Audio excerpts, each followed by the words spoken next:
Honourable members, the Speaker.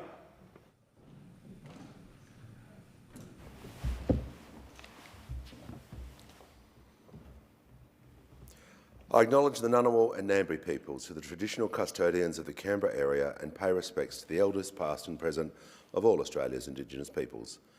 Almighty God, we humbly beseech thee to vouchsafe thy blessing upon this Parliament. Direct and prosper our deliberations to the advancement of thy glory and the true welfare of the people of Australia. Our Father, who art in heaven, hallowed be thy name. Thy kingdom come, thy will be done on earth as it is in heaven. Give us this day our daily bread, and forgive us our trespasses, as we forgive them that trespass against us. And lead us not into temptation, but deliver us from evil. For thine is the kingdom, and the power, and the glory, for ever and ever. Amen.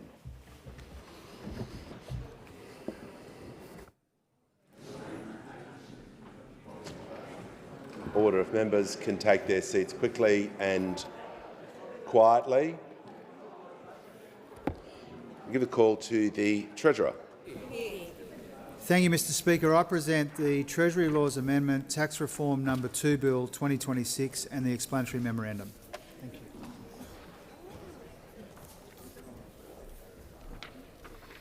Give a call to the Clerk. First reading, a bill for an act to amend the law relating to taxation and for related purposes. Give a call to the Treasurer. Thank you, Speaker. I move that this bill be now read a second time. This bill is the next step in our government's delivery of the most ambitious tax reform package for a quarter of a century. It's all about helping more people to buy their own home, cutting income taxes for workers again and again, and better aligning the treatment of labour and asset income. And these measures in this bill form a package which is focused on delivering a better tax system for business by encouraging investment and innovation and delivering a simpler and more sustainable system as well. So this bill being introduced today delivers the next important part of our plan. It backs Australian businesses and it helps them to succeed. Our plan is good for workers, it's good for first home buyers, and it's good for the millions of businesses that make such an important contribution to our economy. It introduces 2-year loss carryback to help encourage sensible risk-taking and smooth out difficult periods. And it makes the $20,000 instant asset write-off permanent to encourage investment and slash compliance costs. Now, these measures go hand in hand with the steps that we announced last week, which are all about providing more clarity and confidence to investors, more support for small businesses and more incentives for innovation. We'll extend the eligibility of the 50% active asset capital gains tax reduction to more businesses by increasing the turnover threshold from $2 to $10 million. And that means that all 2.7 million active small businesses and 98% of all active businesses will be eligible for generous CGT concessions. And we're also consulting on the design of a 50% CGT discount for early stage investors, including founders and employee share scheme participants in innovative startup businesses. So altogether, Mr Speaker, we are proposing over $3.8 billion in new measures that lower taxes for businesses, supporting new and growing businesses at critical stages in their life. Speaker, the reforms in this bill support resilience, investment and sensible risk-taking by Australian firms. Schedule 1 to the bill amends the Income Tax Assessment Act 1997 to introduce loss carryback for companies with annual global income of less than $1 billion from 1 July 2026.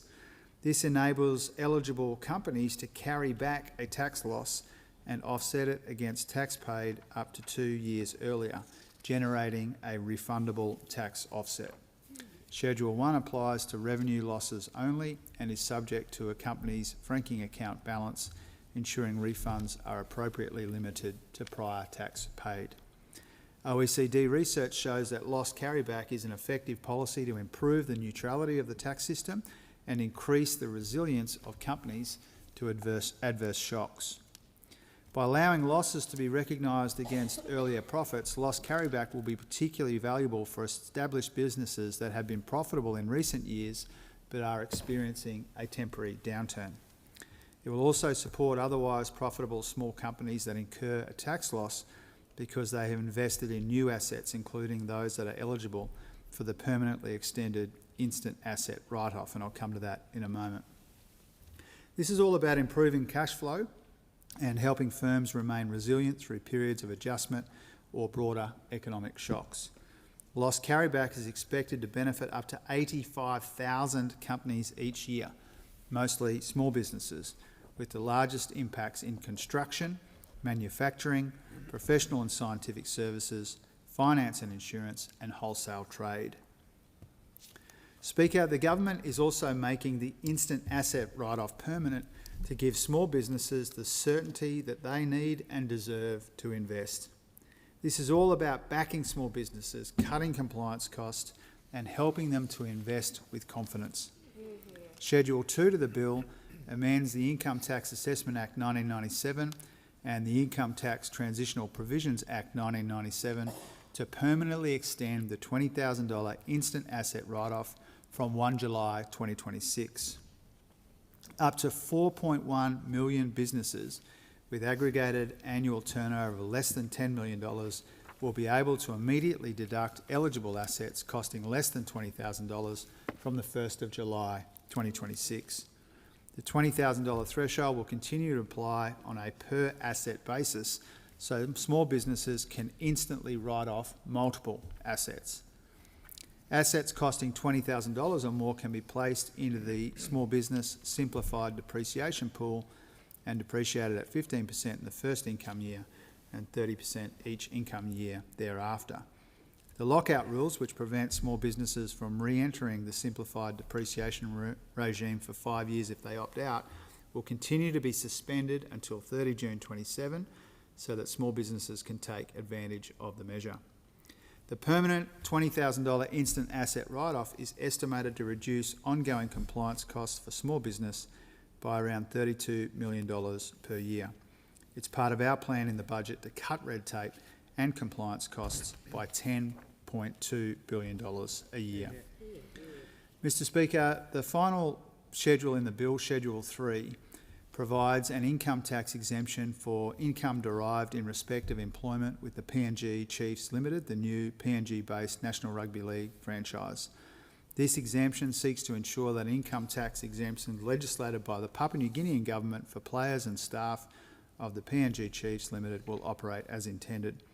Schedule 3 is connected to the government's broader strategy to listen and act on the priorities of our alliance partner and closest neighbour, Papua New Guinea, and support rugby league in the Pacific. The establishment of a PNG team in the NRL is an important symbol of the deep partnership between Australia and Papua New Guinea. This partnership is underpinned by shared strategic trust and commitment to delivering peace, prosperity and opportunity for the people of PNG and Australia. And introducing these arrangements as part of this bill will provide certainty and support the effective administration of the tax arrangements that PNG has put in place. I thank Minister Conroy for working with us closely on that element of the bill, but I particularly wanted to shout out the Small Business Minister who's here with us in the House, as well as Assistant Minister Lee, and in his absence while he recovers from COVID, the Assistant Treasurer Molino as well, but particularly thank you so much, Minister, for all of your work on these small business measures that we are presenting today. These are sensible changes and ones that I hope this entire chamber can get behind. But they are changes that it took an ambitious Labor government to introduce and an ambitious Labor government to make permanent. It was Labor that first introduced the instant asset write-off back in 2011, and it was Labor that introduced loss carryback at that time as well. Now, disappointingly, these important measures to support business were unwound when the Coalition came to office. It took those opposite years to realise what a mistake they had made and bring those measures back, but even then, they only did it temporarily. Now we're making both of these tax measures permanent because Labor backs Australian businesses and is invested in helping them grow and to get ahead. And that's what these measures are all about. That's what our $3.8 billion in business tax relief is all about. And it's what our plan to create a more productive economy, to cut $10 billion of red tape, to grow GDP by $13 billion by working with the states, and to encourage innovation and risk-taking is all about as well. We are proud of this bill and we are proud of our ambitious tax reform package, and that's why we commend this bill to the House. The debate must now be adjourned. I give the call to the honourable member for Fairfax. I move that the debate now be adjourned. The question is that the resumption of the debate be made an order of the day for the next sitting. I'll put the question. Those opinions say aye. Against no. I think the ayes have it. I'll call the clerk. Government business, notice number 1. Private Health Insurance Amendment, modernising the Private Health Insurance Rebate Bill 2026. Call to the Minister for Health. Well, thank you, Speaker. I present the Private Health Insurance Amendment modernising the Private Health Insurance Rebate Bill 2026 and the explanatory memorandum. Give the call to the clerk. First reading, a bill for an Act to amend the Private Health Insurance Act 2007 and for related purposes. Give the call to the Minister. Thank you, Speaker. I move that this bill be now read a second time. Speaker, the Private Health Insurance Amendment modernising the Private Health Insurance Rebate Bill 2026 will address intergenerational inequity, simplify and better target the rebate for private health insurance premiums. Currently, the government provides a rebate that supports Australians to take up and to hold private health insurance. Each year, government invests approximately $8 billion in the rebate to help keep private health insurance more affordable and to take pressure off our public health system. In the election environment of 2004, with a boom economy driven by global economic activity, the Howard government increased the private health insurance rebate, but only for people aged 65 and above. In 2026, that is more difficult to defend. The higher rebate for people aged 65 and above means two houses on the same income receive different levels of government based only on their age. This is in addition to older people's health insurance claims already being cross-subsidised by younger policyholders under community rating, which means everyone pays the same premium for the same policy, regardless of their gender or their health status. Older Australians are more likely to retain private health insurance, and they receive significantly higher benefits on average than younger Australians. This means the inequitable targeting of the rebate simply does not align with its purpose to incentivise take-up. And the current model is simply not the best way to spend taxpayer dollars on behalf of older Australians when there is such a significant need to expand access to aged care services. Therefore, to re-establish intergenerational equity, to better target and simplify the rebate, this bill will amend the Private Health Insurance Act 2007, removing those higher rebates paid for people aged 65 and over. The rebate will remain means tested, a change Labor made in 2012 and those opposite opposed, paid at a higher rate for those on lower incomes. These rebate changes, if passed by the Parliament, will take effect on the 1st of April 2027. Now, I understand, Speaker, that this will not be a welcome decision for some, but it is the necessary and the right thing to do. It will mean that two households next door to each other on exactly the same income will receive the same support from government for their health insurance regardless of age. It also allows us to invest $3 billion in critical funds to deliver more residential aged care beds, more support at home packages, shorter wait times and better care for older Australians. This investment will build on changes that we already delivered in our first term that incentivised construction of beds for aged care residents, give providers the certainty they need to build and maintain quality residential accommodation. It will make support at home fairer and more affordable for older Australians, and it will continue the government's work to set the aged care system up for the generations to come. Now, the change will impact approximately 3.2 million people aged 65 and over who have a taxable income below the rebate cut-off. It's expected the average increased premium for those impacted older Australians will be around $250 per year or less than $1 per day. For some older Australians who choose more expensive policies, that increase may be higher. It's expected, Speaker, that the number of older Australians with health insurance will continue to increase, including people aged 65 and above. It's estimated there will be about 44,000 fewer people aged 65 and over insured by 2028-29 than if the rebate had remained unchanged. That is 0.4% fewer insured people than otherwise expected, in a sector that is growing on average by 2% per year, or 5 times that amount. This is a relatively low change in participation compared with the volume of services in hospitals, which means the impact on hospital admissions is expected to be marginal. The bill will implement the rebate change by amending Part 2(2) of the Private Health Insurance Act 2007, so the rebate calculation applies in the same way for people aged 65 and above as it does for those aged under 65.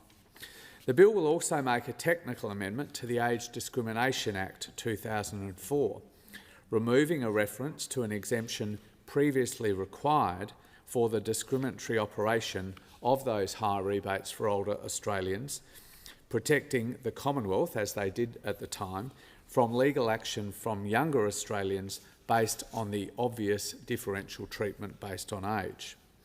While this will remove the current preferential rebate for older Australians, they will continue to be supported through the rebate of up to 24% off their premiums. They'll be supported through community rating and through indexation of the rebate, which this government reintroduced, of course, after it was frozen under the previous Liberal government. All of this will help keep private health insurance more affordable. The Australian government has to balance its support for privately insured patients with the funding it provides right across the health, disability and aged care systems. Savings from this rebate change will provide important support for older people through improvements that are absolutely necessary to aged care. This decision reflects responsible budget management in challenging times. The government will invest, as I said, those $3 billion in estimated savings from this measure in delivering more aged care beds, more packages and better care for older Australians. This will enable more people to access aged care, address delayed discharge from hospital and provide dignity and care to older Australians towards the end of their lives. Reinvesting the savings from the rebate in aged care capacity will relieve pressure on the public hospital system. Although the rebate change is not expected to have a substantial impact on private hospitals, the government does recognise that some private hospitals are experiencing ongoing viability concerns. We're considering a range of reform options identified in consultation with the sector to modernise private health and to better support the public-private health system that has made Australia's health system one of the best in the world. I commend the bill to the House. The debate must now be adjourned. I give the call to the honourable member for Fairfax. I move that the debate now be adjourned. The question is the resumption of the debate be made an order of the day for the next sitting. I'll put the question. Those opinions say aye. Against no. I think the ayes have it. The call to the clerk. Government business. Notice number 2. Statute Update Bill 2026. Call to the Attorney-General. I present the Statute Update Bill 2026 and the explanatory memorandum. Give the call to the clerk.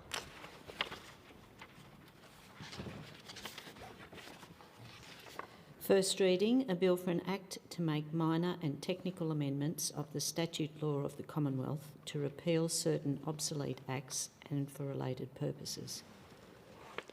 Call to the Attorney-General. I move that this bill be now read a second time. The Statute Update Bill 2026 amends 42 Commonwealth Acts to make minor technical amendments across the Commonwealth Statute Book, including to fix errors, remove spent and obsolete provisions, and update references to align with modern legislative drafting practice. The bill also repeals 106 spent or obsolete acts. Such amendments would improve the quality of legislation and ensure it can be more easily understood. Statute Law Revision Acts and Statute Stocktake Acts have been passed since 1934 to remove obsolete and spent provisions from the statute book and correct drafting mistakes.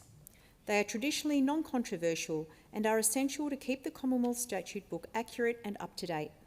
Statute law revision and update bills aim to enhance the clarity and efficiency of the statute book. The amendments are minor and technical in nature and either make no change or only minor changes to the substance of the law, and only in ways that are consistent with the scope and intention of the relevant provisions. The bill contains two schedules. Schedule 1 contains general amendments to 42 acts across the Commonwealth Statute Book. These are intended to enhance readability, facilitate interpretation and administration, and promote consistency. Amendments in this schedule correct typographical errors and minor inconsistencies, update references, and repeal spent or obsolete provisions within acts. Schedule 1 also makes minor updates to reflect modern drafting practices. The amendments are minor and technical in nature and either make no change or only minor changes to the substance of the law. Schedule 2 repeals 106 acts. The amendments relate to acts that are spent or redundant and do not alter the current or future effect of the law in any way. These ongoing improvements to legislation are important to ensure the Commonwealth Statute Book remains up-to-date, accurate and accessible. I commend the bill to the Chamber.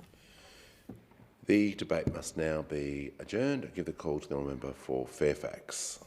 I now move that the debate be adjourned. Question is the resumption of the debate be made in order of the day for the next sitting. I'll put the question. Those opinions say aye. Against no. I think the ayes have it. Call the clerk. Government business. Notice number 3. Universities Accord opening the doors of Opportunity Bill 2026. I give the call to the Minister for Education. Thank you, Mr Speaker. I present the Universities Accord opening the doors of Opportunity Bill 2026 and the explanatory memorandum.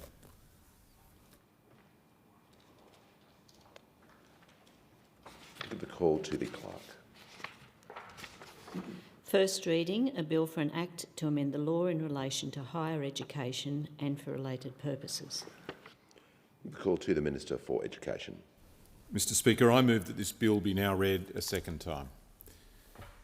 On election night 4 years ago, the Prime Minister talked about opening the doors of opportunity, the great mission of Labor governments. He said, "I want every parent to be able to tell their child, no matter where you live or where you come from, in Australia the doors of opportunity are open to all of us." And like every other Labor government, we'll just widen that door a little bit more. More than anything else, it's education that does that opens doors, that changes lives, and that changes countries.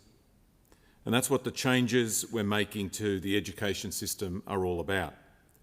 The changes to early education that get rid of the barriers that have stopped a lot of children from poor families from accessing early education and care. That's what the 3-day guarantee does. We've changed the law to guarantee access to 3 days a week of government-supported early education and care for every child who needs it. We did that because we know it's kids from the most disadvantaged backgrounds who get the most out of early education and care, and who are also the least likely to get it. The way the law used to work meant that their parents couldn't get the subsidy, and so their kids couldn't get the sort of early education that other children get. They were shut out, and that's now changed. The 3-day guarantee started a few months ago, and for those kids, it opens that door of opportunity a little wider. So does what we're doing in schools, in particular fixing the funding of our public schools.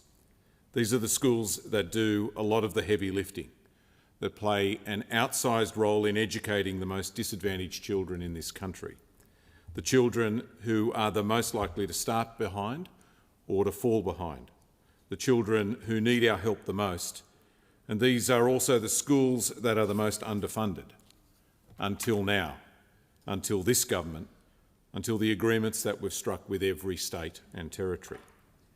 It means an extra $20 billion into our public schools over the next decade. But it's more than that, because this funding is tied to reform.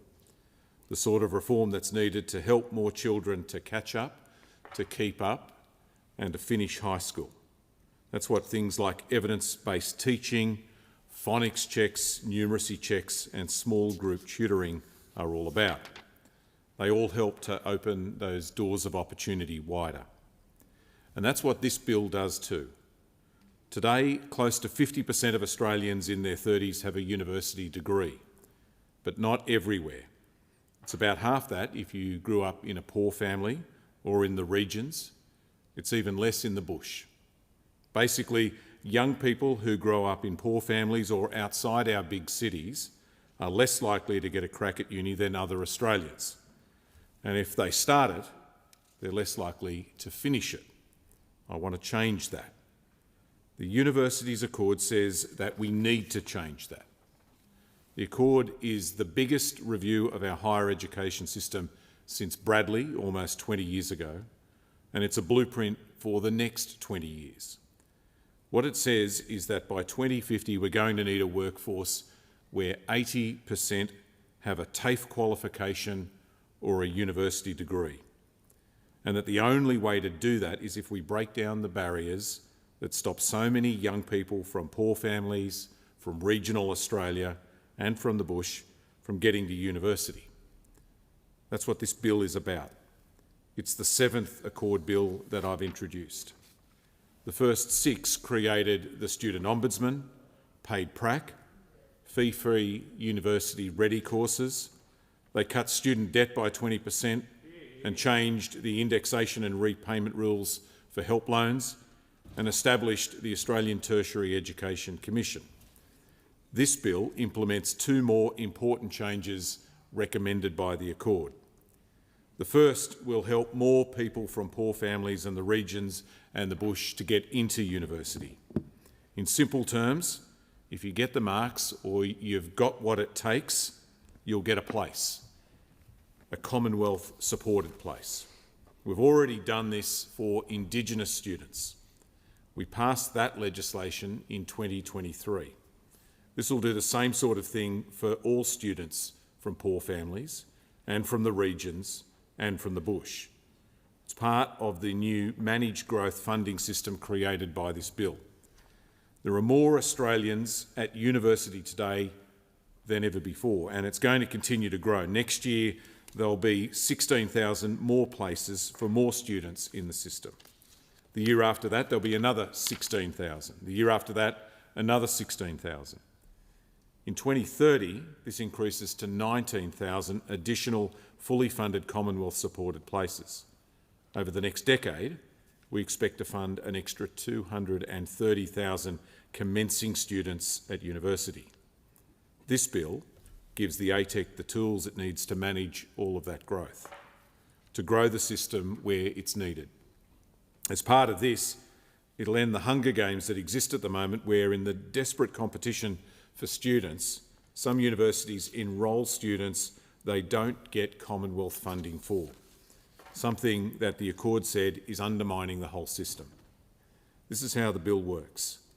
It gives the Education Minister the power to set a total allocation pool. That's the total number of fully funded Commonwealth-supported places allocated each year. And it gives the ATEC the responsibility for allocating these places to universities and other eligible providers. Because this is about managing growth and building a bigger and a better and a fairer system, the total number of Commonwealth-supported places each university receives will be made up of 2 things. First, what's called their core student load, to make sure that they don't go backwards. And second, an additional growth allocation. This gives the ATEC the ability to allocate additional places where it thinks they're needed, including for students from low SES backgrounds and from the regions and from the bush. And the ATEC will do this every year. It's this second part, the additional growth allocation, that really gives the ATEC the ability to open the doors of opportunity to more Australians. And if the ATEC believes that the total allocation pool isn't big enough to meet the demand from students from poor families, from the regions and from the bush, then they can ask the Minister to increase it, effectively uncapping the system for these students. If you've got what it takes, you get a place. The bill also provides support to assist universities to transition to this new system. Under-enrolled universities will be able to access a temporary funding floor to the end of 2031, and over-enrolled universities will be able to keep student contributions above their cap, but only up to a maximum amount. And as part of fixing this, the ATAC anticipates it'll allocate approximately 20,000 more Commonwealth-supported places to over-enrolled universities next year, where they currently only receive the student contribution. Mr Speaker, the second part of this bill puts in place needs-based funding. Think Gonski for universities. The school funding system provides schools with extra funding based on where they're located and the needs of the students that they educate. Students who come from disadvantaged backgrounds receive additional support. So do schools in the regions and the bush. The Universities Accord recommends that we do the same sort of thing for universities, and it does that for a reason. The evidence tells us that students from low SES backgrounds and students from the regions and the bush are less likely to start a university degree, and they're also less likely to finish it.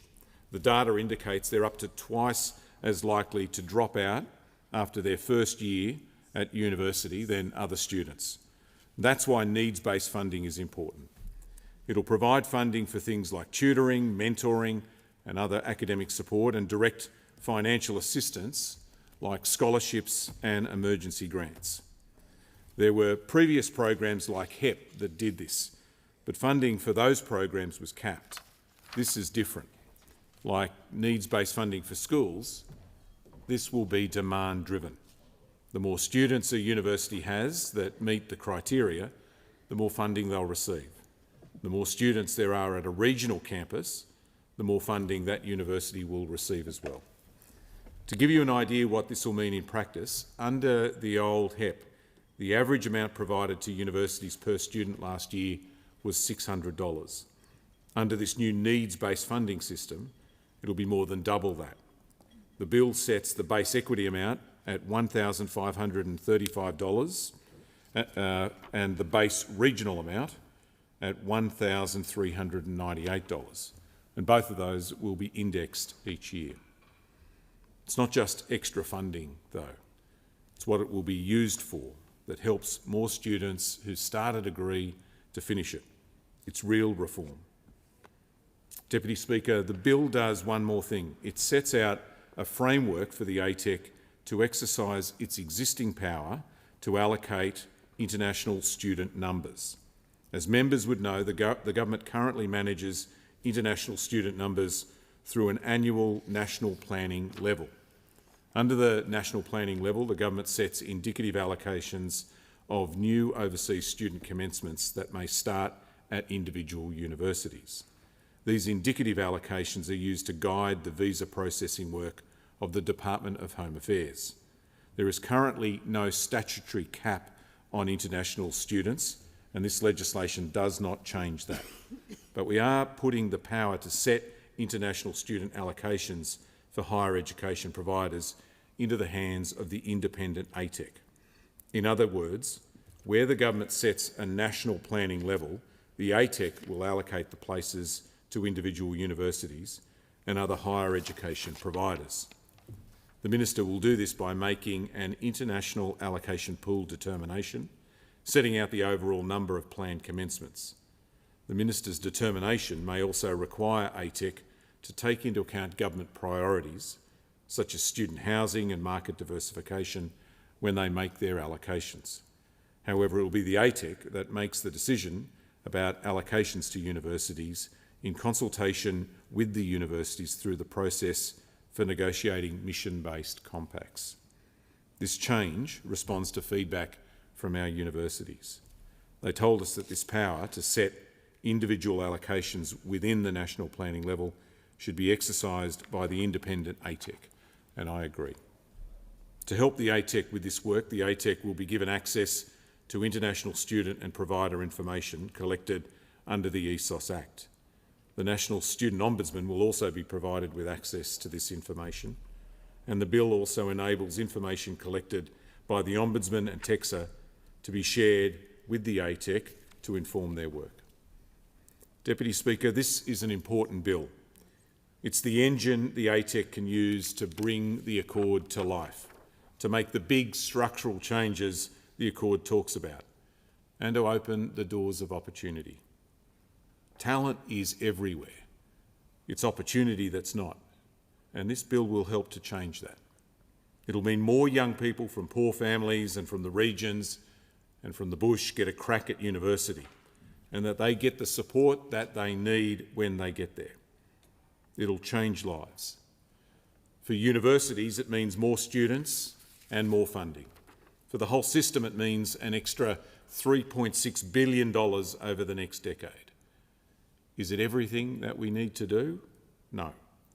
There's a lot more that we need to do to make our education system better and fairer, but this is the next step.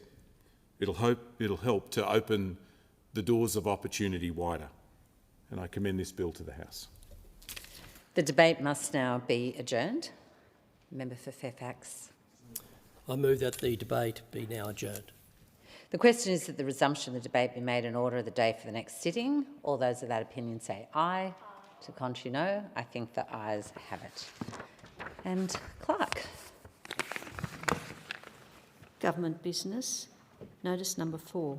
Major Sporting Events, Indicia and Images Protection Amendment Bill 2026.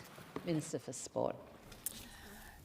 Madam Deputy Speaker, I present the Major Sporting Events, Indicia and Images Protection Amendment Bill 2026 and the explanatory memorandum. Minister for Sport. I move that... Sorry. First reading, a bill for an act to amend the Major Sporting Events, Indicia and Images Protection Act 2014 and for related purposes. Minister for Sport. Thank you. I move that this bill now be read a second time. This bill amends the Major Sporting Events, Indicia and Images Protection Act 2014 to modernise Australia's framework for protecting the commercial rights associated with major sporting events. Major sporting events create where were you when moments. They create hug a stranger moments. They get us up, they get us together, often in the dark of night or at the crack of dawn, to cheer, to chant and to cherish those heart-stopping moments as chapters in our nation's history are written in real time. 70 years ago, on a warm November day, more than 107,000 people packed into the Melbourne Cricket Ground for the opening ceremony of the 1956 Olympic Games. Thousands of others watched on brand new television sets, a few at home, but mostly in community halls and in shopfront windows as the ABC, TCN9 and HS7 were launched, bringing TV to Australians for the very first time.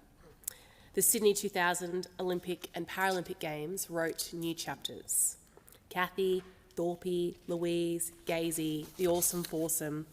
Through Sydney 2000, our athletes galvanised the country in such a way they are known simply by first names or, in the great Australian tradition, nicknames. On June 17, our government announced a commitment of $513 million over 2 years from the Albanese government to support Australia's athletes in the lead up to the LA 2028 Olympic and Paralympic Games. This funding lays the foundation and provides stability ahead of the Brisbane 2032 Olympic and Paralympic Games, where new chapters will be written. It goes without saying the Games will look different to Melbourne and to Sydney. The Brisbane 2032 stories will be of a modern Australia in a growing cosmopolitan city and state. Hosting major sporting events offers so much more than feel-good moments and real-life dramas. They are an important part of Australia's cultural, social and economic landscape.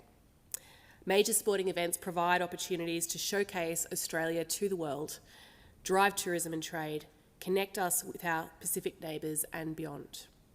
They inspire participation in sport and physical activity across our communities through inspiring moments, grassroots legacy programs and talent identification programs. A critical element in securing and successfully hosting these events is ensuring event owners and their commercial partners can protect the emblems and images that are associated with events, the event intellectual property rights. This bill introduces a flexible and more efficient approach for Australia's hosting of major sporting events. The current Act provides important protections but relies on schedules within the legislation to prescribe individual events. This requires amendments to primary legislation every time, so protections are extended to a new event. This bill establishes a rules-based framework that enables major sporting events and associated protections to be prescribed by legislative instrument by the Minister rather than through amendments to primary legislation. The Minister must be satisfied that the event is of international significance, that it is consistent with the objects of the Act, and that the protection period does not exceed a period where the Minister reasonably considers it is necessary. A central element of this framework is the introduction of clear statutory criteria to guide the declaration of major sporting events. These criteria ensure protections are applied in a transparent, consistent and targeted way. This includes protection against what is known as ambush marketing by association, where a business seeks to promote itself by creating a misleading impression of an association with a major sporting event without authorisation.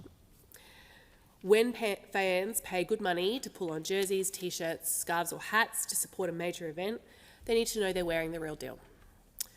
Ambush marketing also undermines the value of official sponsorship arrangements, reduces private investment in major events, and can increase the financial burden on governments to support the delivery of these events.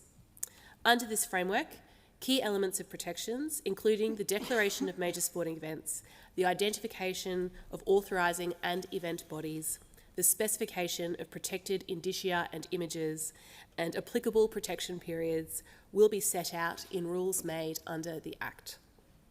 Clarifying that unauthorised commercial use of protected indicia and images in these contexts can constitute advertising for the purposes of the Act and will help ensure the legislation remains effective and fit for purpose.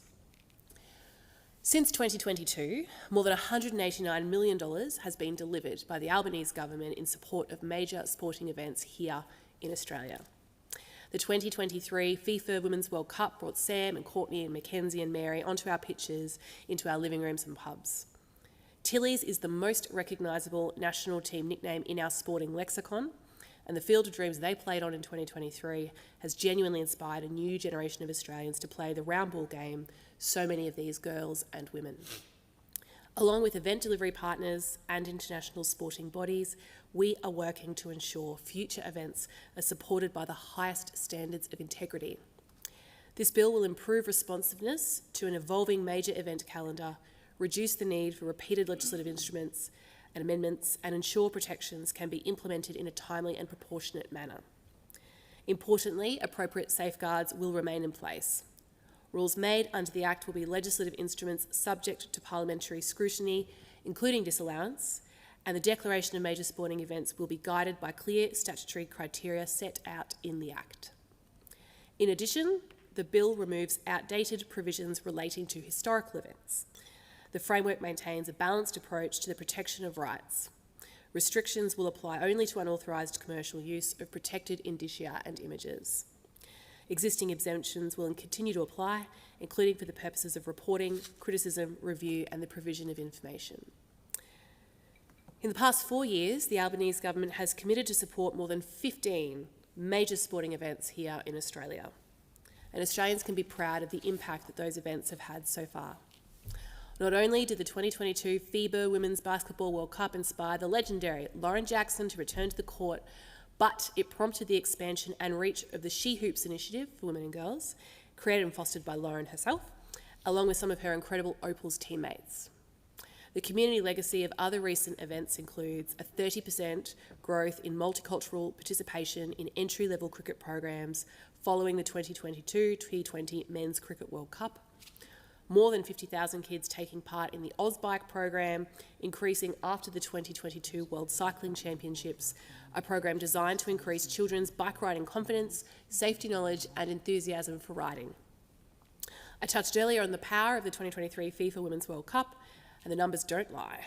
With legacy support from our government, there has been a systematic uplift in women and girls' participation and retention, including a 33% in women and girls playing numbers, an increase of almost 30% in female coaches, and an investment of $15 million in the home of the Matildas in Victoria, providing a centralised location for Australia's elite footballers.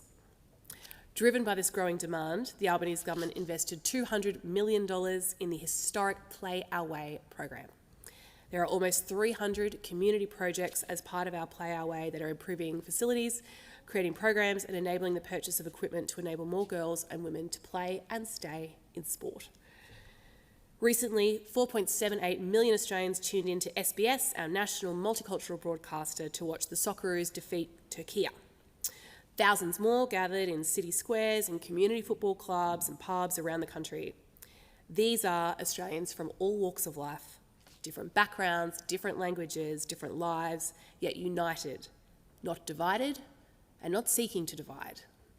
The fans, just like the Socceroos themselves, are all of us. They're Aussie-born, they're immigrants, they're refugees, they're hugging strangers. This is the power of sport. Next month, we'll celebrate 6 years to go until the Brisbane 2032 Olympic and Paralympic Games. And, following the passage of this bill, rules will be developed to support that and other upcoming major sporting events. This bill ensures our legislative framework remains fit for purpose, efficient and adaptable to future needs.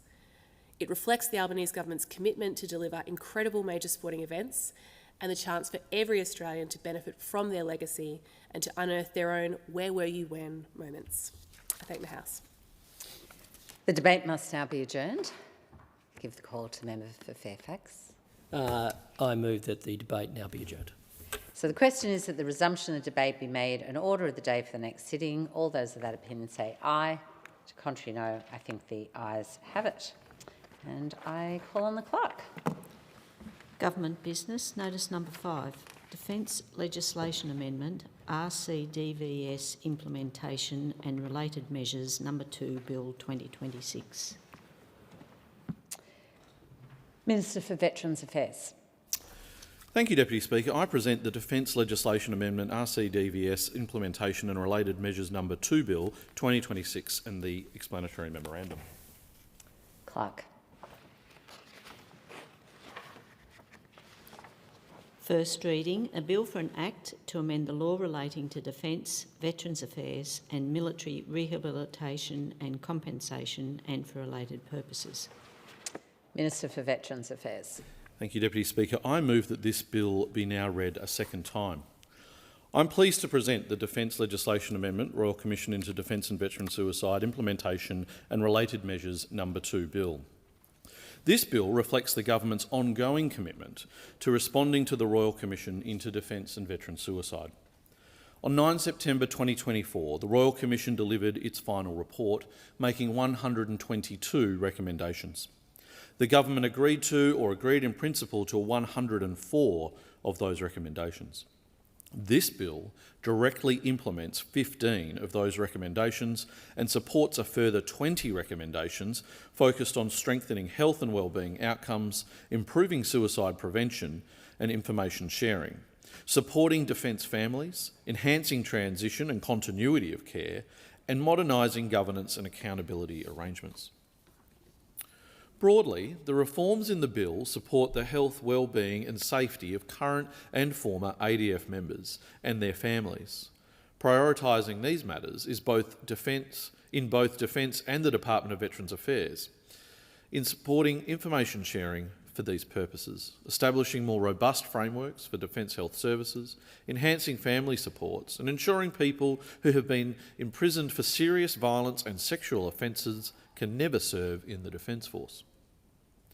The bill provides clear statutory authority for entrusted persons to collect, use and disclose information for research, data analysis and evaluation relating to health, wellbeing and safety outcomes. These powers are balanced by strong privacy safeguards, including compliance with ministerial guidelines, requirements for de-identification where practicable and alignment with the Privacy Act framework. Critically, the bill supports a more integrated approach across defence, DVA and other portfolio agencies, including the new Veteran and Family Wellbeing Agency. It enables more efficient and effective information sharing to support continuity of care, proactive outreach and improved transition arrangements, including the earlier transfer of relevant information from Defence to DVA. This will support timely claims processing, compensation and tailored support for individuals as identified as being at increased risk, consistent with Royal Commission's recommendations 78, 80, 87 and 102 regarding moral injury, transition support, a Veterans Wellbeing Agency and family and domestic violence. Together with other Royal Commission-related reforms, this bill delivers further practical system-wide change aimed at reducing harm, supporting families and ensuring Defence is better equipped to intervene earlier and more effectively when members, veterans and families are at risk. Specifically, the bill contains 5 schedules. Schedule 1 of the bill inserts a new part in the Defence Act 1903 focused on health and wellbeing support for Defence Force members, veterans and their families, and amends the Military Rehabilitation and Compensation Act 2004 to enhance the Repatriation Commission's functions to include the provision of wellbeing supports for Defence Force members, veterans and their families, including during transition out of the Defence Force. It establishes new arrangements to support the lawful, ethical and proportionate collection, use and disclosure of information to enhance health, wellbeing and safety outcomes for Defence members, veterans and their families. The Royal Commission identified that Defence and veterans systems hold critical information, but systemic deficiencies in information sharing and data integration had led to information silos, delays and gaps in access. These issues have been significant barriers to identifying risks and providing proactive support where needed, evaluating what works and strengthening suicide prevention. Schedule 1 addresses these issues by creating clear, transparent and proportionate authority for information sharing in critical areas of focus for the Royal Commission. Schedule 1 supports the implementation of several Royal Commission recommendations, including 74, 80, 87, 107, 110 and 116 regarding privacy legislation, transition, wellbeing, a national veterans data asset, defence data and research by striking the right balance between protecting privacy and enabling disclosure of information where a member or veteran may be at risk or in distress, supporting wellbeing during transition from service to underpinning the operation of the new Veteran and Family Wellbeing Agency and the new National Veteran Data Asset. It will also enhance research and data capabilities, improve timeliness of information sharing between Defence and DVA to support claims processing efficiency, and strengthen the quality, integration and use of data, particularly in relation to preventing suicide and suicidality. Defence and DVA are only able to collect personal information where it is reasonably necessary for the performance of their functions. Use and disclosure will be limited to legislative purposes and safeguards, primarily health, wellbeing and safety of members, veterans and their families. These reforms will enable Defence and DVA to better understand suicide risk factors and deliver a more responsive and integrated experience for those across the Defence and DVA ecosystem, supporting earlier proactive interventions for individuals assessed as vulnerable. Faster access to ADF members' information will mean DVA can process claims for those members as they arise. This will directly address recommendations 94 and 98 of the Royal Commission regarding data sharing and DVA claim processing times. The new wellbeing and transition support functions will enable the Veteran and Family Wellbeing Agency to connect individuals with tailored supports and services appropriate to their individual needs, whether or not they have started a claim with DVA.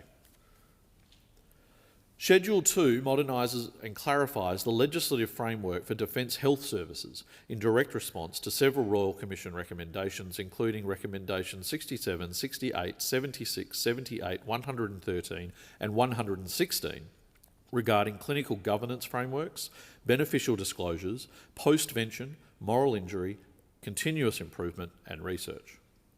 The Defence Health System performs a unique role. It ensures members are fit to serve, supports operational capability and underpins long-term health and wellbeing. The Royal Commission found that the legal framework governing this system has not kept pace with contemporary clinical practice, particularly in relation to mental health, data use and clinical governance. Schedule 2 addresses this by clearly defining the Defence Health System, those who work within it, the services it provides and the information it generates, and by clarifying how that information may be collected, used and disclosed. This clarification will improve access to timely mental health screening and enable the appropriate use of health information for system monitoring, quality assurance and continuous improvement. The schedule allows Defence to collect, use and disclose health information for population-level monitoring and evaluation, while embedding safeguards and strengthening legal protections for health practitioners involved in approved quality assurance and improvement activities. This ensures clinicians can engage openly and candidly in safety and quality assurance processes, mirroring best practice in civilian health systems. This will, for the first time, provide a clear statutory framework governing how health information may be collected, used and disclosed within the Defence Health System. It ensures members receive earlier, better coordinated care while enabling command to make safe and appropriate fitness for duty decisions based on limited, relevant information. Critically, the framework is calibrated to members' interests. Statutory authority is provided for uses that support member health and operational readiness. This principled approach reflects the Royal Commission into Defence and Veteran Suicide's recognition that ADF members' right to privacy and confidentiality must be respected alongside the health and operational needs of the force. The bill also supports alignment with the National Model Clinical Governance Framework, enabling Defence to actively manage clinical safety, monitor effectiveness and improve service quality in line with national standards.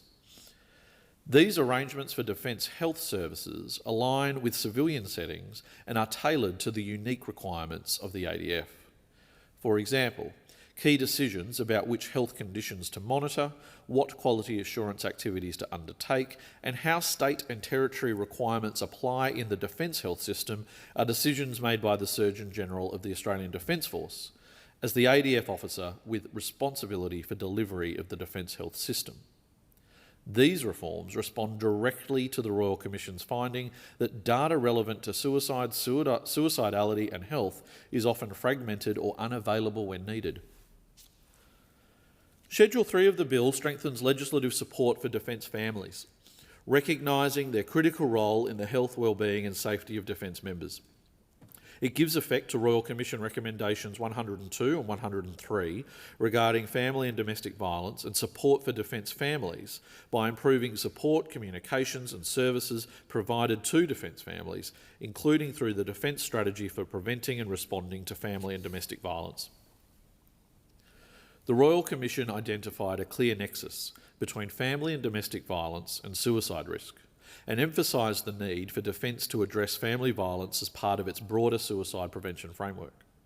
Service in the ADF can place significant strain on members and their families.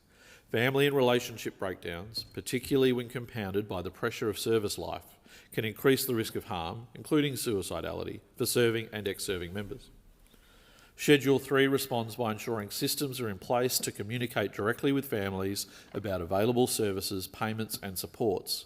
It allows for information sharing so that families are better informed and better supported, and ensures that former partners impacted by family and domestic violence are not excluded from assistance during separation.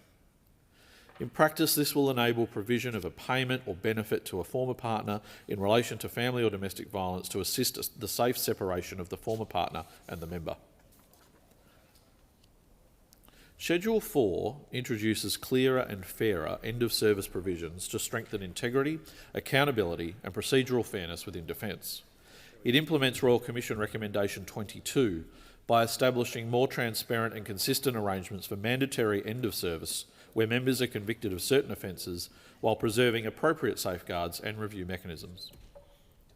The Royal Commission emphasised that Defence decision-making affecting a person's service must be clear, proportionate and consistent with contemporary community expectations. Schedule 4 responds by modernising legislative arrangements governing acceptance into service, continuation of service and termination, ensuring decisions are made on a sound statutory footing and with appropriate procedural protections. These reforms provide greater clarity for members and decision makers, reduce the risk of inconsistent and ad hoc outcomes, and ensure that decisions to enter, continue or leave service are made in a way that is transparent, fair and aligned with contemporary community standards. Critically, these changes strengthen fitness for service and end-of-service provisions to make clear that anyone who is imprisoned for an act of serious violence or a sexual offence will automatically be separated from service and will not be accepted back into service in the Defence Force. Schedule 5 makes a number of minor amendments that support the independence of the Defence and Veterans Service Commission and its ability to undertake its role consistently with Royal Commission Recommendation 122. These changes improve transparency, strengthen accountability mechanisms and ensure the inquiry powers and reporting processes function as intended. This bill represents a considered, comprehensive and necessary response to the findings of the Royal Commission. It supports better health, well-being and safety outcomes for members, veterans and families. It strengthens information sharing to support prevention and early intervention, modernises defence health governance, improves support for families and ensures service entry and exit arrangements are grounded in safety, integrity and accountability. Above all, it ensures that defence and DVA systems are fit for purpose, designed to protect the health, well-being and safety of those who serve, have served and those who support them, and it gives practical, lasting effect to the findings and intent of the Royal Commission. And I'd like to acknowledge that in the complexity of this legislation, the need to get this right. And I thank the opposition and the crossbench, as well as ex-service organisations, for their engagement on this bill and continued engagement, and we will be referring this bill for a Senate inquiry. I commend the bill. The debate must now be adjourned. Member for Bowman. Debate be now adjourned. The question is that the resumption of the debate be made in order of the day for the next sitting. All those that opinion say aye. To the contrary, no. I think the ayes have it. And call on the clerk. Government business, notice number 6. Proposed amendment to Sessional Order 65A, opportunities for crossbench members. Leader of the House. Thanks very much, Deputy Speaker. I move the motion relating to the proposed amendment to Sessional Order 65A in the terms in which it appears on the notice paper. For the information of members, across the non-government benches there's a series of aspects to the Sessional Order that basically deal with the proportion of how many questions and other things go to the opposition versus the crossbench. Since the Farrer by-election, the mathematics on that has changed. There's no actual change to question time, but there are changes to constituency statements and 90-second statements. I will put the motion that the motion be agreed to. All those that opinion say aye. To the contrary, no. I think the ayes have it. And I call on the clerk. Government business, notice number 7. Great Barrier Reef Marine Park Authority, Great Barrier Reef Aquarium Development Project, Townsville, Queensland.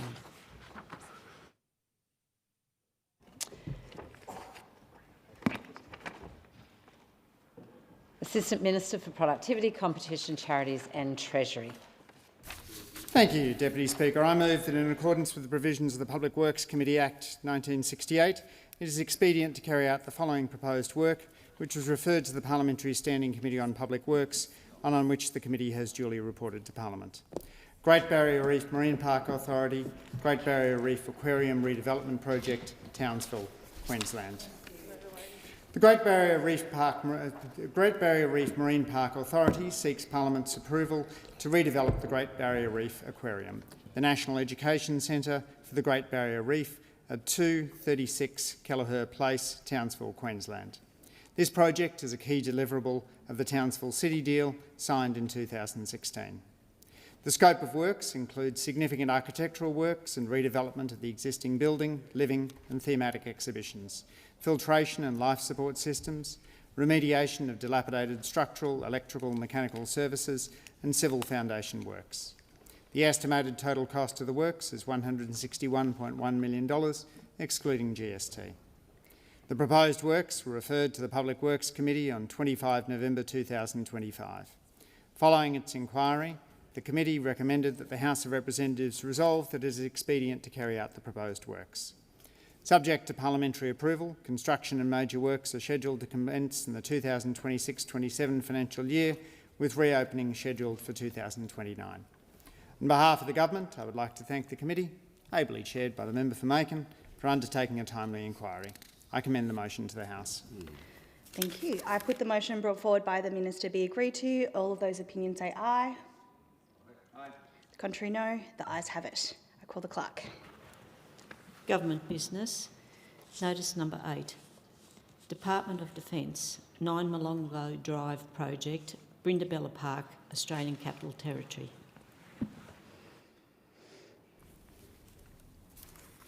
I call the Minister. I move that in accordance with the provisions of the Public Works Committee Act 1968, it is expedient to carry out the following proposed work, which was referred to the Parliamentary Standing Committee on Public Works and on which the committee has duly reported to Parliament. Department of Defence, 9 Molonglo Drive Project, Brindabella Park, Australian Capital Territory. The Department of Defence seeks parliamentary approval to fit out newly leased premises at 9 Molonglo Drive, Brindabella Park, ACT, to enable the department to consolidate 4 existing leases at Brindabella Park, which have aged office fit-outs that are now beyond end of life. The scope of works includes the construction of workstations, individual offices, meeting and conference rooms, utility and storage spaces, secure rooms, training rooms, breakout spaces, an emergency operations centre and ICT help desk space. The estimated total cost of the works is $103.9 million, excluding GST. The proposed works were referred to the Public Works Committee on 3 November 2024. Following its inquiry, the committee recommended that the House of Representatives resolve that it is expedient to carry out the proposed works. Subject to parliamentary approval, the works are expected to commence in mid-2026 for completion by late 2027. On behalf of the government, I would like to thank the committee, ably chaired by the member for Macon, for undertaking a timely inquiry. I commend the motion to the House. The question is that the motion be agreed to. All of those opinions say aye. Aye. The contrary, no. I think the ayes have it, and I call the clerk. Government business. Notice number 9. Department of Foreign Affairs and Trade, refurbishment of Australian High Commission staff residential compound, Konidobu, Port Moresby, Papua New Guinea. I call the Minister. Thank you, Deputy Speaker. I move that in accordance with the provisions of the Public Works Committee Act 1968, it is expedient to carry out the following proposed work, which was referred to the Parliamentary Standing Committee on Public Works and on which the committee has duly reported to Parliament. Department of Foreign Affairs and Trade, refurbishment of Australian High Commission staff residential compound, Konidobu, Port Moresby, Papua New Guinea. The Department of Foreign Affairs and Trade seeks parliamentary approval to refurbish 39 of the 45 staff residences located at the Australian High Commission staff residential compound in Konidobu, Port Moresby, Papua New Guinea. The scope of works is for fit-out works only, including the demolition of internal services and fittings, removal of redundant services, new wall and ceiling linings, a full refurbishment of wet areas and kitchens, replacement flooring, upgrades to building services and safety upgrades to staircases. The estimated total cost of the works is $37.3 million, excluding GST, but including Papua New Guinean value-added tax. The proposed works were referred to the Public Works Committee on 25 November 2025. Following its inquiry, the committee recommended that the House of Representatives resolve that it is expedient to carry out the proposed works. Subject to parliamentary approval, including resolution of any outstanding requirements, construction is expected to commence in 2026 and be completed in 2029. On behalf of the government, I would like to thank the committee, ably chaired by the member for Macon, for undertaking a timely inquiry. I commend the motion to the House.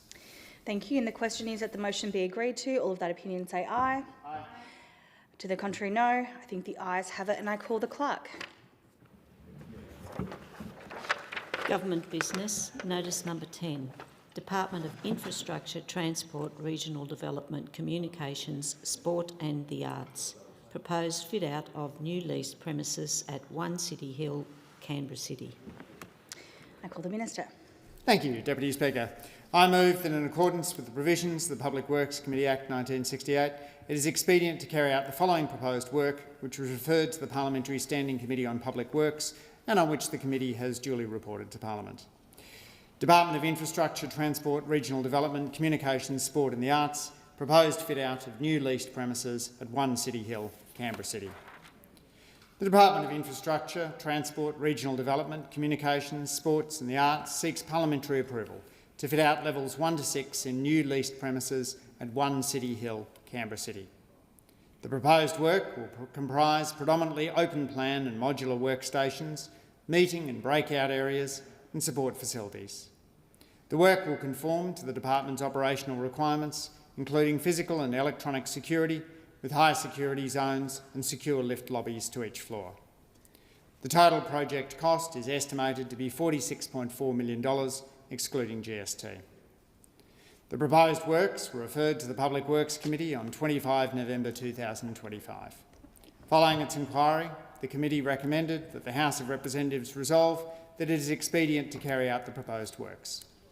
Subject to parliamentary approval, the works are expected to commence in October 2026 for completion in May 2027. On behalf of the Government, I would like to thank the committee, ably chaired by the member for Macon, for undertaking a timely inquiry. I commend the motion to the House. Thank you. And the question is that the motion be agreed to. All of that opinion say aye. Aye. Contrary, no. I believe the ayes have it. And I call the member for Swan. On behalf of the Parliamentary Joint Committee on Human Rights, I present the committee's report entitled Human Rights Scrutiny Report 7 of 2026, and I ask leave of the House to make a short statement in connection with the report. Is leave granted? Thank you. I am pleased to present Report 7 of 2026 of the Parliamentary Joint Committee on Human Rights, which was tabled out of sitting on the 12th of June 2026. In this report, the committee considers 1 new bill and 17 new legislative instruments. It has commented on 3 pieces of legislation. The focus of this report is the committee's consideration of the National Disability Insurance Scheme Amendment, Securing the NDIS for Future Generations Bill 2026. This bill seeks to make several significant amendments to the operation of the National Disability Insurance Scheme, broadly aimed at managing the financial stability of the scheme. The bill aims to secure the future of the NDIS through measures to tackle fraud, improve compliance, slow rapid cost increases, and make eligibility requirements clearer and deliver quality services and support to participants. The committee has commented on 6 measures that appear to most directly engage and limit human rights. These measures are seeking to tighten the meaning of permanence to reduce eligibility for the scheme, reduce the supports available to participants and prospective participants, restrict the plan reassessment process, introduce amendments relating to providers and plan managers, and introduce coercive powers to investigate and monitor participants, providers and plan managers. The combined impact of these measures may affect the rights of people with disability and the rights of the child, including their right to an adequate standard of living, equality and non-discrimination, health, privacy and social security. In general, the explanatory materials do not clearly identify the objective of each of the measures in the bill, making it difficult for the committee to assess the legitimacy for the purpose of international human rights law.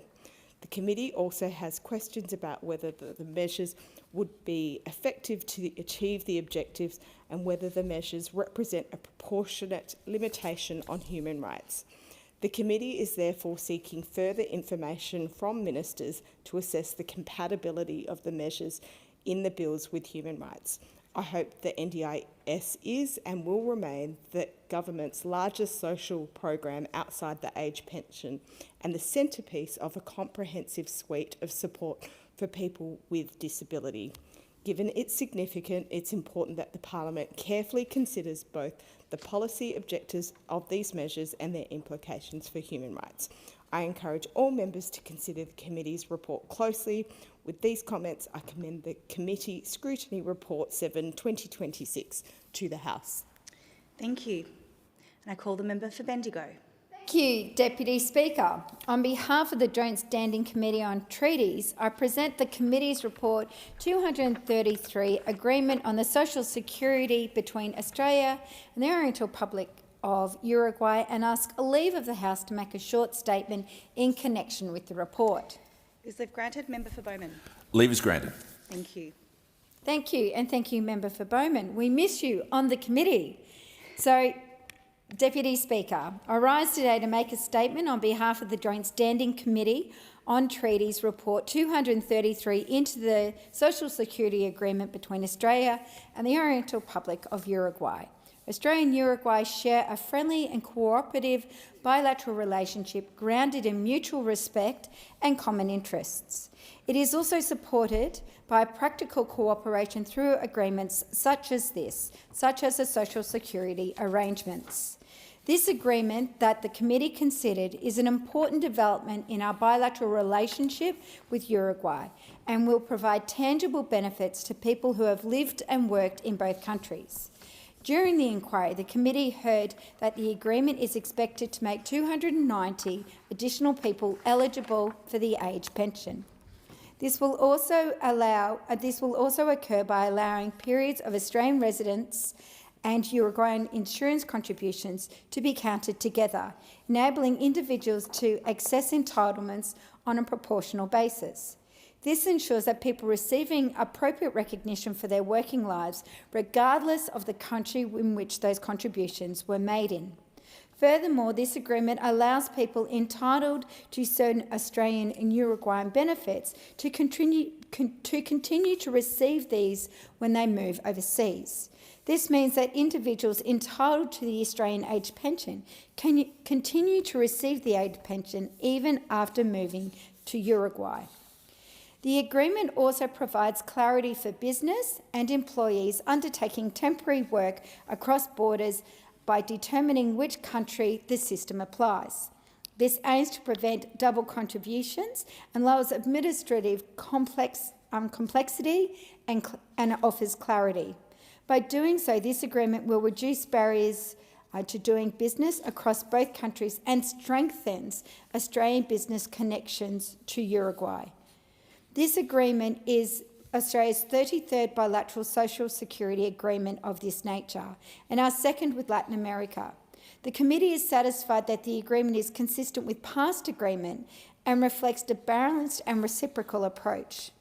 This report I'm tabling today also includes a minor treaty action in relation to amending the agreement establishing the Asian Development Bank. This amendment removes the Asian Development Bank's lending limits as set out in the initial agreement.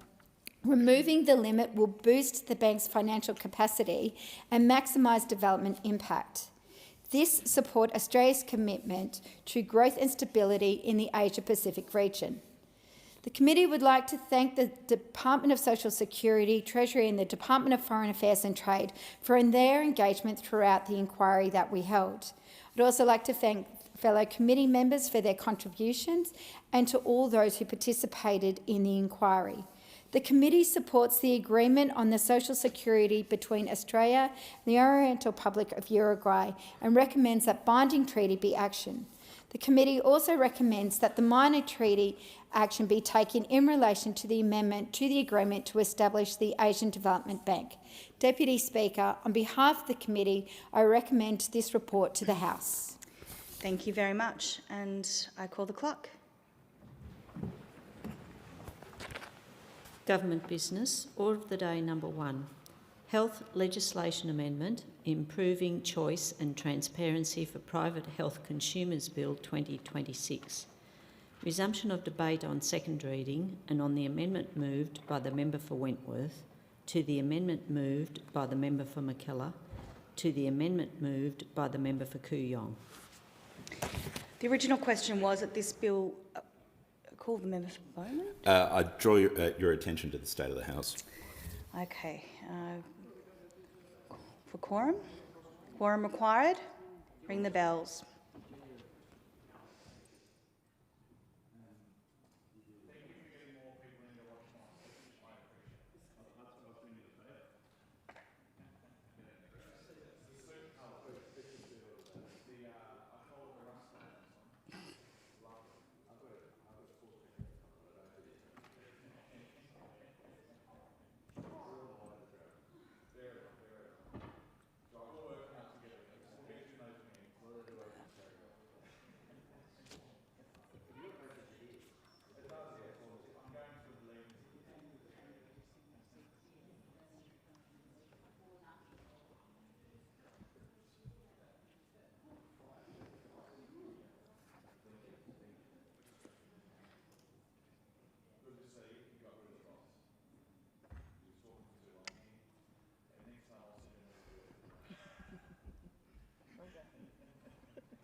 Quorum is formed.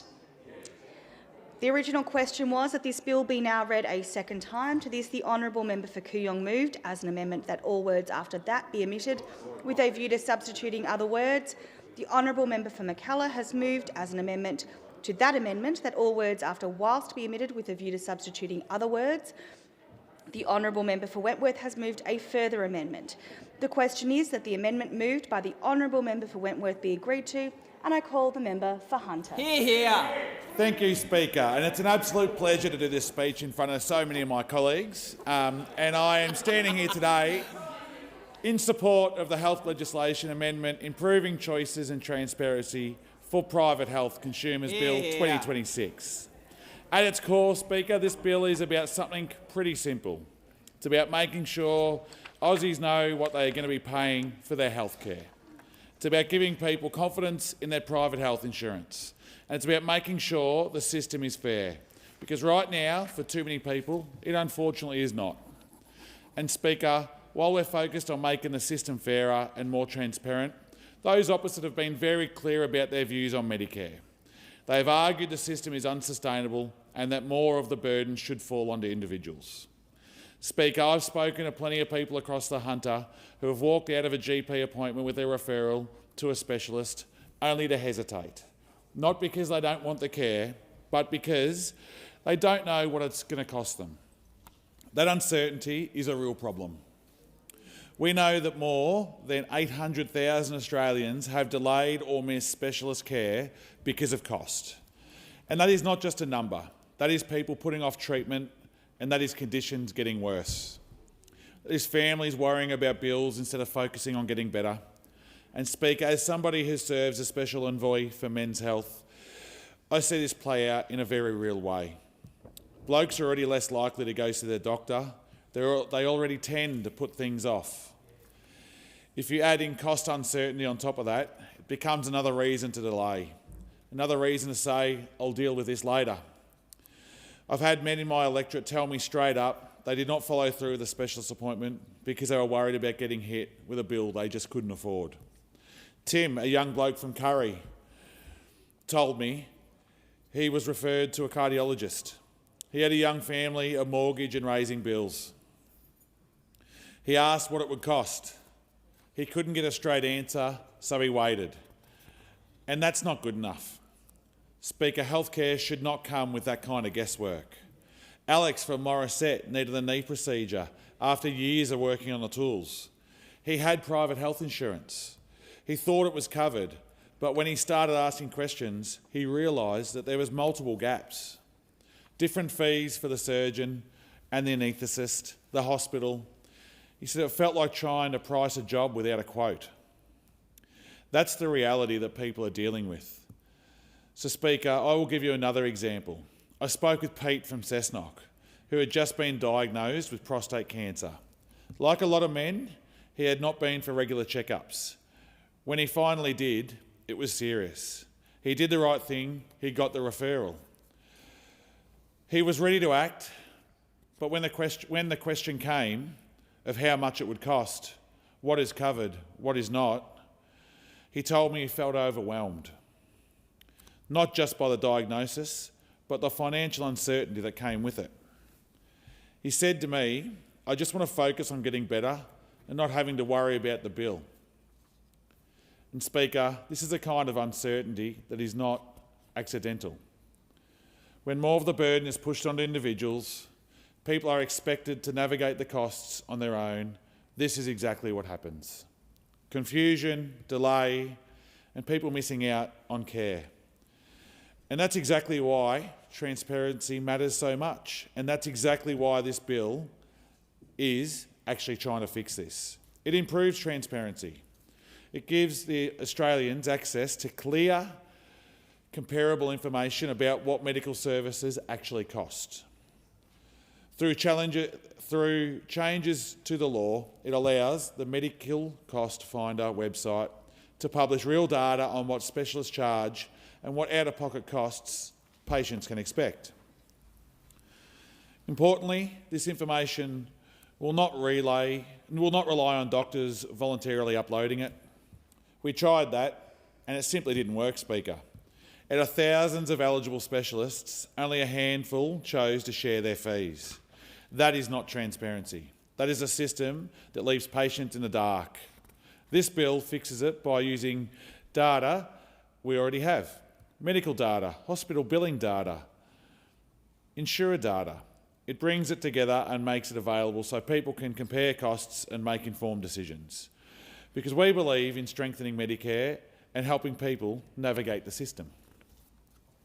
Those opposite have argued that the current model cannot continue and that Australians will either have to pay more or face reduced access to care. This bill takes a much different approach, Speaker. It puts the information in the hands of patients. That means someone in the Hunter can look up what a procedure might cost in Newcastle compared to somewhere else. They can see whether a doctor participates in gap cover arrangements. They can understand what their insurer is likely to cover. And this is common sense, Speaker. It's something that people expect. This bill also provides transparency around hospitals and insurers. It will show which doctors operate at which facilities. It will show which insurers have arrangements with those facilities. And it will show the proportion of policyholders facing different out-of-pocket costs. All of that matters when people are making decisions about their health. At the same time, it protects patient privacy. No personal information will be published. Speaker, this is about a system transparency, not individual exposure. And there will be a process for medical practitioners to review and query the data that's published about them. So this is balanced, it's practical, and it's most certainly overdue. I want to spend a bit more time on why this transparency matters in the real world. When people cannot see the cost up front, they're making decisions in the dark.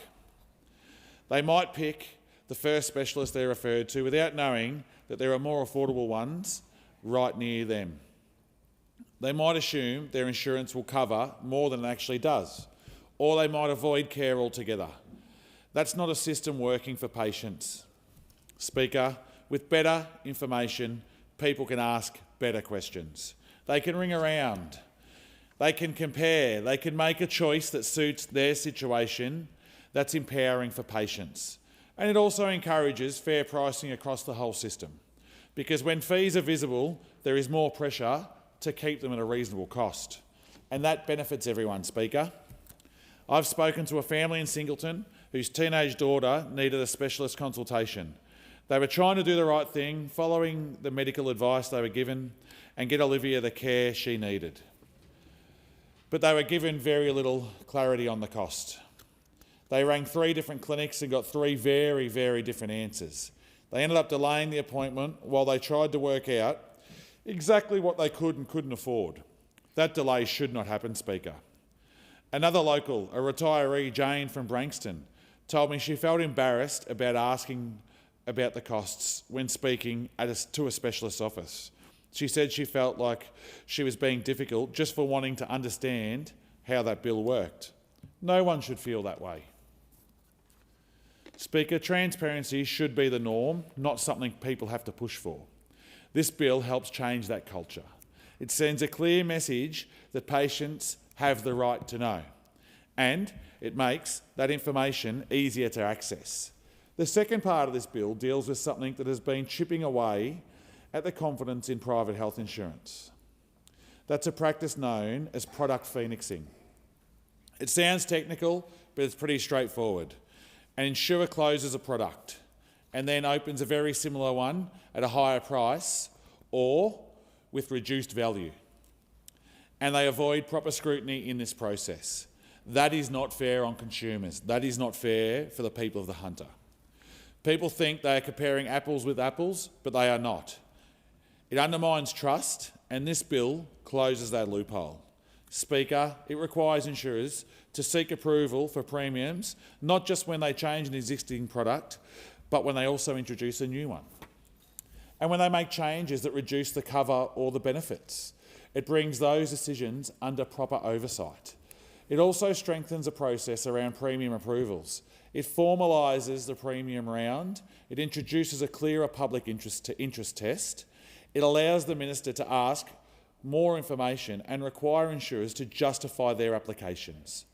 All of that's about one thing, Speaker: making sure Australians are getting value for money. I've had people in my electorate tell me they feel like their premiums keep going up, but their cover does not feel like it's keeping up with that pace. The frustration is real. Families are making tough choices about what they can and can't afford. And when they do pay for private health insurance, they want to know it's worth it. This bill helps rebuild that trust because it puts stronger checks in place. It makes the system more transparent, and it makes insurers more accountable. Speaker, I've also heard from younger families in Cameron Park who are weighing up whether to keep their private health cover at all. They are looking at raising premiums, uncertain benefits, and wondering if it's worth it. If we want people to stay in the system, we have to make sure the system is fair and clear. This bill is part of that. From a men's health perspective, transparency and confidence matters. We know that men are less likely to engage with the health system. We know they are more likely to delay. If we make the system clearer, simpler and easier to understand, we remove more barriers. We make it more likely that they will actually take that next step, book the appointment, follow through with treatment, get checked early instead of late. That saves lives, Speaker, and it's not just about physical health. When people avoid care because of cost concerns, it adds to stress. It weighs on them. It affects their mental health as well. And Speaker, I've spoken to blokes who say they worry about the bills and it keeps them up at night. That's part of the picture too. Clear information helps take some of that pressure away. It gives people a sense of control, and that really does matter. I also want to touch on the broader context. Health costs are one of the biggest pressures that people are feeling right now. Cost of living is tight, families are budgeting carefully, and when health costs are uncertain, it creates anxiety. This bill does not solve every issue in this system, but it's a practical step in the right direction. It gives people more control, more information, more confidence, and it holds parts of the system to account. That is what good reform should do. I want to go back to something very simple. Speaker, if you were getting work done in your house, you would expect a quote. If you were getting your car fixed, you would expect a price. You would not agree to a job without knowing what the actual cost is going to be. But in healthcare, too many people are asked to do exactly that. Sign up for treatment without knowing the full picture. That is what this bill changes. It puts information back in the hands of patients. It gives them the ability to compare and contrast, to ask questions, to make choices, and to make the system more accountable. Speaker, I've spoken to older residents in places like Cessnock and Singleton who are trying to manage on fixed incomes.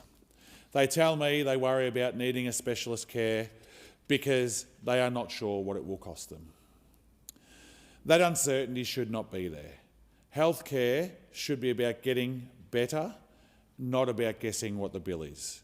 This bill helps address that. It strengthens Medicare by supporting better decision-making. It improves private health insurance by closing loopholes and increasing oversight. And it delivers on a clear commitment to transparency. There is still more work to do on health, Speaker. There always will be, but this is a solid step forward.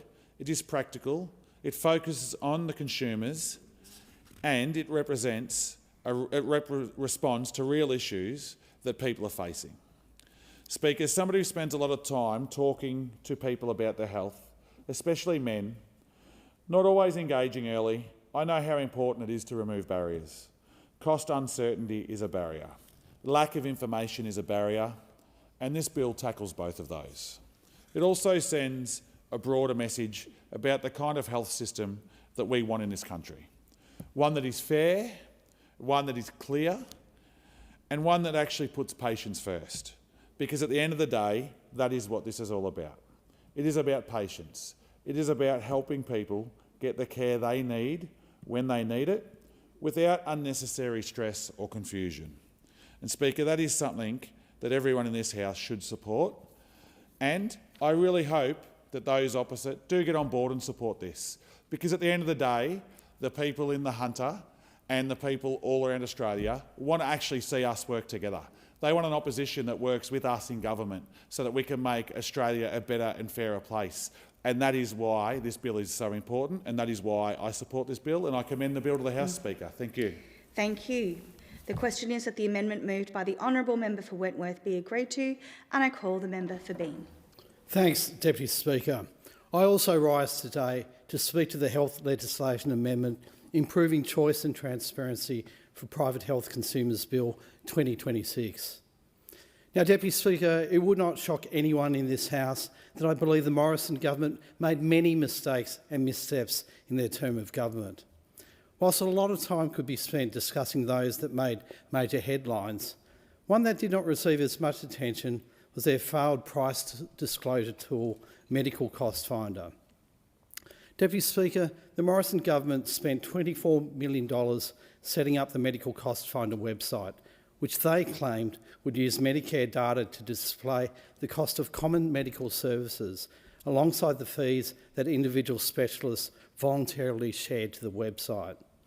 But how did this work out in practice, Deputy Speaker? By the end of 2022, out of the approximately 6,300 eligible specialists registered to practice in the 11 specialties covered on the Medical Cost Finder, just 6 doctors had chosen to display their fee information. 6 out of more than 6,000. But that was in 2022, so maybe it improved over time. But even 3 years later, Deputy Speaker, only 88 doctors have voluntarily displayed their fee information, just 88. It is clear, Deputy Speaker, that the system was not working and that this was preventing Australians from being able to access information that they needed when making decisions regarding their health care. This bill before the House fixes this. Deputy Speaker, it is simply unjustifiable to expect Australians to commit to a medical treatment without knowing the cost of that treatment. It is unjustifiable to expect Australians to commit to a medical treatment without being able to compare those costs against the fees charged by other providers. Australians have the right to know the level of support that is provided by their private health insurer so they can determine from the outset their likely out-of-pocket costs. This bill will allow the government to publish details about what individual specialists charge for particular medical services. This information is already collected by Government, Deputy Speaker. It's just a matter of allowing it to be published. This move will improve transparency and take the guesswork out of healthcare, helping ensure Australians have all the information they need when making choices concerning the health of themselves and their loved ones. And it does this without increasing the administrative burden on our doctors. Deputy Speaker, this bill also outlaws another practice that is becoming increasingly problematic in the insurance system, which is the practice of product phoenixing. For those that are unaware, product phoenixing is when an insurer closes an existing product, then opens an identical or similar new product at a higher premium. We know that this practice is hurting the hip pockets of Australians and damaging their confidence in the insurance system. That is why we promised at the last election to address it, and that's why we're delivering on that promise.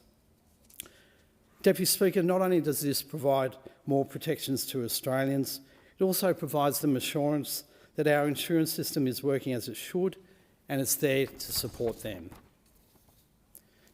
Deputy Speaker, this doesn't just protect new entrants to private health insurance, but also the 15.3 million people who currently hold private health insurance policies who are currently left unprotected from this practice. The bill will achieve this by amending the approvals insurers are required to receive from the Minister for Health. Currently, private health insurers are required to apply to the Minister for Health if they wish to change the premium for an existing product. This creates loopholes that have been exploited by providers to maximise their profits and hurt the Australian people. This bill before the House creates changes that will require an insurer to seek ministerial approval for the premium charge for a proposed new product and, importantly, where changes are made that reduce cover, a benefit or a term of condition of an existing product.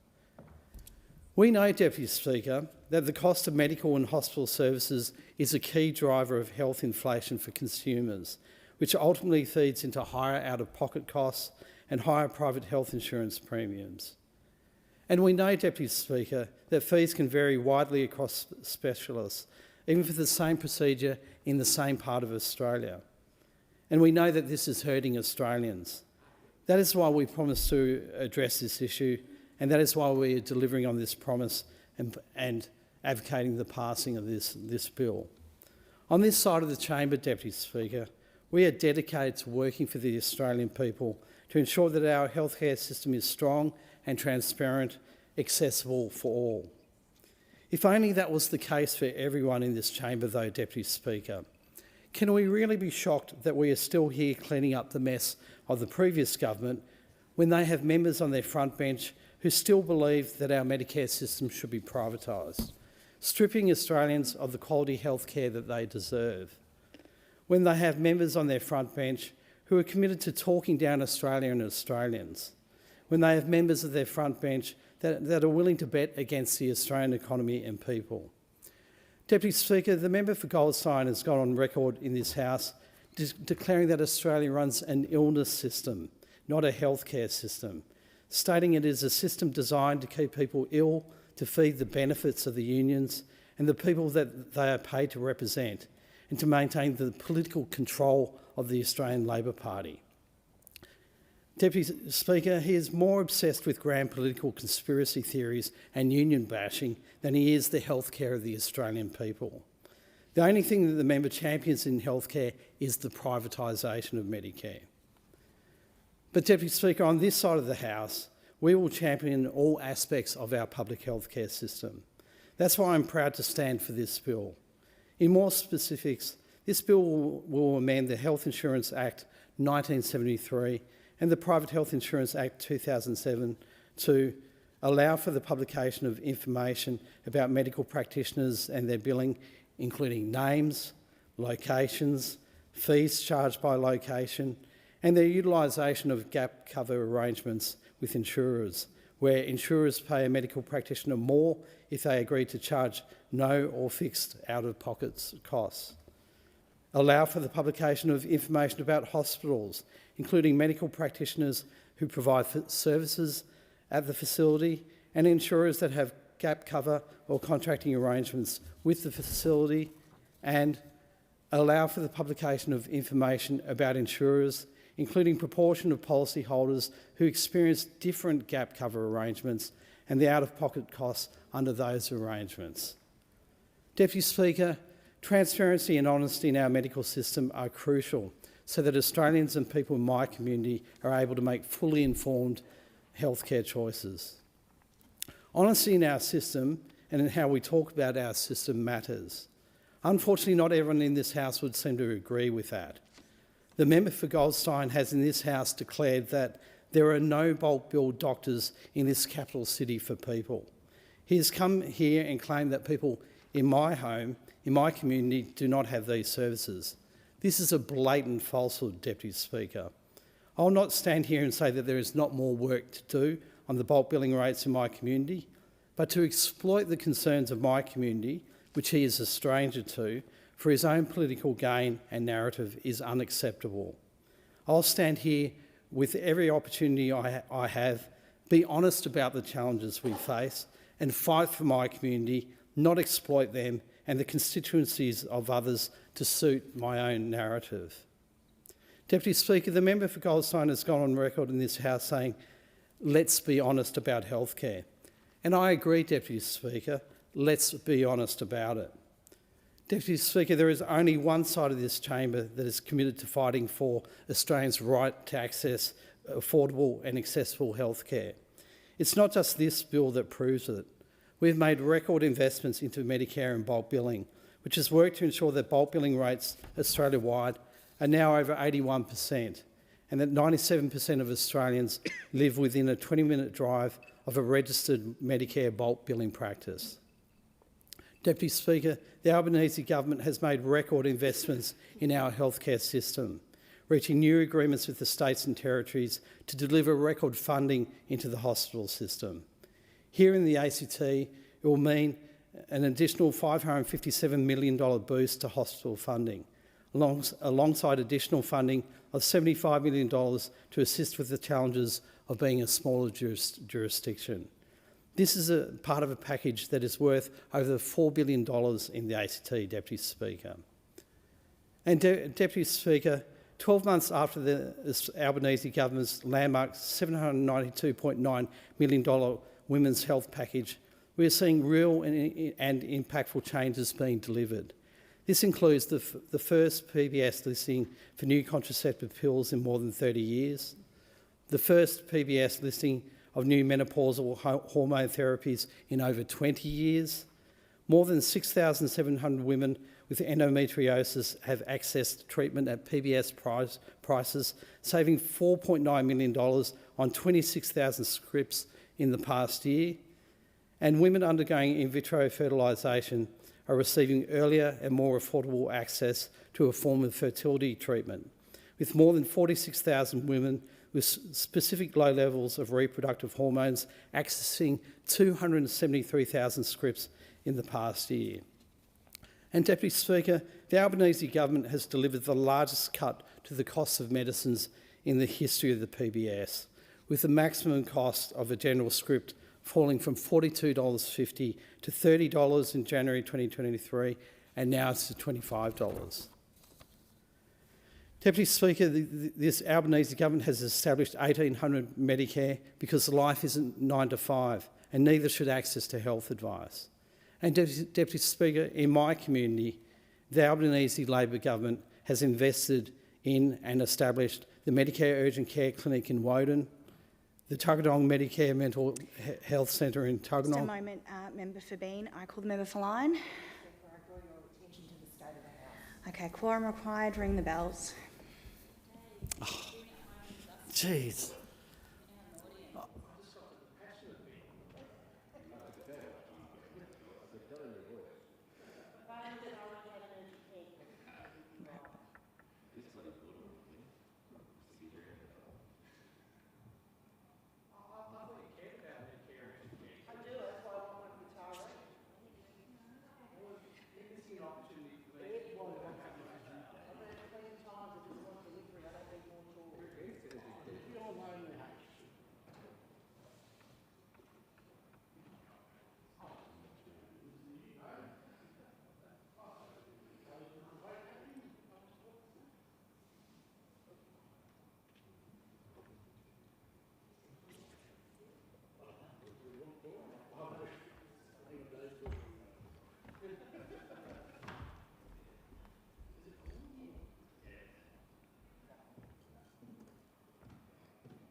Quorum formed. Thank you very much.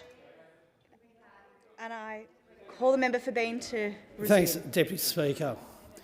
This bill is another example of the Albanese Labor government's plan to assist Australians with the cost of health care, to ensure that the last things Australians are worrying about when seeking medical treatment is their wallet. This fits into the broader picture as well, Deputy Speaker, on Labor's commitments to stand in the trenches with the Australian people in the fight against the cost of living. That's why we've also cut student debt, cut the cost of PBS medicines, cut 30% off home batteries to lower power bills, and supported apprentices with 10,000 bonuses, and introduced paid prac for nursing, teaching, social work and midwifery students. Deputy Speaker, I'm very excited to see this latest commitment be delivered and added to that list. I commend this bill to the House. Thank you very much. The question is that the amendment moved by the honourable member for Wentworth be agreed to, and I call the member for Brisbane. Thank you, Deputy Speaker. We all know that it's Labor that's the party that delivers better, affordable and quality healthcare to Australians. We established Medicare in 1984, and under the Albanese Labor government we've delivered expansions to the pharmaceutical benefit scheme, including $25 scripts. We've rolled out urgent care clinics across the country, including one in my electorate of Kelvin Grove. We've delivered a landmark women's health package, which means more choice, lower cost and better health care for women. Australians know that they can always trust the Labor government to deliver accessible and affordable health care. Now, Deputy Speaker, there is no doubt, though, that our system is one of the best in the world, but its trajectory has waxed and waned, reflecting the values of the party in power. So going back to 1972, Labor was elected and promised a universal compulsory national health insurance scheme, and that was to replace voluntary arrangements. Despite this being met with fierce opposition from the Coalition, the AMA, private health insurers, the policy was eventually legislated and Medibank was born. In 1975, the newly elected Coalition government gradually dismantled the scheme until it was eventually abolished in 1981. This was despite an election commitment to maintain Medibank. Various reports show that Fraser years reduced people's access to the universal scheme and encouraged private health insurance membership, promoting the role of private care as a substitute for a public system for those who could afford to pay.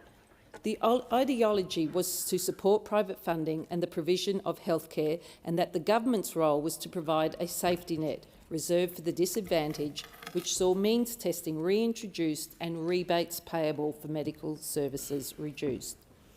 After the 1984 election, the re-elected Labor government restored publicly funded universal scheme under its new name, Medicare, the green and gold card that we all know so well. It was to provide free access to all public hospitals without means testing. Medicare is a proud Labor legacy. Access to affordable healthcare was not just the right thing to do, it was the fair thing to do, and it was an investment in Australians and in Australia. Now, Deputy Speaker, for decades, private health insurance has continued to operate alongside Medicare as a complement, providing additional cover for services and amenities not covered or reimbursed by Medicare. That's because this Labor government and many Labor governments before us have recognised the importance of a strong and accessible public healthcare system, but Medicare can't do it all.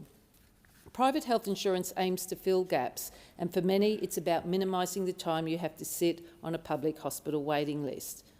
Now, there are two types of private health insurance: hospital cover for things like accommodation and theatre fees, and general treatment for services like maybe dental, maybe physio.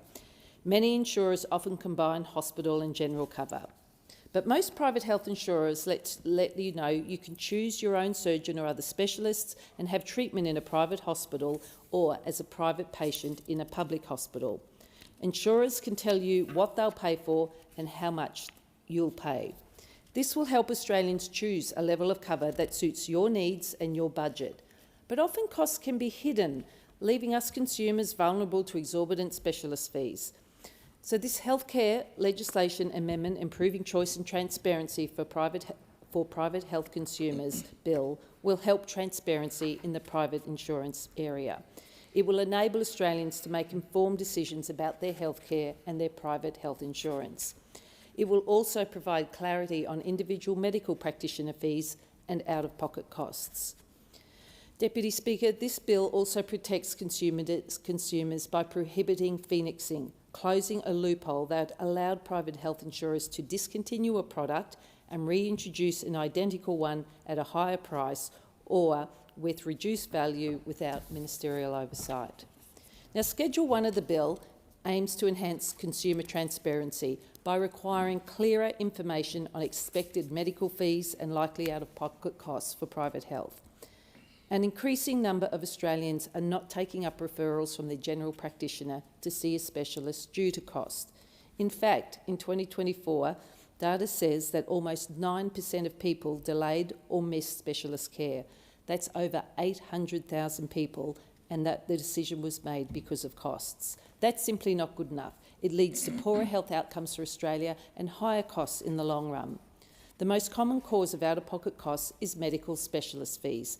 It's unreasonable to require patients to commit to a course of medical treatment without clear, upfront information about the associated costs. Patients should be able to understand what they will be charged and have the opportunity to compare those costs with fees offered by other providers, enabling them to make informed and financially sound decisions about their care. Understanding the level of support that is provided by their private health insurer is also vital in determining their likely out-of-pocket costs. This will provide consumers with the opportunity to plan for upfront costs. Deputy Speaker, since 2022, specialists and insurers have been able to participate in the Medicare Cost Finder by voluntarily publishing their fees and their out-of-pocket information. Now, this platform was created to provide transparency for patients seeking clearer information about medical expenses. But guess what? Uptake has been too low, with only 1 to 2% of specialists and 10% of insurers participating on the website as of December 2025. That's simply not good enough. There is a product there, there is a system there to provide transparency for patients, and it's not being utilised. People deserve to know what their costs will be right from the start. So this legislation, Deputy Speaker, will allow for the publication of relevant data on the Medical Cost Finder without the need for input from specialists, as it'll be drawn from Medicare, hospital and insurer billing data already collected by the government. And while the focus is on the charging practices of non-GP specialists, general practitioners and their billing could also be published on the website in future. Deputy Speaker, Schedule 1 will amend the Health Insurance Act of 1973 and the Private Health Insurance Act of 2007 to do a few things. One, to allow for the publication of information about medical practitioners and their billings, including their names, their locations, their fees, charged by location, and the utilisation of gap cover arrangements with insurers, where insurers pay a medical practitioner more if they agree to charge no or fixed out-of-pocket costs. The second, allow for the publication of information about hospitals, including medical practitioners who provide services at the hospital and insurers that have gap cover or contracting arrangements with that hospital. And three, allowing for the publication of information about insurers, including the proportion of policyholders who experienced different gap cover arrangements and the out-of-pocket costs under those arrangements. 4, include an immunity from civil proceedings, and 5, modernise the secrecy regimes that make it consistent with amendments to secrecy provisions in portfolio legislations made by the Regulatory Reform Omnibus Act 2025.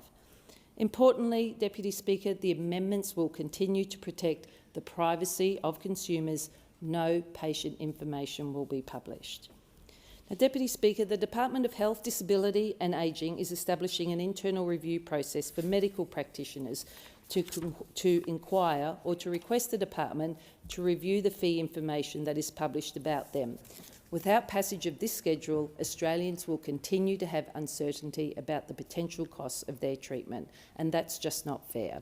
Patients will continue to be unable to compare providers and unable to seek better value from their private for their private health care. Frankly, they'll make more informed decisions with the passing of this legislation. Deputy Speaker, currently private health insurers are required to apply to the Minister if they wish to change the premium of an existing product, and this has typically occurred once a year through the annual premium review round process. And Schedule 2 of the bill relates to changes to strengthen ministerial oversight of private health insurance premiums to better protect consumers. Insurers are not required to seek approval for the premium charge for new products, so some insurers have avoided the intent of the premium round by shutting down an existing product to new customers and introducing a new, nearly identical product priced higher than the minister had approved for the original one. This process is known as phoenixing. Deputy Speaker, it hurts not just new entrants to private health insurance who are directly impacted, but the 15.3 million people who hold private health insurance who are left unprotected from unscrutinised changes. To address this issue, amendments to the Private Health Insurance Act 2007 will require insurance to apply to the Minister for approval of the premiums for new and existing products. In addition to acquiring ministerial approval for proposed premium changes, insurers will have to apply if they open a new product or they reduce the cover, a benefit or other term of condition of an existing product. Deputy Speaker, additional changes are also being made to formalise and enhance existing practices that also occur under the annual premium round process. These include specifying the premium round submission date in the legislation while allowing the Minister to make a legislative instrument to vary those dates, by encouraging submissions to be made through the premium round by introducing a more stringent public interest test to be applied to the applications made outside of the premium round submissions, allowing delegation of the Minister's premium approval power, but not the power to refuse an application. This could enable a reduced process for certain categories of applications outside the premium round. A delegation would likely be for relatively straightforward applications where they're more clearly in the public interest and details will be worked through with the industry. There are more changes in that schedule. Now, these reforms are an important step in holding private health insurers to account and empowering consumers to make informed decisions about the cost of their health care. The government will always pursue reforms that ensure private health insurers deliver genuine value for money, greater transparency for consumers, and put consumers' rights at the centre of healthcare decisions. Now, Australia has one of the best healthcare systems in the world, and many of us are really proud that everyone can get access to quality healthcare. I've lived through the flip side. While living in the US, another developed country, by the way, I saw families go broke because of an unexpected illness or injury. I saw elderly people suffer in pain because they couldn't afford a knee replacement. I saw young people not get health checks because it was too costly. And not that long ago, we saw Medicare almost broken and people putting off seeing a doctor or buying their medicine. Why? Because Medicare was neglected under the LNP, and as a result, it has become too costly. This Labor government, and like those before it, is committed to Medicare and has poured billions of dollars back into strengthening the system. Those opposite don't like it when we get out that green and gold card in this House, but I tell you, our communities do. It's a strong reminder of their efforts to. It's a strong reminder of the LNP's efforts to undermine Medicare every time they're in government. I outlined some of the history earlier. They know their record when it comes to investing in healthcare. It's shameful. The previous leader of the LNP, Peter Dutton, was voted the worst health minister in the world. And under Scott Morrison, they were sharpening their knives to privatise Medicare. That's their go-to. They froze GP bulk billing for years, leading to higher costs to see a GP, and the list goes on. Deputy Speaker, on this side of the House, we know the importance of backing our healthcare system. We know the importance of making sure our communities have access to high-quality, affordable healthcare when they need it. So what's Labor done? We've been funding our hospitals. We're investing in Medicare. We're rolling out urgent care clinics across the country, including one in my electorate of Kelvin Grove. We've had almost 4,000 patients visit that clinic, and it's only been open less than 6 months. We're increasing bulk billing rates. We're rolling out mental health centres across the country, and we're providing $25 scripts or $7.70 if you're on concession. Why? Because by backing a strong healthcare system, we are backing everyday Australians. We're making sure every person in my electorate, every person across the country has access to affordable healthcare when they need it. And with this bill, Deputy Speaker, we're going further. We're protecting consumers who are under the private health insurance system as well, because that is a key part of our healthcare system. We're providing greater transparency so that patients and people who need medical care can make informed decisions in relation to their health care. I commend this bill to the House.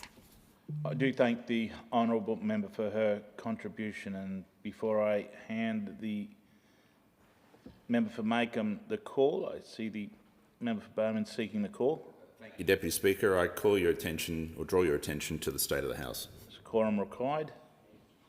Ring the bells.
Quorum's there. 20? Is it 20? All right.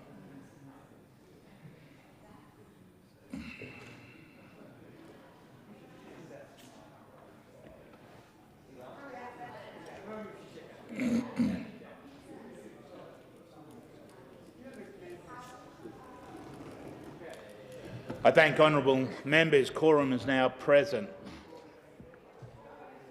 The question before the House is that the amendments now be agreed to. And with that, I give the call to the most honourable member for Macon. Thank you, Mr Deputy Speaker.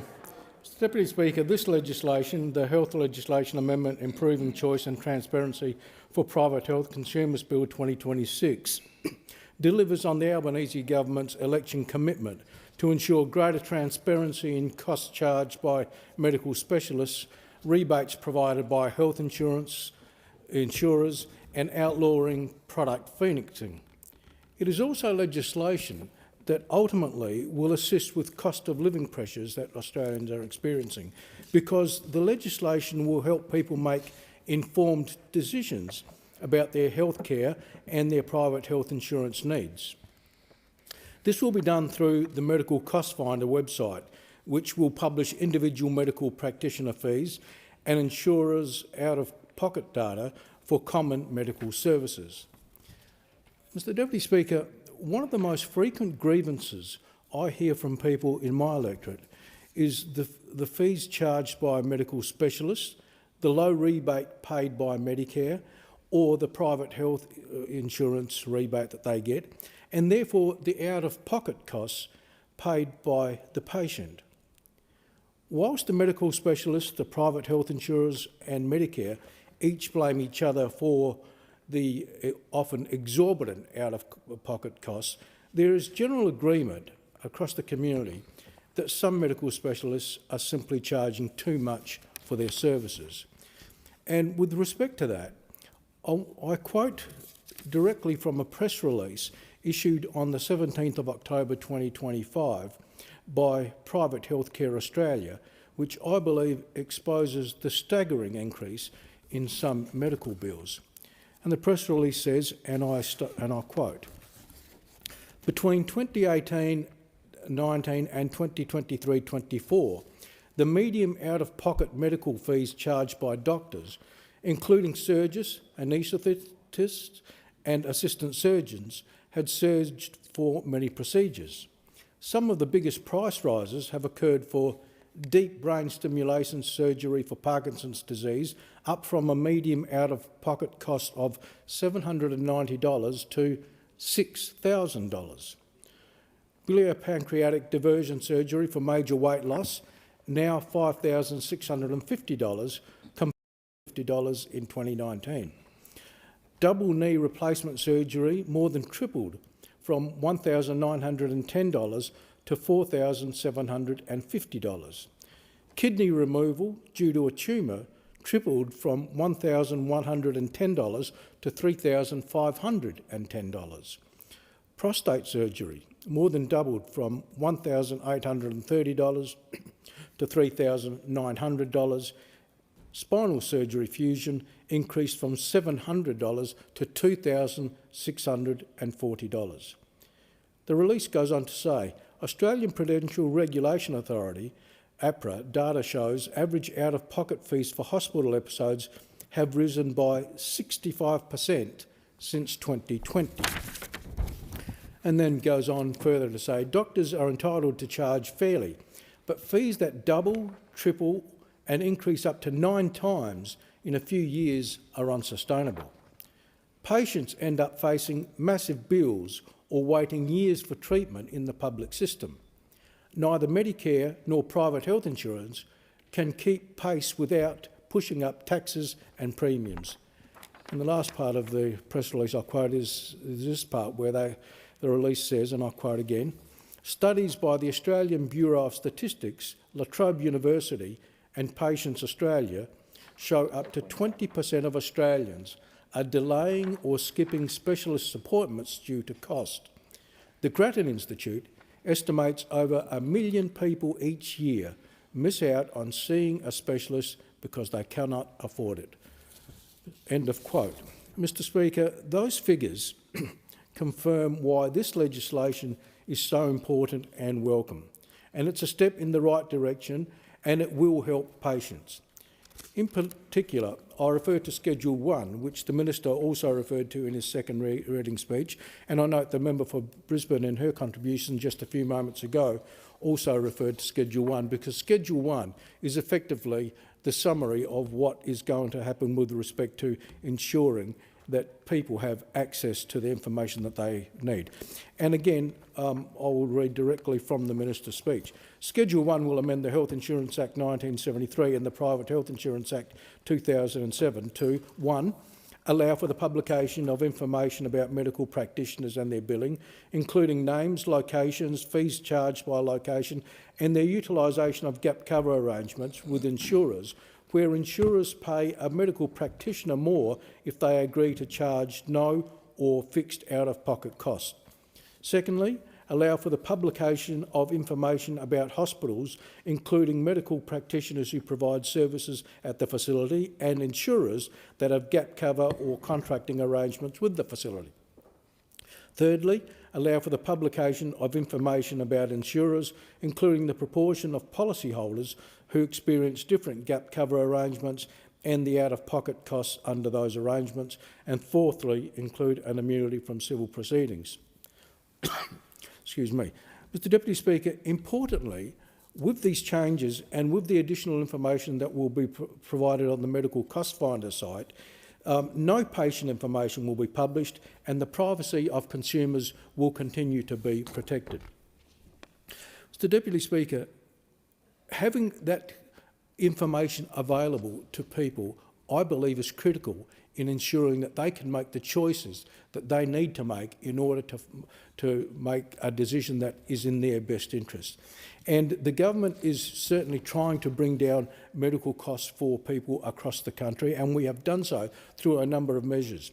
This is going to add to that. But if I can use the measure of bulk billing data, and as a result of the government's introduction or increasing of the bulk billing incentive for doctors, we've now seen nationally that 81.9% of people are getting bulk billed, and that's a 4.6% increase, higher than the same time last year. In South Australia, the figure is 80.4%, almost 6% higher than it was again this time last year. In my own electorate of Macon, we are now seeing bulk billing rates of 85.6%, whereas in October 2025, before the bulk billing initiative was expanded to include all Australians, it was just 78.4%. And we now have, in my own electorate of Macon, 17 GP practices that fully bulk bill, and that is an increase of 10 to what it previously was. Mr Deputy Speaker, I quote those figures only to highlight how, by providing information, by providing additional support, people are able to get their medical needs looked at without being out of pocket in the way they would have been in previously. And that is a good thing, because if people can afford to see their doctors at the right time, it ensures that they perhaps don't develop further and more expensive complications further down the track. And so we need to try and ensure that people get to their doctors when they need to, and that includes their specialists. Because, as I said and quoted from that press release earlier on, when nearly 1 million Australians are choosing to defer their appointment with their specialist, ultimately it will mean that their medical condition will deteriorate. And that in turn means that when they finally do need the treatment, it will be much, much more expensive for them. If they don't go to the medical specialist, then their choice is to go to a public hospital. And again, if they go to a public hospital, the problem is that, firstly, the public hospitals are already under pressure, as we know, right around the country.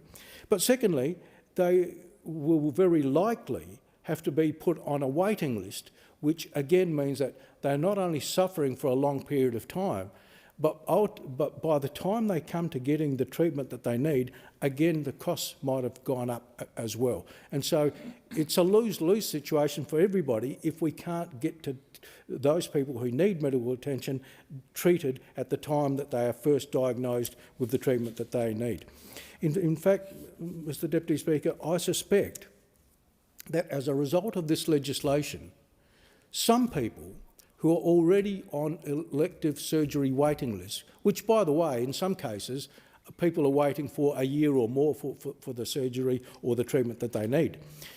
But as a result of this legislation, it is my view that when people are able to shop around, when people know that there perhaps is a cheaper alternative, even if it means that they have to pay for it themselves, they may well come off the elective surgery waiting list in the public hospital and choose to go to a private specialist, because they now find a private specialist that they can afford to provide the treatment that they need. Whereas right now, most people usually get a referral from their GP. The referral is to a specialist that they don't question, and they have no idea whether they could possibly get the same treatment at a much better rate using another surgeon. It's not often that people shop around when it comes to medical treatment. They usually rely on the advice of their GP, and I think that's going to change as a result of this legislation, and change for the better. What it will also do, and this is clearly one of the intentions, is that by ensuring that people have access to the costs of what specialists are charging, that some of those fees might start to come down a little, because, as I pointed out again by quoting those costs from that press release that I referred to, some of the fees are, in the minds of most people, unrealistic, and quite frankly, it is time some of them did come down. Even in the medical field, every day there is new technology out there.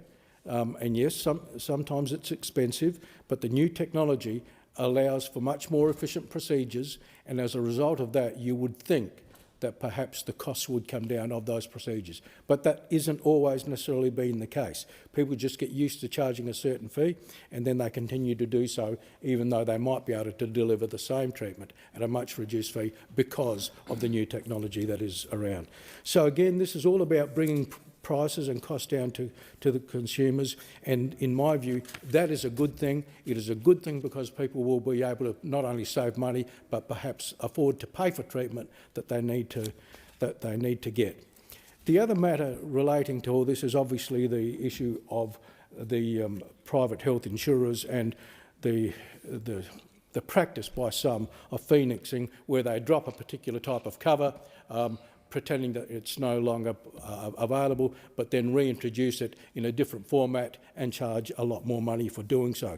Again, that's going to be outlawed, and I again welcome that practice because again it is stopping people, or at least it is increasing the premiums for people unnecessarily. It's interesting to note that in the year 24-25, there was $31.1 billion paid in private health insurance premiums. That is a lot of money that is being paid by families across the country in order to seek and to get the health cover that they need. And sadly, for many of them, on top of that, when they do need some kind of medical support or medical treatment, they usually find themselves being out of pocket to the tune of hundreds, if not thousands of dollars. And I think that is a terribly sad thing. I particularly feel for the people that have chronic conditions whereby not only is their own lifestyle changed and affected each and every day because of the chronic condition they have, but in most cases, a person with a chronic condition will also be someone who probably has to regularly see a specialist of some sort or another. And so they're not only having to deal with other increased costs in their life because of their condition, but the constant treatment that they need from the specialist must surely be a burden that many of them would find difficult to face. And I know from speaking to people in my electorate that that has often been the case where people are really struggling to pay for the treatment that they need if it means going to see a specialist. Mr Deputy Speaker, in wrapping up, this legislation is good legislation. It provides information out there in the marketplace that people will access, and ultimately that will reduce the cost of health services for people who need them throughout this country, and I commend the legislation to the House. I thank the honourable member for the contribution. And the question is now that the amendment be agreed to, and with that I give the call to the most honourable member for Dunkley. Thank you, Deputy Speaker. This is an important piece of legislation that strengthens the foundations of Medicare and supports the delivery of affordable, accessible and high-quality healthcare for Australians. At its heart, the legislation is about ensuring that programs we use to support primary care providers have a clear legislative framework, strong accountability and the integrity needed to continue delivering for Australians. I could ask the member to resume her seat just for a short moment, please. It seems the member for Hinkler is seeking the call. Member for Hinkler has the call. Herbert. Well, it's such a great speech, but I'd like to get everyone else here, so I'd like to turn the attention of the Speaker to the State of the House. Quorum required. Ring the bells.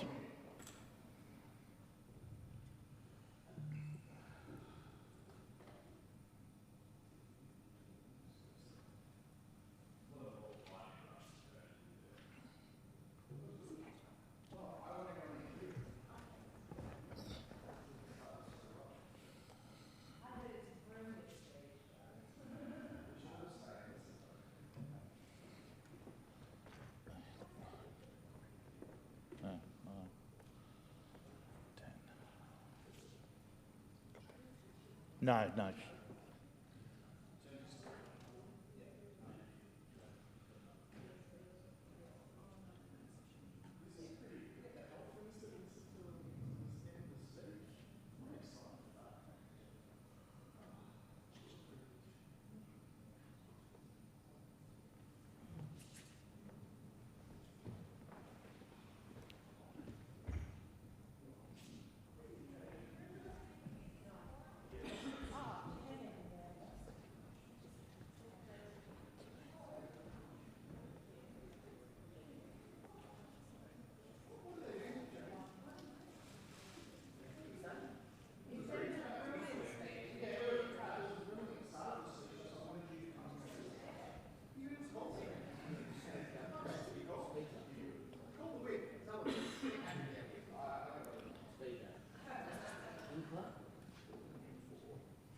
Herbert.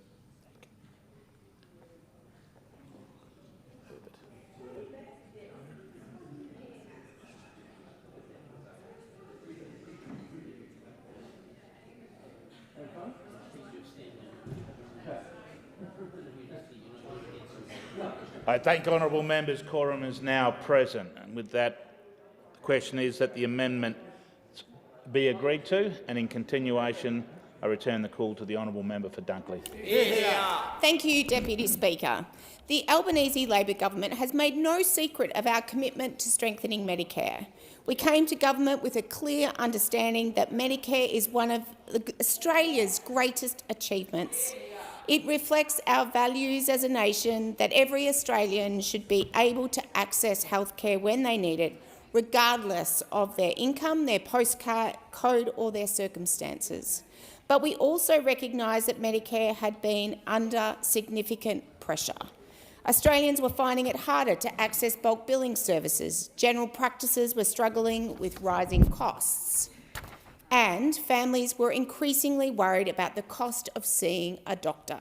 That is why our government has delivered the single largest investment in Medicare's history.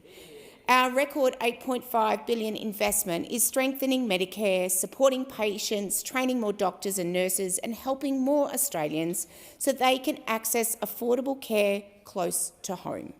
The legislation before the House today complements that investment. Primary care incentive programs are a vital part of how governments support the delivery of healthcare. They encourage best practice, improve access to services, and provide financial support to the doctors, nurses and practices that Australians rely upon every day. Programs such as the Medicare Bulk Billing Practice Incentive Program are already helping to make healthcare more affordable for millions of Australians. However, these programs have not always had the clear legislative foundations necessary to support their long-term administration and integrity. This legislation addresses that issue. It establishes a clear framework for Commonwealth primary care incentive payment programs, ensuring they can be administered effectively, transparently and responsibly. It provides strong mechanisms to protect public funds, enforce compliance and maintain the integrity of programs that support healthcare delivery across the country. Importantly, it also provides a framework that can support future primary care initiatives as Australia's health system continues to evolve. This is sensible legislation. This is practical legislation, and it's legislation that supports the broader objective of ensuring Medicare remains strong for generations to come. The importance of strengthening Medicare is something I hear about regularly in my electorate. Whether I'm speaking with families in Frankston, meeting with seniors in Seaford, talking to young parents in Carrum Downs, or chatting with local residents at community events across the electorate, accessible, affordable healthcare is always a priority and welcomed. People want to know they can see a doctor when they need one. They want to know that costs will not be a barrier to receiving care, and they want confidence that Medicare will continue to be there for them and their families. That is exactly why the Albanese Labor government's investment in Medicare matters. We are already seeing results. On the 1st of November, the government expanded the general practice bulk billing incentive to all Australians and began providing practices with an additional 12.5% incentive payment if they bulk bill all of their patients all of the time. This was a major reform. It sent a clear message to general practices that we value bulk billing and that we are prepared to invest in it. And the results are already becoming clear. The latest quarterly bill data shows that the national GP bulk billing rate was 81.9% for the January to March quarter. And on that note, I would like to conclude. Thank you. I thank the honourable member for Dunkley, and I give the call to the Minister.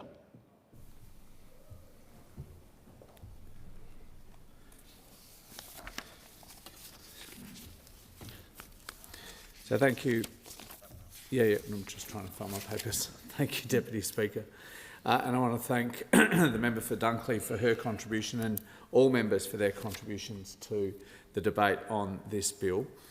Deputy Speaker, Schedule 1 of this bill makes important changes to support greater transparency in healthcare pricing, which will help Australians make more informed decisions about their private healthcare choices. It does that by providing consumers with more detailed information on the medical fees that they can expect to be charged and their likely out-of-pocket costs for their private health experience.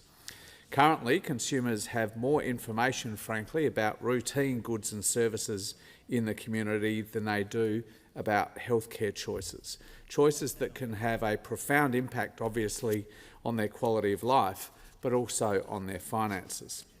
Without passage of this schedule, we would continue to see many Australians simply not knowing what their private healthcare journey was going to cost until they were in it.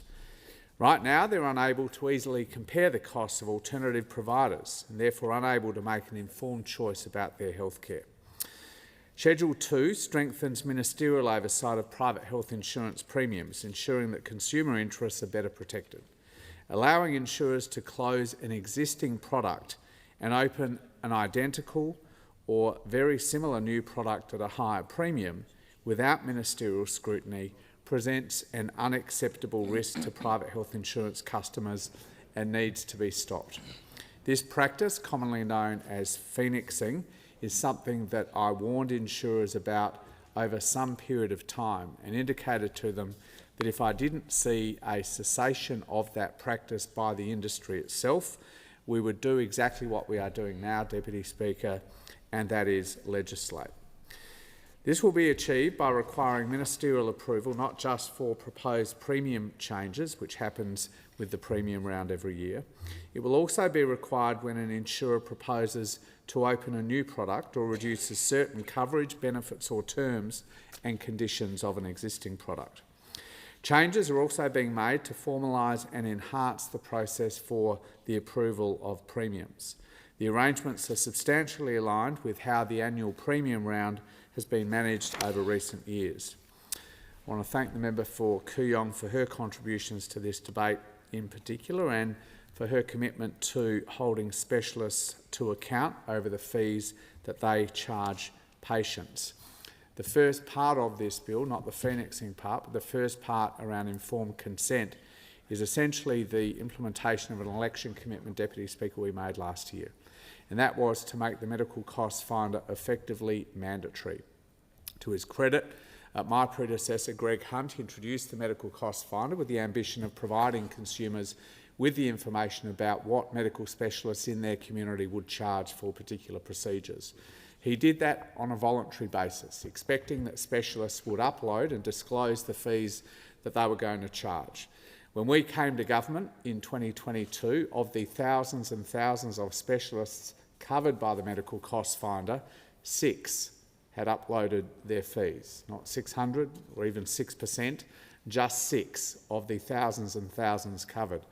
And even after the AMA, it was a start, the member for Riverina says, a modest start. And even after the AMA president, to his credit then, Steve Robson, urged his colleagues to upload and took the lead by doing it himself, that number still, years later, has not cracked triple figures. It is still less than 100 out of several thousand. Not quite, perhaps, the failure of the COVID Safe app, but frankly, pretty darn close. That is why we are acting to upload the data for the specialists themselves. They won't have to do it. We have access to all of that information, including the out-of-pocket costs that they charge, and we will populate the medical cost finder so that patients do go into that enormously important process of healthcare, knowing what they're going to be charged and knowing that they may have a choice in their community about different specialists that they would be able to access based on the fees that they would be charged. The government is not going to accept the amendments that have been circulated by the member for Kooyong, but we do understand the intent behind them, and I'll talk a little bit about them during the debate on those amendments. They come from a good place, and I think they identify a range of issues that we intend to work with stakeholders on, and are working already with stakeholders on, as we design the medical cost finder changes that will be enabled by the passage of this bill. So I thank members for their contribution to the bill so far and look forward to further debate and consideration in detail. I thank the Minister. The original question was that the bill now be read a second time, to which the honourable member for Kooyong moved as an amendment that all words after that be admitted with a view to substituting other words. Subsequent amendments have now been moved by the honourable members. The immediate question now before the House is that the amendment moved by the honourable member for Wentworth be agreed to. All of that opinion say aye. Those against say no. There are 2 ayes. Ayes have it. No division required? Righto, ring the bells for 4 minutes.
Lock the doors.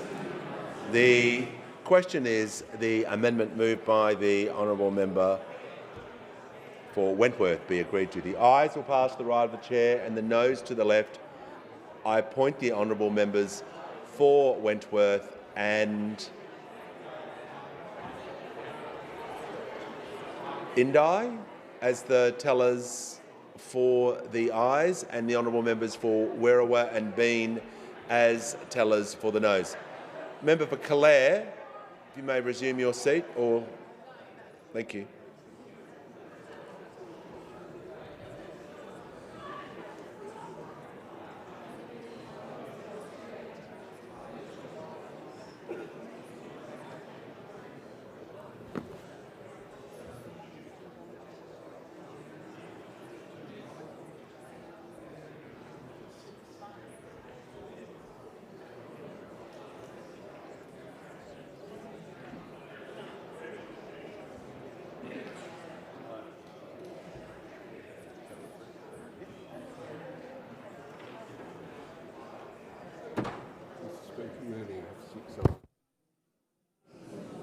As there are fewer than 7 members on the side for the ayes in this division, I declare the question negated in accordance with Standing Order 127.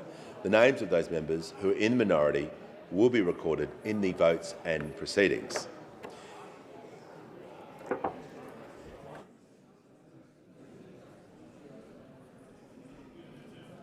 The next question before the House is the amendment moved by the honourable member for Mackellar be agreed to.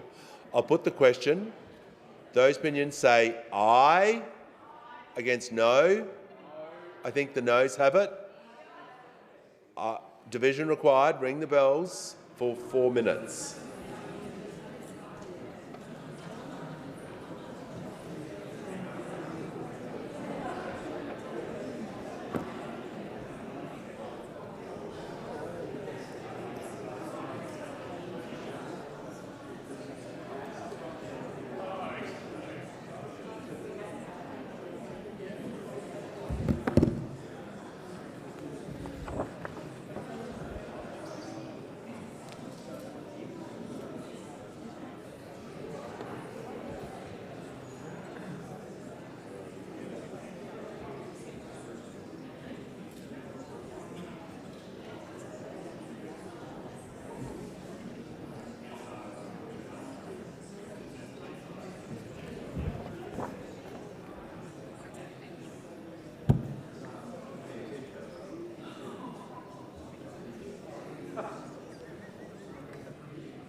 Lock the doors. The question is the amendment moved by the honourable member for McKellar be agreed to.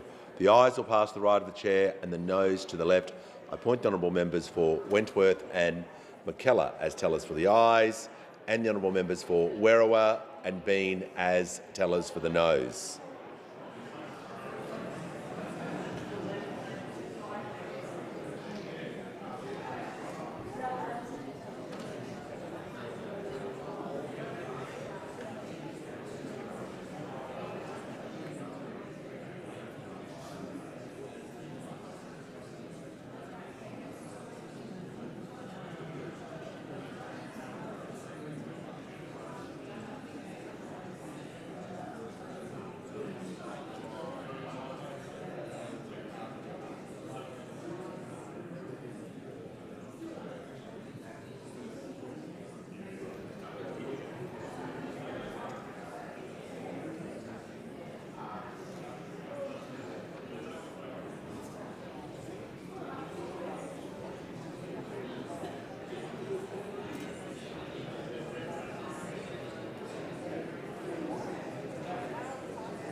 Order. The result of the division is ayes 10, no 71. The matter was resolved in the negative. The question now is the amendment moved by the honourable member for Kooyong be agreed to. I'll put the question. Those opinions say aye. Against no. I think the noes have it. Division required. Ring the bells for 4 minutes.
Lock the doors.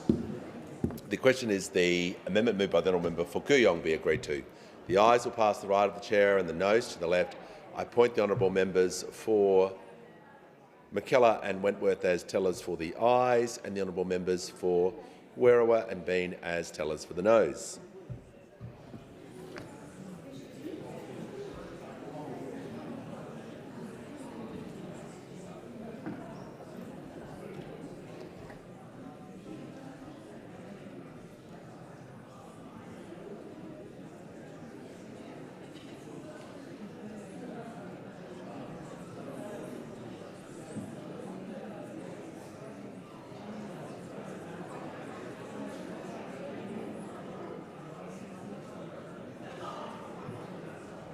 Order. The result of the division is ayes 10, noes 71. The matter was resolved in the negative.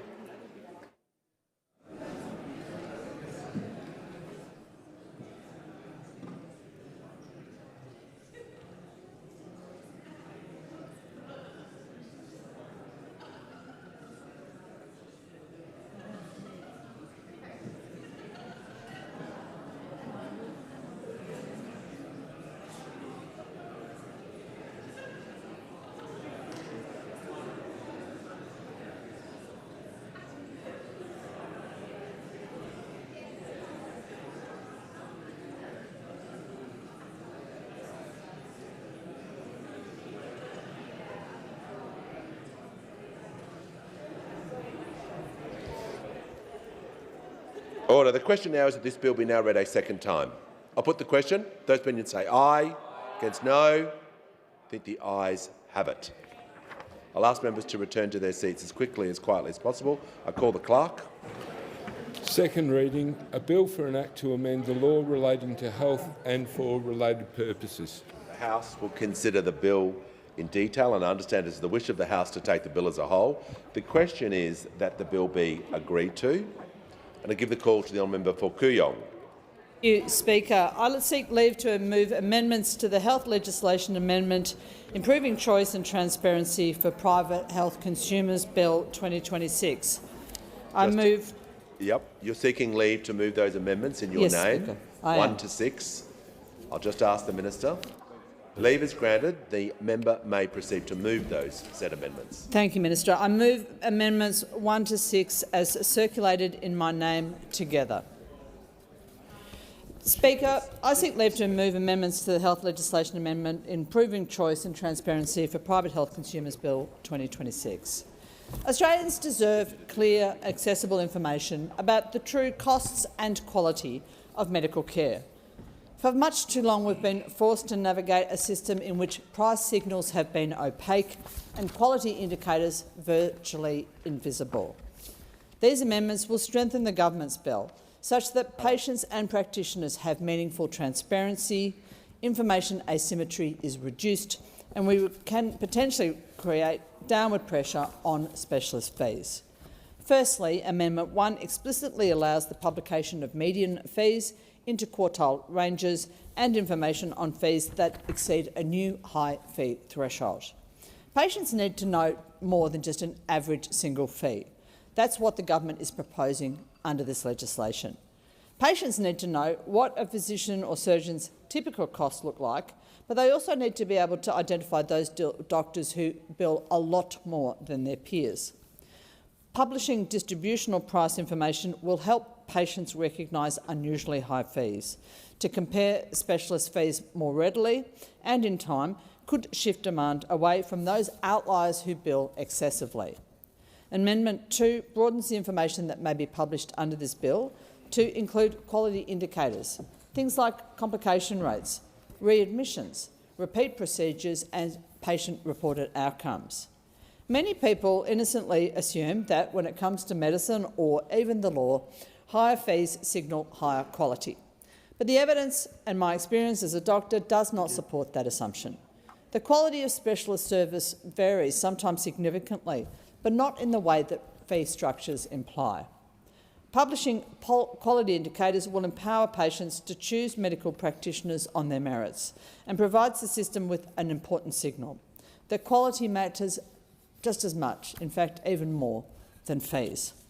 Amendment 2 also enables the publication of information about practitioners who charge upfront fees or who rely on gap cover arrangements. These can be key drivers of unexpected out-of-pocket costs. Next, access to timely data matters. If a specialist materially reduces their fees, the medical cost finder should reflect that. Amendment 3 ensures that doctors who lower their fees will not be punished by outdated, high historical figures presented as their fees of record.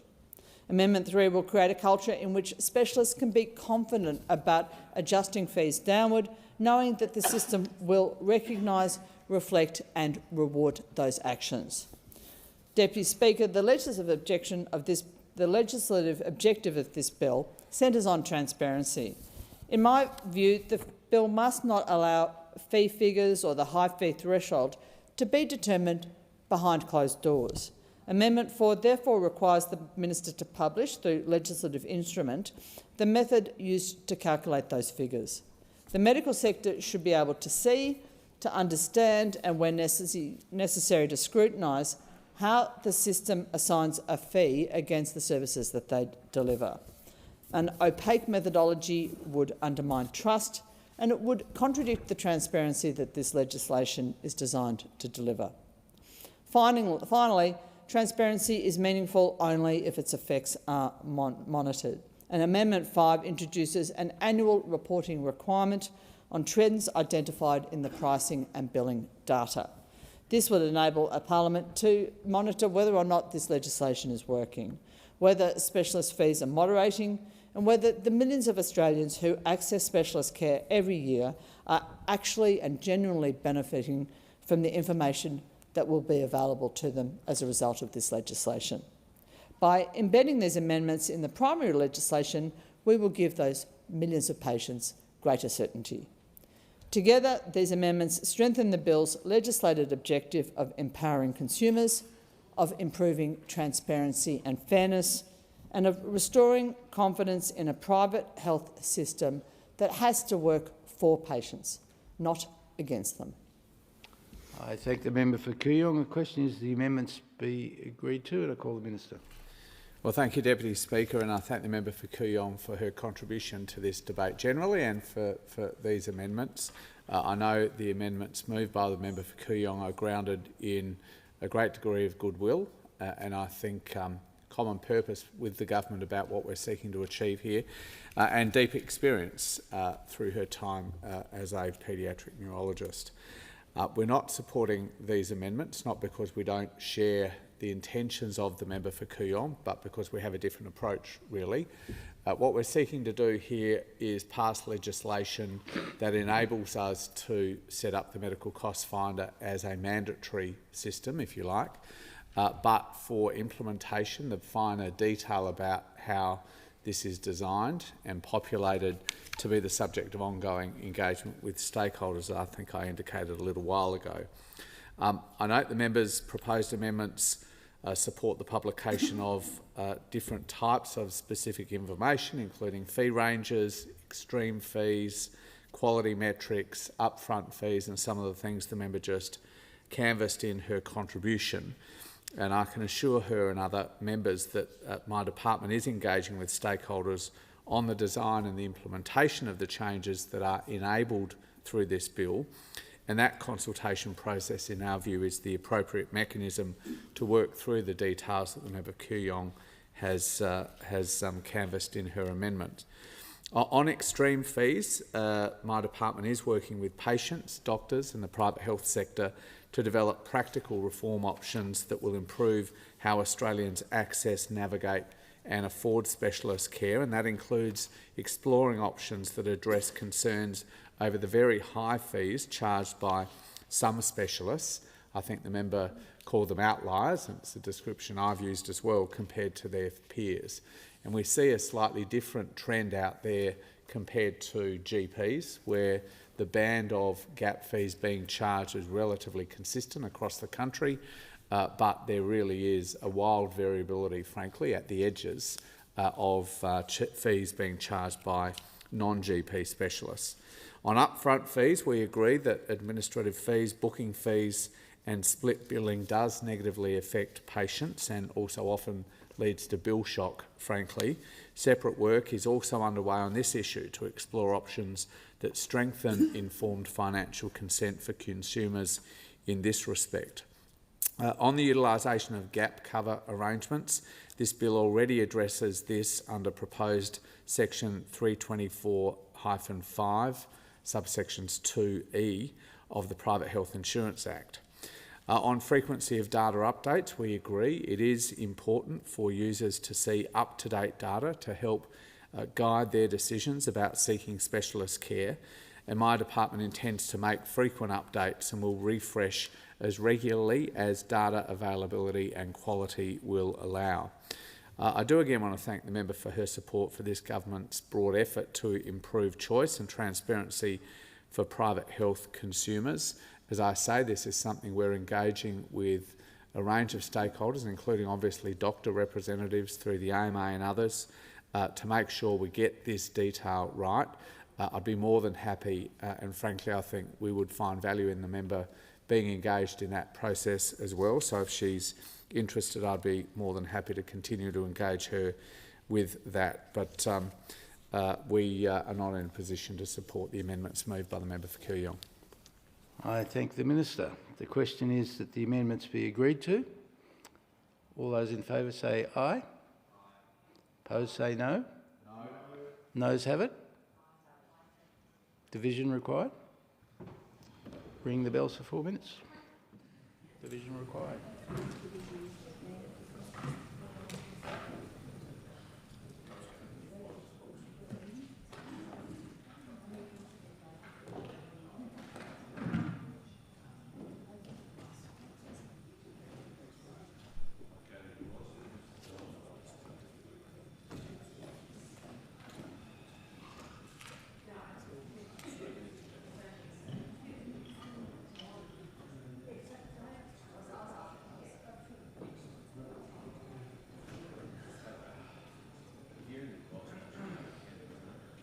The ayes move to the right of the chamber, the noes to the left.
Okay, lock the doors.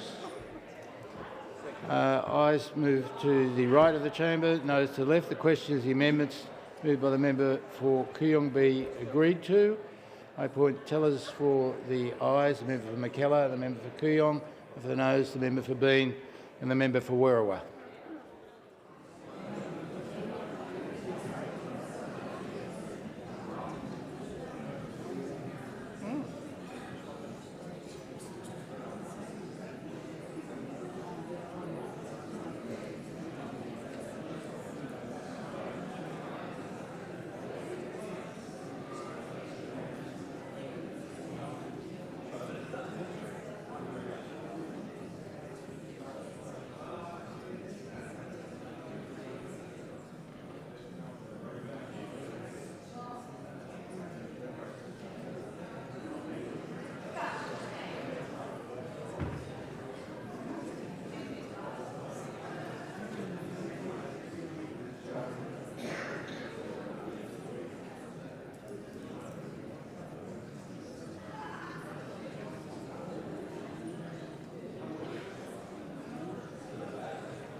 The result of the division is ayes 9, noes 69. This motion is resolved in the negative.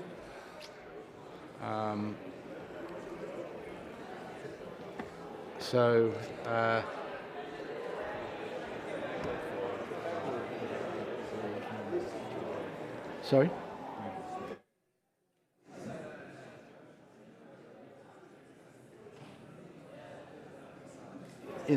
This bill has been resolved in the negative. And the amendments have been resolved in the negative. And I now call the Minister.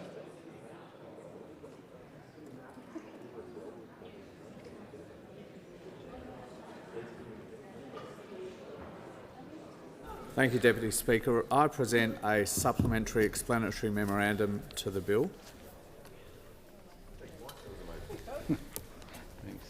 And Sorry. Yes, thank you. And I seek leave of the House to move government amendments number 1 to 9 as circulated together. Is leave granted? Granted. Good. Leave is granted. Thank the opposition. Deputy Speaker, I move government amendments 1 to 9 as circulated together. The question is that the amendments be agreed to. Deputy Speaker, the government amendments to the Health Legislation Amendment Improving Choice and Transparency for Private Health Consumers Bill make minor changes to the commencement date and the application of new private health insurance premium requirements to address stakeholder concerns and some implementation risks. The amendments align commencement with the start of the next premium round and give a transition period for private health insurance product changes that require premium approval. This addresses stakeholder concerns around the uncertainty of the eventual date of royal assent and how this would interact with the coming premium round. New products and price changes still require approval under the new provisions from commencement, ensuring they are included in this year's premium round intended to start mid-September 2026 with a 1 April 2027 effective date. Amendments 5 to 7 also respond to stakeholder feedback. Insurers have argued that changes to treatment cover that arise from decisions of government or other organisations should not be treated as designated changes that require premium approval. This is because not all changes that impact treatment cover are decisions of insurers. Some are decisions of government, for example, changes to the Medicare benefits schedule, or of other organisations, for example, schedule of treatments that are published by the Australian Dental Association. Without this amendment, insurers would have to apply for approval and the Department of Health would have to assess and approve applications that would cause unnecessary administrative burden that would not meaningfully address the objects of the bill. These amendments therefore provide that rules may be made to exempt specified changes that reduce or remove treatment cover from being a designated change. Not all insurer-requested exemptions will be appropriate. Appropriate exemptions applied through delegated legislation will allow responsive management. I thank the sector for their constructive engagement through this process and commend the amendments to the House. The question is now that the amendments moved by the Minister be agreed to. All those in favour say aye. Aye. Opposed say no. The ayes have it. And the question now is that this bill, as amended, be agreed to. All those in favour say aye. Aye. Opposed say no. The ayes have it. This bill, as amended, has been agreed to. I call the Minister. Deputy Speaker, I ask leave of the House to move the third reading immediately. Leave granted. Leave is granted. I thank the opposition. I move that this bill be now read a third time. The question is that this bill be read a third time. All those in favour say aye. Aye. Opposed say no. The ayes have it. I call the clerk. Third reading, a bill for an act to amend the law relating to health and for related purposes.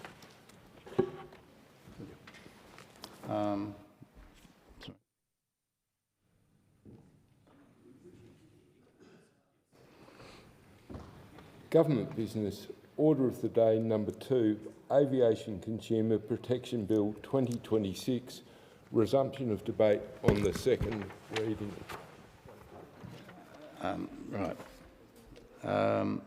I understand it's the wish of the House to debate this order of the day concurrently with the 3 related aviation bills. There being no objection, the Chair will allow that course to be followed. And I call the member for Riverina. Hear, hear. Thank you, Deputy Speaker. Now that the bill be read a second time. I call the member for Riverina. Thank you, Deputy Speaker. I rise to speak on behalf of the opposition on the Aviation Consumer Protection Bill 2026 and related bills. At the outset, let me be clear. The Coalition supports stronger protections for airline passengers. Australians deserve reliable air services, fair treatment when things go wrong, and confidence that the aviation system is working in their interests. The reality is that the performance of Australia's domestic aviation sector has deteriorated significantly post-COVID. Too many Australians have experienced flight delays, cancellations, poor communication and difficulties obtaining remedies when airlines fail to deliver the service that has been purchased. And we find just today that budget carrier Jetstar is blaming rising government taxes and charges and less than expected demand for the axing of 2 trans-Tasman services from late October. Sunshine Coast to Auckland and Cairns to Christchurch will go on hold indefinitely in the very latest route cuts by the low fares airline. And this is a concern, as is some of the other things I'm about to outline. In 2025, 1 in 4 domestic flights were either delayed or cancelled. 1 in 4. In Labor's first term, more than 50,000 domestic flights were cancelled and more than 427,000 flights were delayed, according to the government's own data, provided monthly by the Bureau of Infrastructure and Transport Economics. Australians have witnessed a step change for the worse in airline performance and reliability compared to what was happening pre-pandemic. Millions of Australian families and small businesses have been inconvenienced and left out of pocket. Whether it's a family holiday, a business meeting, a medical appointment, a wedding or a funeral, Australians expect airlines to deliver the service they have paid for. This is not to mention the concerns raised by the Australian Competition and Consumer Commission about companies selling tickets for ghost flights and cancelling flight credits. And at a time when Australians were hit with higher airfares, Qantas turned political actor, funding corporate promotion for the government's divisive voice referendum campaign. Australians have every right to be frustrated. Australians deserve better. Yeah. That is why the Coalition has argued stronger passenger protections are required. Last Parliament, Senators Bridget McKenzie and Dean Smith introduced the Airline Passenger Protection Pay on Delay Private Senators Bill. That proposal would have provided direct compensation to passengers when airlines fail to meet their obligations through lengthy delays, cancellation or lost baggage. Unlike Labor's proposal, a genuine compensation scheme creates a real incentive for airlines to improve performance. If an airline fails to deliver the service that a consumer has paid for, the reason that is within the control of the airline, there should be consequences. Where travellers have incurred real additional costs for delayed, cancelled flights, that should be recognised. Labor has chosen a different path. We could say a different flight. This bill creates a new authority, 2 new statutory ombudsman schemes, a new levy and additional layers of bureaucracy. It creates a complaints framework rather than a genuine passenger rights framework. The government argues this legislation will improve consumer outcomes, yet many of the protections contemplated under the proposed Aviation Consumer Charter are already provided by major airlines today, including rebooking accommodation, meal vouchers and refunds in certain circumstances. The Coalition notes the proposed charter has not been presented to this chamber for determination by the House. And the question remains, how will this framework materially improve airline performance, and at what cost to the industry and ultimately to Australian travellers? That question was repeatedly raised during the Senate inquiry. Indeed, many stakeholders who initially described the legislation as better than nothing ultimately concluded that the bill should not proceed without significant amendment. Major airlines, regional airlines, airports, industry bodies, consumer groups and regional stakeholders all identified substantial deficiencies in the framework. One example why stronger consumer protections are needed can be seen in the current controversy surrounding Virgin Australia's COVID travel credits. On June 30, 2026, Australians stand to lose access to up to $93 million in unused COVID-era Virgin Australia travel credits. $93 million. Those funds belong to consumers. They do not belong on an airline balance sheet. Australians should be able to access those credits when they choose to travel or, alternatively, receive a refund. Yet, this legislation will do nothing to protect consumers' Virgin flight credits, one real consumer issue currently facing Australians. This legislation does not guarantee in future that consumers will be offered refunds for cancelled or significantly delayed flights. This legislation fails to properly recognise the challenges faced by regional aviation. For many Australians living outside our major cities, Aviation is not a luxury. It is an essential service. Regional aviation provides access to healthcare, education, employment, tourism, business opportunities and family connections. Regional airlines are already facing significant financial challenges. They are dealing with increasing airport charges. They are dealing with rising fuel costs. They are dealing with maintenance challenges and difficulties obtaining aircraft parts. More recently, they've been dealing with significant increases in fuel costs resulting from instability in the Middle East and the crisis in Iran. Many regional airlines operate on very thin margins. You could almost say they operate on the vapour of avgas. Yet, this legislation risks imposing additional compliance obligations and unknown additional costs on small regional aviation operators to solve a problem largely created by the major airline duopoly of Qantas and Virgin Australia. The Coalition remains concerned regional airlines and regional airports may ultimately bear crippling costs for failures that are not of their making. The government has said regional airports with fewer than 1 million passengers per year should be exempt from the framework. However, they have not put this in the bills before the Parliament. The government proposes to leave this to the discretion of the minister. All airlines and airports should meet minimum requirements of consumer protection. However, the Coalition agrees small and regional airports should be exempt from the cost of the government's proposed scheme, and the exemption for small and regional airports should be included in the primary legislation. Deputy Speaker, regional airlines operate smaller aircraft on essential regional routes should also be protected. Operating smaller aircraft on essential regional routes should also be protected from unnecessary regulatory burden and cost. The Coalition will propose amendments in this regard in the other chamber. A significant flaw in the legislation is the failure to include Air Services Australia within the framework, where failures of the regulator to resource and deliver its air traffic control functions results in delays or cancellation of flights. If accountability is the objective, accountability should follow operational responsibility. Air Services Australia plays a significant role in the operation of the aviation network. Early this week, Sydney Airport experienced delays and cancellations linked to staffing issues within Air Services Australia. Shortages of air traffic controllers contributed to flight disruptions affecting passengers across the broader aviation network. Airlines were forced to cancel services and rebook passengers because of these issues outside their control.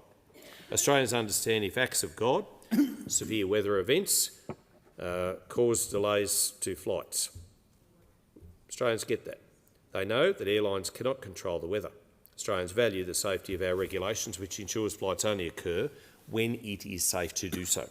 However, the consumer sitting in an airport terminal does not distinguish between a delay caused by an airline or a delay caused by failures to staff and air traffic control towers.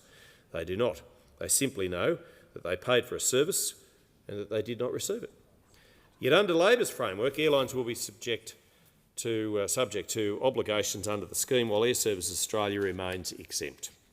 The exclusion of Air Services Australia creates an obvious gap in the framework and a double standard in consumer protection. The Coalition also has concerns about the proposed aircraft noise ombudsperson arrangements.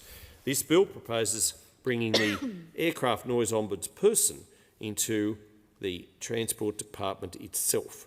That raises legitimate questions about independence. The representations we have received suggests the government's proposal lacks the confidence of the affected public. There are broader stakeholder concerns with the development of the legislation itself, including the lack of an exposure draft or opportunity to properly scrutinise many of the scheme's operational details before the legislation was introduced. Parliament should understand the full costs, obligations and consequences of legislation before it is asked to approve it. The Coalition strongly supports the objective of improving consumer protections for travellers. However, in our view, this legislation falls far short of community expectations. It creates new bureaucracies but fails to address many of the concerns passengers have had. It does not provide direct compensation. It leaves too much to regulations. It imposes unquantified costs on regional aviation, and it does not ensure consumers retain access to their own money through unused flight credits. The Coalition will propose amendments in the Senate to protect regional aviation, enhance consumer protection, strengthen accountability and deliver fairer outcomes for Australian travellers. And I now move the second reading amendment in my name. Right, thank you. Is the amendment seconded? Yes, I second the amendment and reserve my right to speak. Right. Sorry. Okay, you're still. Yep, we're right. That's right.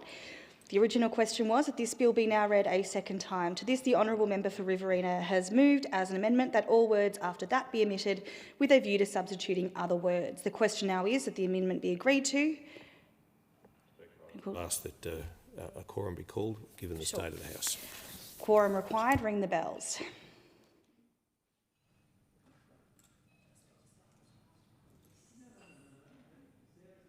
No, it's good though. It's eating into his speaking time.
Had a lot of people just come in that door there too.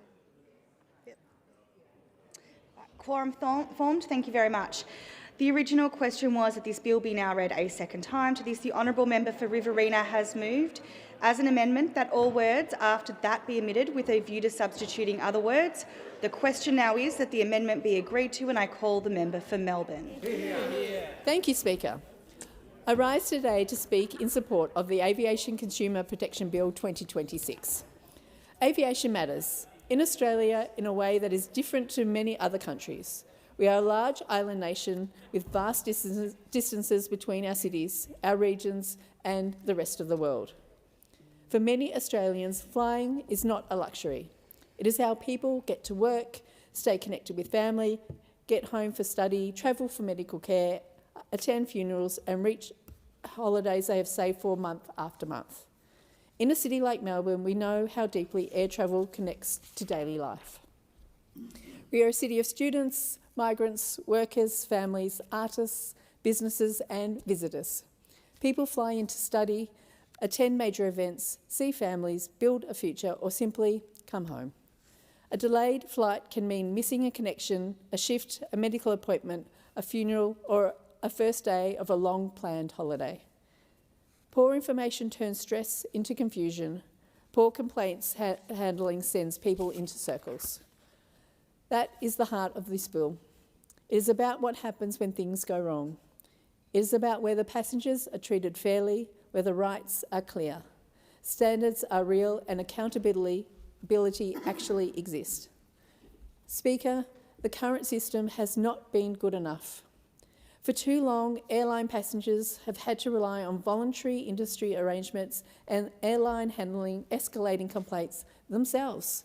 In practice, the same industry that caused the problem has controlled too much of the pathway for fixing it. That is not a strong consumer protection system. It is not a clear pathway for passengers, and it is not good enough for Australians who pay good money for a service and deserve to know what they can expect in return.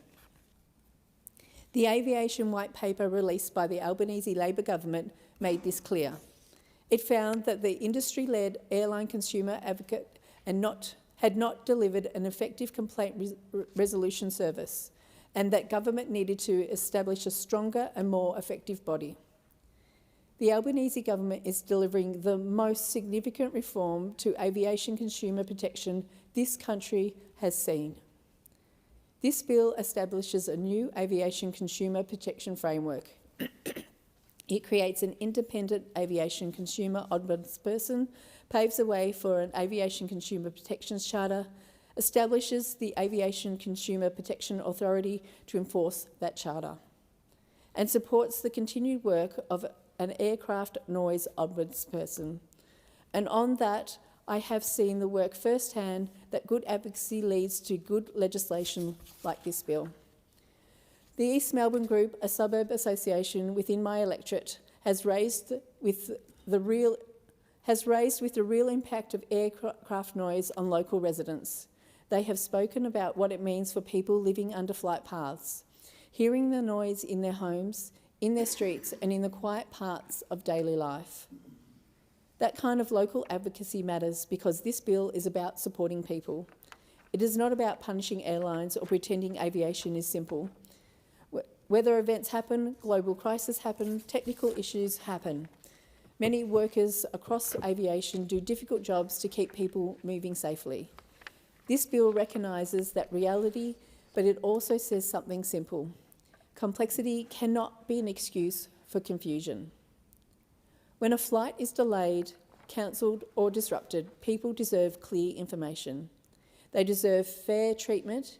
They deserve to know what support they can access, and when a company does the wrong thing, people deserve a pathway that does not exhaust them before the complaint is even heard.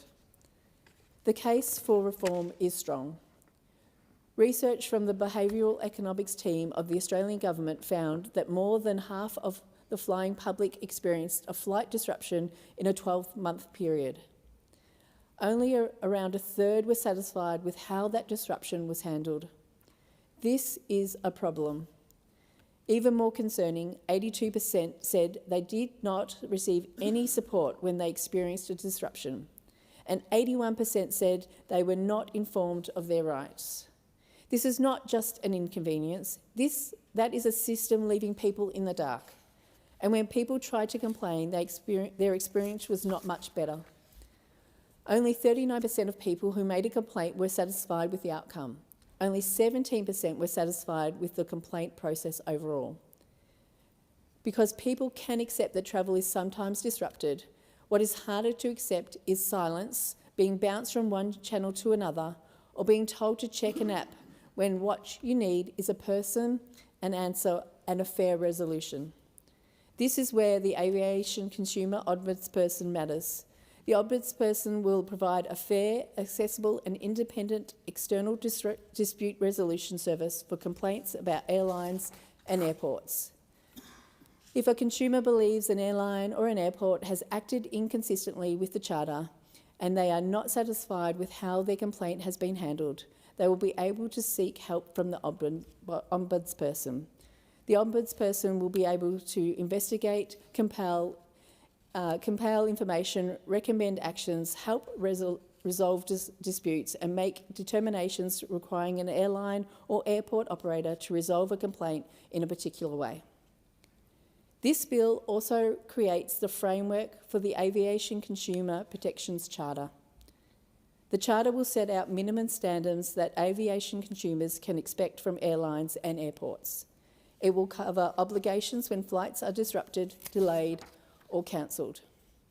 It will also deal with booking information, assistance, communication and consumer complaint handling. At the moment, too many passengers do not know what they are entitled to when a flight is cancelled, whether that is a refund, a credit, a hotel room, transport, meals, or better information. It says the systems should not depend on who knows the rules, who has the time to fight, or who can afford to wait. It says there should be a minimum standard for everyone. The government has also been clear about refunds and support. When flights are cancelled for reasons within an airline's control, passengers should be able to get their money back in the form they paid, unless they choose a travel credit. A travel credit might suit some people, but it should not be forced on people when what they need is the money returned. Where a cancelled flight causes additional cost, the proposed scheme seeks to make sure airlines cover reasonable costs, such as meals, transport or overnight accommodation. Speaker, this bill is also important because aviation is not experienced equally by everyone. For people with disabilities, medical conditions or injuries, air travel can involve extra barriers, extra planning and extra risk. The government's research found around 1 in 4 travellers identified as having a disability, medical condition or injury. 2 in 5 did not know how to access the assistance service available to them. That should trouble all of us. Accessibility cannot be treated as an optional extra. People should not have to fight to be told what assistance exists. They should not be treated as an afterthought in a system that exists to move people safely. This bill helps shift responsibility back where it belongs. The Charter will put the obligation on airlines and airports to treat customers, including those with accessibility needs, in a fair and reasonable way when delays inevitably occur. Fairness means more than a refund. It means dignity, it means information people can understand, it means assistance that is actually accessible, it means systems that see people as people, not booking numbers. The bill also establishes the Aviation Consumer Protection Authority inside the Department of Infrastructure, Transport, Regional Development, Communications, Sports and the Arts. The authority will enforce the Charter, investigate systematic issues, carry out enforcement activity and, where needed, pursue enforcement of Ombudsperson's determinations through judicial processes. Transparency is central to this reform. The bill will support the reporting and publication of reasons for flight delays, cancellations and disruptions. That will help consumers understand what happened and help the regulator and the Ombudsperson determine whether a disruption was within or outside the control of the airline or airport. Accountability depends on information. Consumers should not have to guess. The government understands that aviation industry is not one single thing. A major airline is not the same as a small regional airport. A large airline is not the same as a small operator. That is why the framework includes the ability for the Minister to exempt regulatory entitlements in full or in part with regard to factors like the impact on consumers and the size, type and financial capacity of the entity. The government intends to exempt airports with fewer than 1 million passengers per year. That means the framework would apply to Australia's 14 largest airports and Western Sydney Airport, capturing 93% of passengers' movements while recognising the role and limits of smaller airports. Strong standards for consumers, a practical approach for industry and a care for regional, rural and remote communities where aviation can be a lifeline. Speaker, the government has also taken a sensible approach on costs and compensation. The priority is to lift the standards of passenger air travel in Australia. Financial compensation has been considered, but international experience shows costs can be passed on to consumers and do not always improve airline performance. That is why, consistent with the Aviation White Paper, airlines will not be required to provide automatic monetary compensation for cancellations, significant delays or disruptions. Instead, this framework focuses on clear rights, better supports, proper refunds, reasonable costs, stronger complaint handling and real accountability. And the reforms does not stand alone. In its first term, the Albanese government released the Aviation White Paper. It passed new laws to boost competition at Sydney Airport. It released the draft Passengers Charters of Rights. It reinstated ACCC monitoring of airlines, which the Liberals and Nationals had planned to end. It is part of a broader plan to give passengers a better deal, strengthen competition and make airlines and airports more accountable while maintaining Australia's strong safety record. Aviation should be safe, it should be competitive, it should be sustainable and it should be fair. For Melbourne, this matters deeply. My electorate is full of people who fly on flights to stay connected with family across the country and around the world. We are home to international students, workers, families, small businesses and older Australians who need certainty when they travel. They deserve to know that when they buy a ticket, they are not buying a fight. They deserve to know when something goes wrong, they will not be left alone at the gate, refreshing an app, waiting for the answer that never comes. They deserve clear standards, they deserve fair remedies, they deserve a voice that is independent of the company they are complaining about. That is what this bill delivers. Speaker, this bill is not pretending every flight will run on time. It is not pretending every disruption can be avoided, and it is not pretending aviation can be simple by legislation alone. But it does something important. It puts consumers back at the centre. It says trust has to be earned. It says accountability cannot be voluntary. It says passengers deserve better than confusion, delay and silence. This is practical Labor reform. It takes a system that was too unclear, too weak and too frustrating and starts to build something stronger in its place. A system where standards are clear, complaints are heard fairly, industry is accountable and people are treated with dignity when plans fall apart.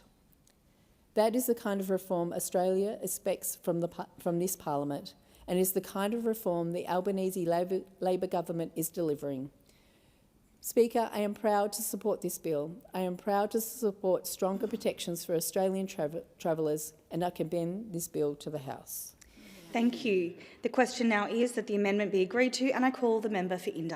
Thank you, Madam Deputy Speaker.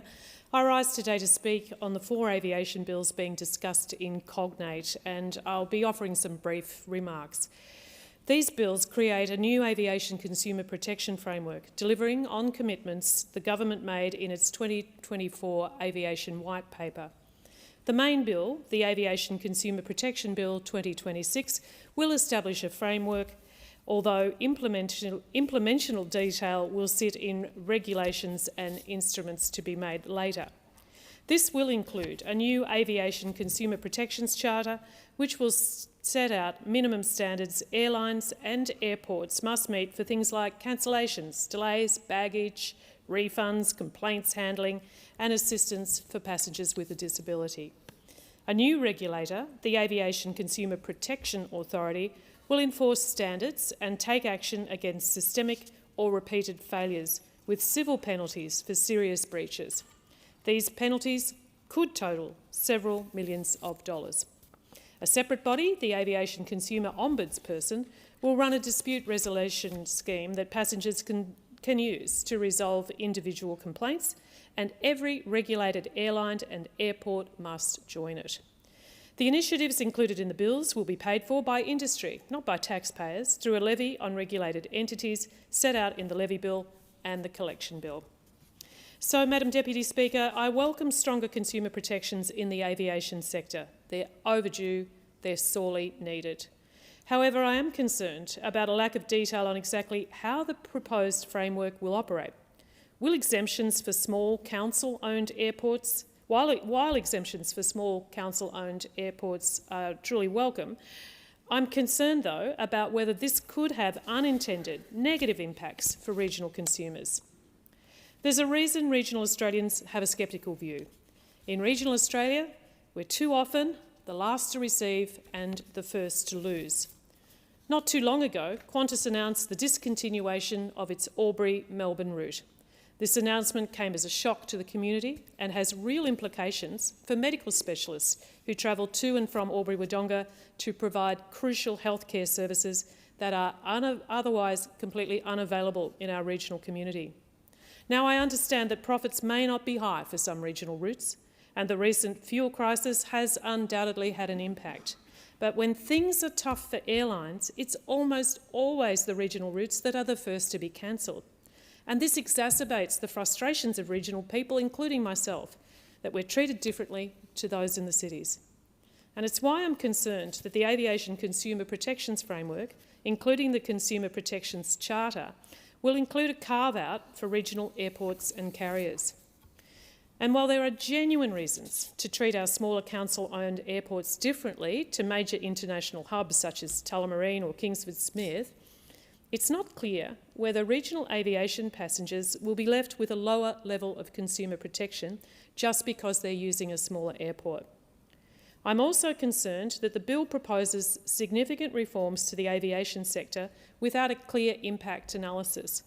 This is contrary to good lawmaking principles, and it makes it harder for parliamentarians such as myself or for the broader public to know what the new framework will mean for prices and, importantly, for availability of flights.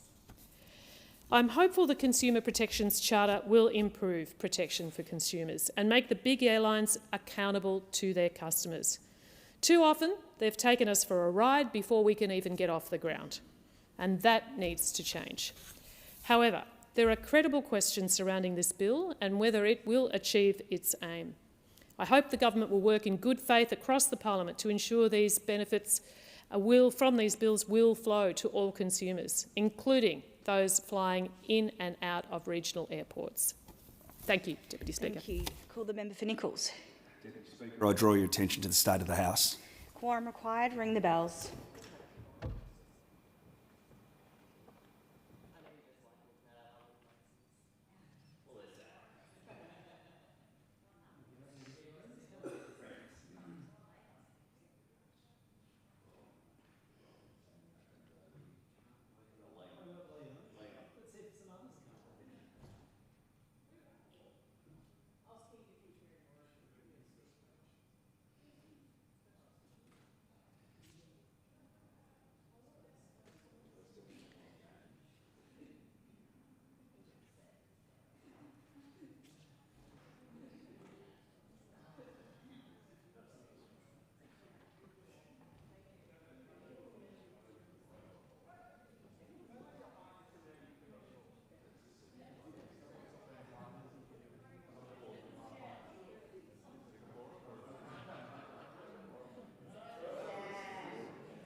Order.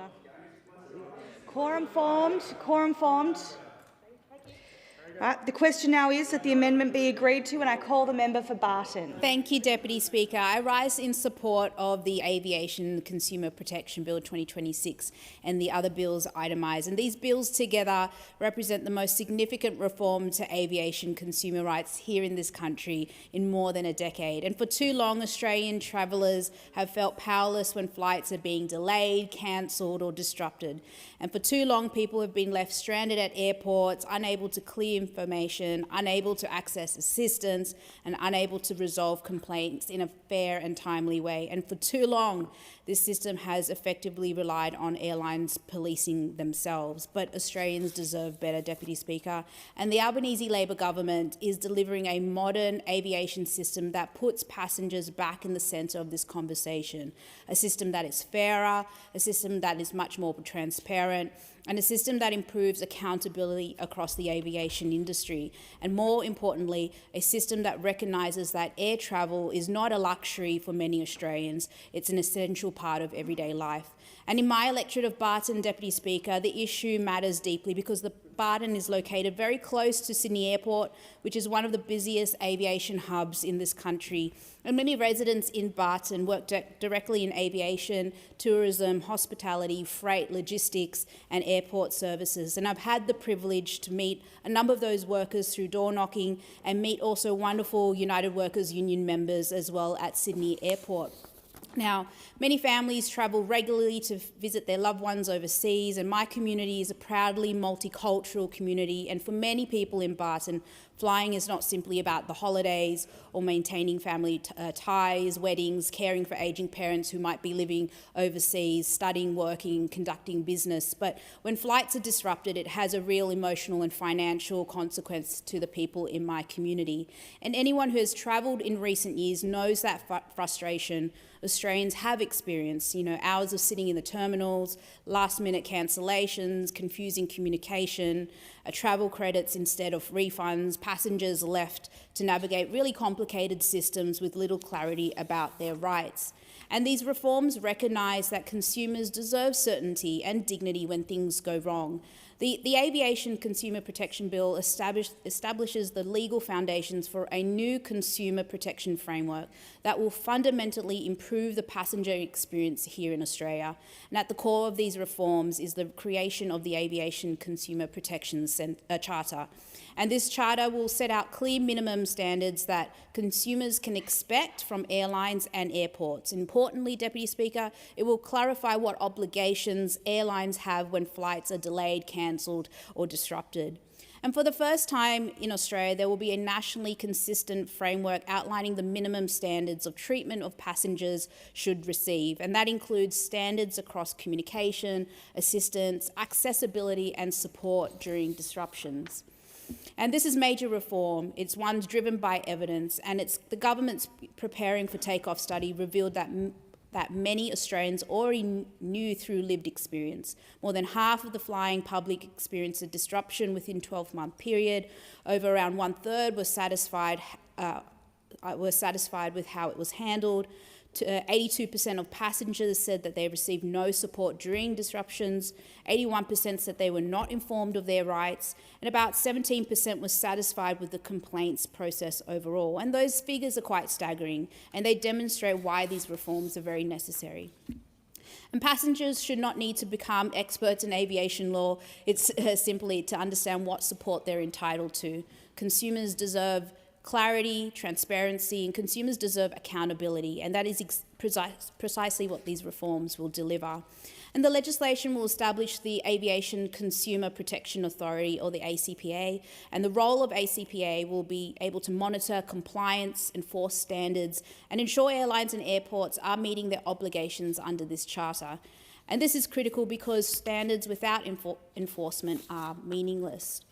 And the ACPA will provide proper oversight and ensure the framework has teeth. And importantly, the Australian Competition and Consumer Commission will continue its existing role in enforcing Australian consumer law and monitoring competition issues within the aviation sector.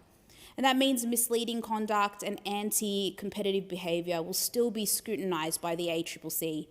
But this new framework recognises that aviation also requires a dedicated and specialised consumer protection regime. And the aviation sector has unique operational challenges. It requires tailored oversight, and these reforms deliver exactly that. Another major reform, Deputy Speaker, contained with this package is the establishment of the Aviation Consumer Ombudsperson. And this is an Australian-first independent external dispute resolution mechanism specifically designed for aviation complaints. And for many travellers today, making a complaint feels like shouting into a bit of a void, Deputy Speaker, but people are bounced, pretty much through departments, they receive automatic responses, or they simply give up altogether, and I don't think that's good enough. The Aviation Consumer Ombudsperson will provide passengers with an independent avenue to resolve disputes fairly and transparently, and it will help restore confidence in the complaints process and ensure consumers are very much heard. Importantly, it will sit outside government as an independent non-for-profit body, and that independence matters. Australians need confidence that complaints will be assessed fairly and objectively.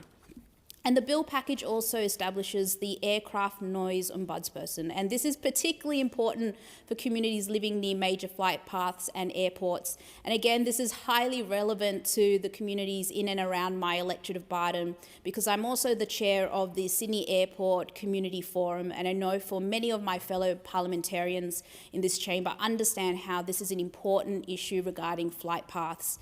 And residents living near the Sydney Airport understand both the economic importance of aviation and the impact of aircraft noise can have on their daily life.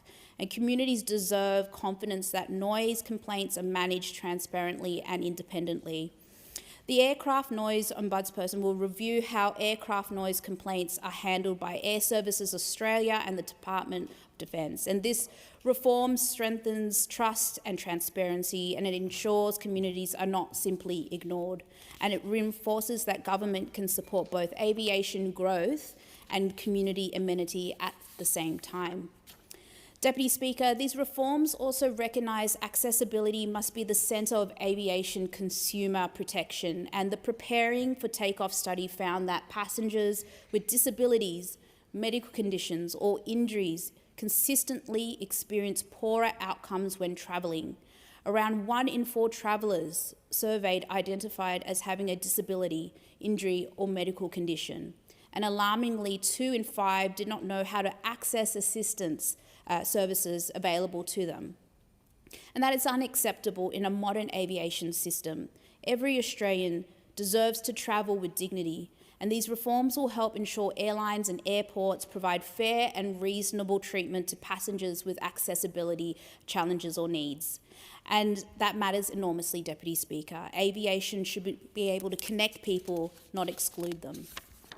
The government has been very clear from the outset of this framework will be designed in consultation with industry. There will be ongoing engagement with airlines and airports to ensure standards are operationally feasible and sustainable. And the framework strikes an appropriate balance. It lifts standards while recognising the realities of operating within a very complex aviation environment. And importantly, the legislation also provides flexibility for exemptions where appropriate. And the aviation industry is not all the same. You know, the small regional airport is very different from a major international gateway. And that is why this government intends to exempt airports with fewer than 1 million passengers per year from the framework. This ensures smaller regional and council-owned airports are not unfairly burdened. And at the same time, the framework will still capture Australia's largest airports, including Sydney Airport and Western Sydney International Airport, covering approximately 93% of passenger movements nationwide. This is sensible and a proportionate approach. We also know that there has been discussion around financial compensation for delays and cancellations, and the government has carefully considered international models. What we have seen overseas is that mandatory compensation schemes can often result in increase in ticket prices without necessarily actually improving the airline performance. And this government's focus is on practical support and a better outcome for passengers. Under these reforms, the airlines will be expected to cover reasonable consequential costs when disruptions occur. That may include accommodation, meals, and transport where appropriate. And importantly, when flights are cancelled for reasons within the airline's control, consumers should receive refunds in the original form of payment, not be forced into an unwanted travel credit. And that's common sense reform. It puts the consumer first. Deputy Speaker, these reforms build on substantial work already undertaken by the Albanese Labor government in aviation. In our first term, we delivered the Aviation White Paper. We passed legislation to boost competition at Sydney Airport. We reinstated ACCC's airline monitoring after the former government planned to discontinue it. And we released the draft Aviation Consumer Protection Charter. This government understands that a healthy aviation sector requires both competition and accountability, because competition benefits consumers, transparency benefits consumers, and a strong protections benefits consumers. These reforms are also particularly important in increasing uncertain global environment, and recent global conflicts and international instability has demonstrated how vulnerable aviation networks can be to disruption. Australians need confidence that when disruptions occur, there are clear standards in place and proper consumer protections are available. And this legislation provides that certainty, it modernises the framework, it strengthens accountability, and it delivers long overdue protections for passengers. And I just want to briefly also acknowledge the many workers across the aviation industry: pilots, cabin crew, ground staff, baggage handlers, airport workers, customer service teams and security staff, and the thousands of people employed across Sydney Airport and related industries near my electorate. These reforms are about building a stronger and more trusted aviation system for absolutely everyone, a system where passengers know their rights, a system where complaints are fairly handled, and a system where accountability and transparency is very much embedded into the sector. And Australians understand that disruptions can and do happen. Weather events happen, mechanical issues happen, global events happen. But what people rightly expect in clear communication and fair treatment when things go wrong. And that is not an unreasonable expectation. And that is exactly why this legislation seeks to deliver. At its core, this package is about restoring that trust, Deputy Speaker, trust between consumers and the airlines, trust between communities and airports, and very much a trust that the government is willing to step in when self-regulation has failed to deliver adequate outcomes. And for too long, consumers have carried that burden, Deputy Speaker, and this legislation shifts that balance back towards fairness. It says to Australians, you deserve transparency, you deserve the assistance, you deserve that accountability, and you deserve to know your rights when you're flying. Thank you. The question now is that the amendment be agreed to, and I call the member for Kooyong. Thank you, Deputy Speaker. I've previously in this House referred to Qantas and Virgin as the mafia of the skies. For far too long, we have seen the airline industry fail to respect and protect the consumer rights of passengers. This legislative package, the Aviation Consumer Protection Bill and its associated bills, do represent some progress. Establishment of an independent aviation consumer ombudsperson, Aviation Consumer Protection Authority and the framework for a passenger rights charter are all steps in the right direction.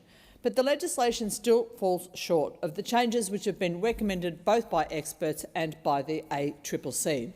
It falls well short of the protections that are delivered in comparable countries and the protections that Australian travellers deserve. Let me begin with the facts. In 2025, Qantas recorded a domestic cancellation rate of 2.7%, significantly above the long-term industry average of 2.2%. Qantas Link did worse, 3.6%. On-time arrival performance across the city fell below historical benchmarks, with fewer than 80% of flights arriving on time in several of the months of 2025. In December 2024, only 73.7% of flights arrived on time, well below the long-term average of 80.5%. 1 in 5 flights are not arriving when they are scheduled to. Despite some improvement since the chaos of the post-pandemic years, Australian passengers still have to contend with delays and cancellations, which are among the highest in the developed world. There has been some recent improvement in those measures, but the numbers are still too high. Meanwhile, airfares remain elevated. The ACCC found that, despite capacity growth outpacing passenger demand for 6 consecutive months to January 2026, fares in December 2025 were still 4.3% higher than December 2024. Now, the Qantas Group and Virgin Australia now service nearly 99% of Australia's domestic passengers. In a duopoly, if you are unhappy with your service, you have limited options. We see the limitation of options in the recent actions of Virgin, where it had put in place a situation where Australian consumers were about to lose $93 million in credits relating to COVID-era cancellations. Now, the fact is that if an airline cancels your flights, you may then lose your reason for taking that trip. And the reasonable response to that would be for the airline to refund the money that you have paid for that ticket. Instead, we've seen Virgin keep $93 million for a number of years and is now asking people to book flights before June the 30th, or they will lose those credits altogether. Over recent years, we've seen what the rest of the world does. In the European Union, Regulation EU 261 provides passengers with fixed automatic compensation for significant delays and for cancellations. For flights under 1,500 kilometres, passengers receive €250 if they arrive more than 3 hours late. For longer flights, compensation rises to €400 or €600 depending on the distance. This right applies unless the disruption was caused by extraordinary circumstances outside the airline's control. Genuine extraordinary circumstances, not a broad industry-drafted exemption. The EU scheme is so effective that the European Parliament is currently considering strengthening it, including maintaining the 3-hour threshold and banning fees for check-in and for child seating.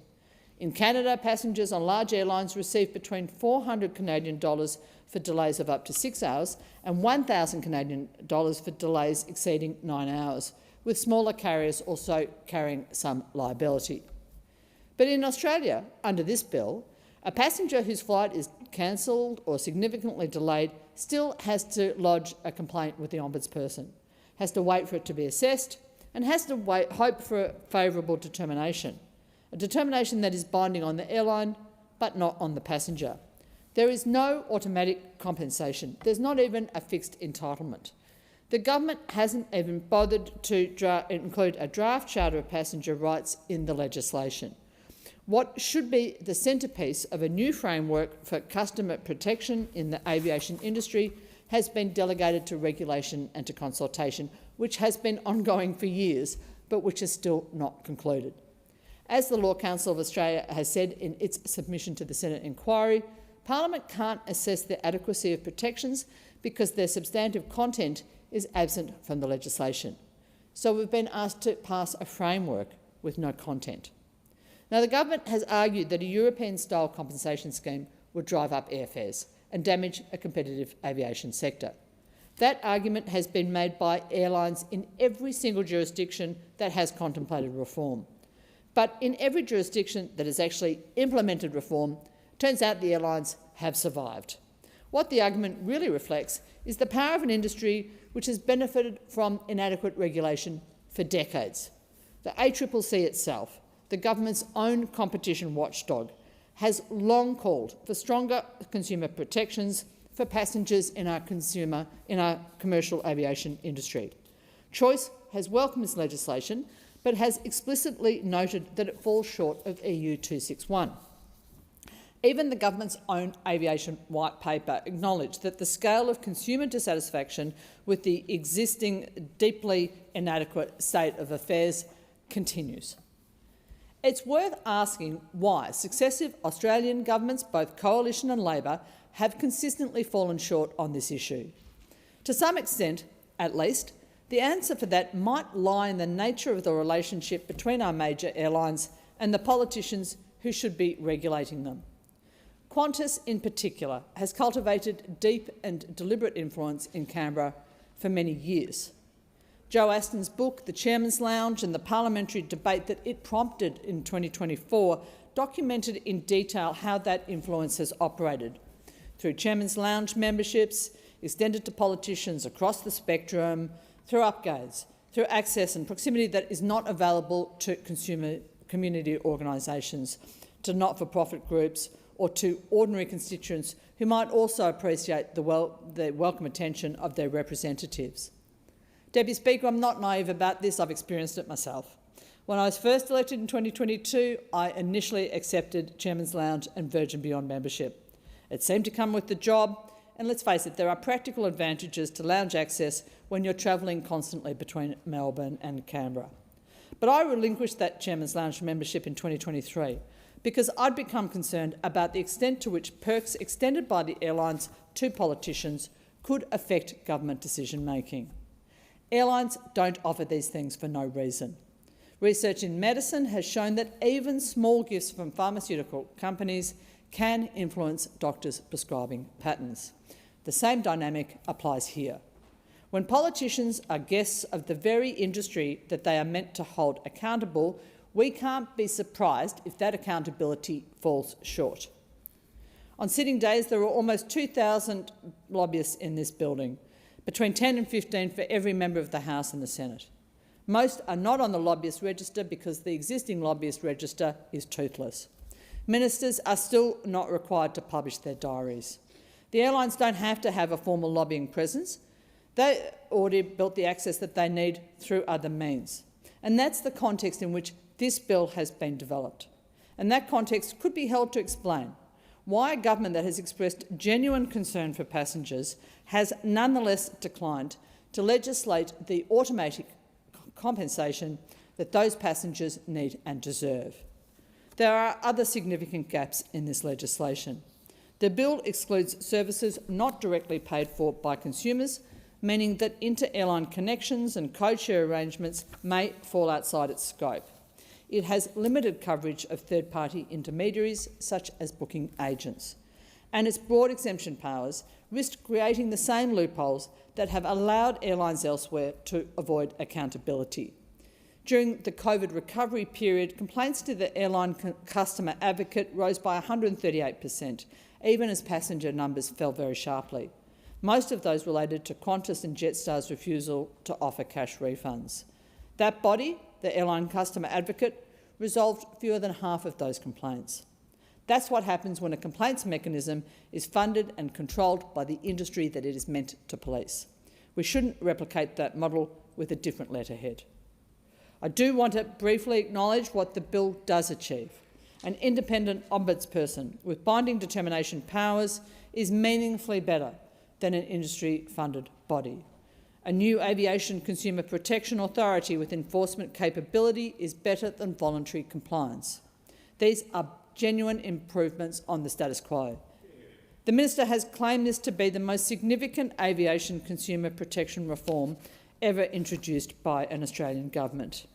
That may be true, but it's a pretty low bar.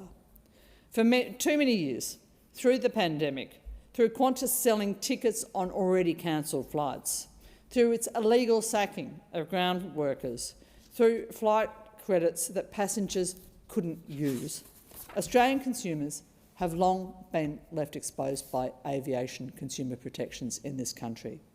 This bill is an inadequate remedy to a long-standing injustice. Incremental improvement is not the standard that we should be setting. This is our only opportunity to get this right, and the government is squibbing it. The standard we set should be a gold standard, the same protections available to passengers on the same routes operated by carriers flying in or out of the United Kingdom or the European Union. What the Australian passenger deserves is automatic fixed compensation for significant delays and cancellations caused by factors within the airline's control. A passenger rights charter with mandatory minimum content that is legislated, not delegated, genuine coverage of charter operations and third-party intermediaries, and robust exemption criteria that cannot be gamed by carriers seeking to avoid their obligations.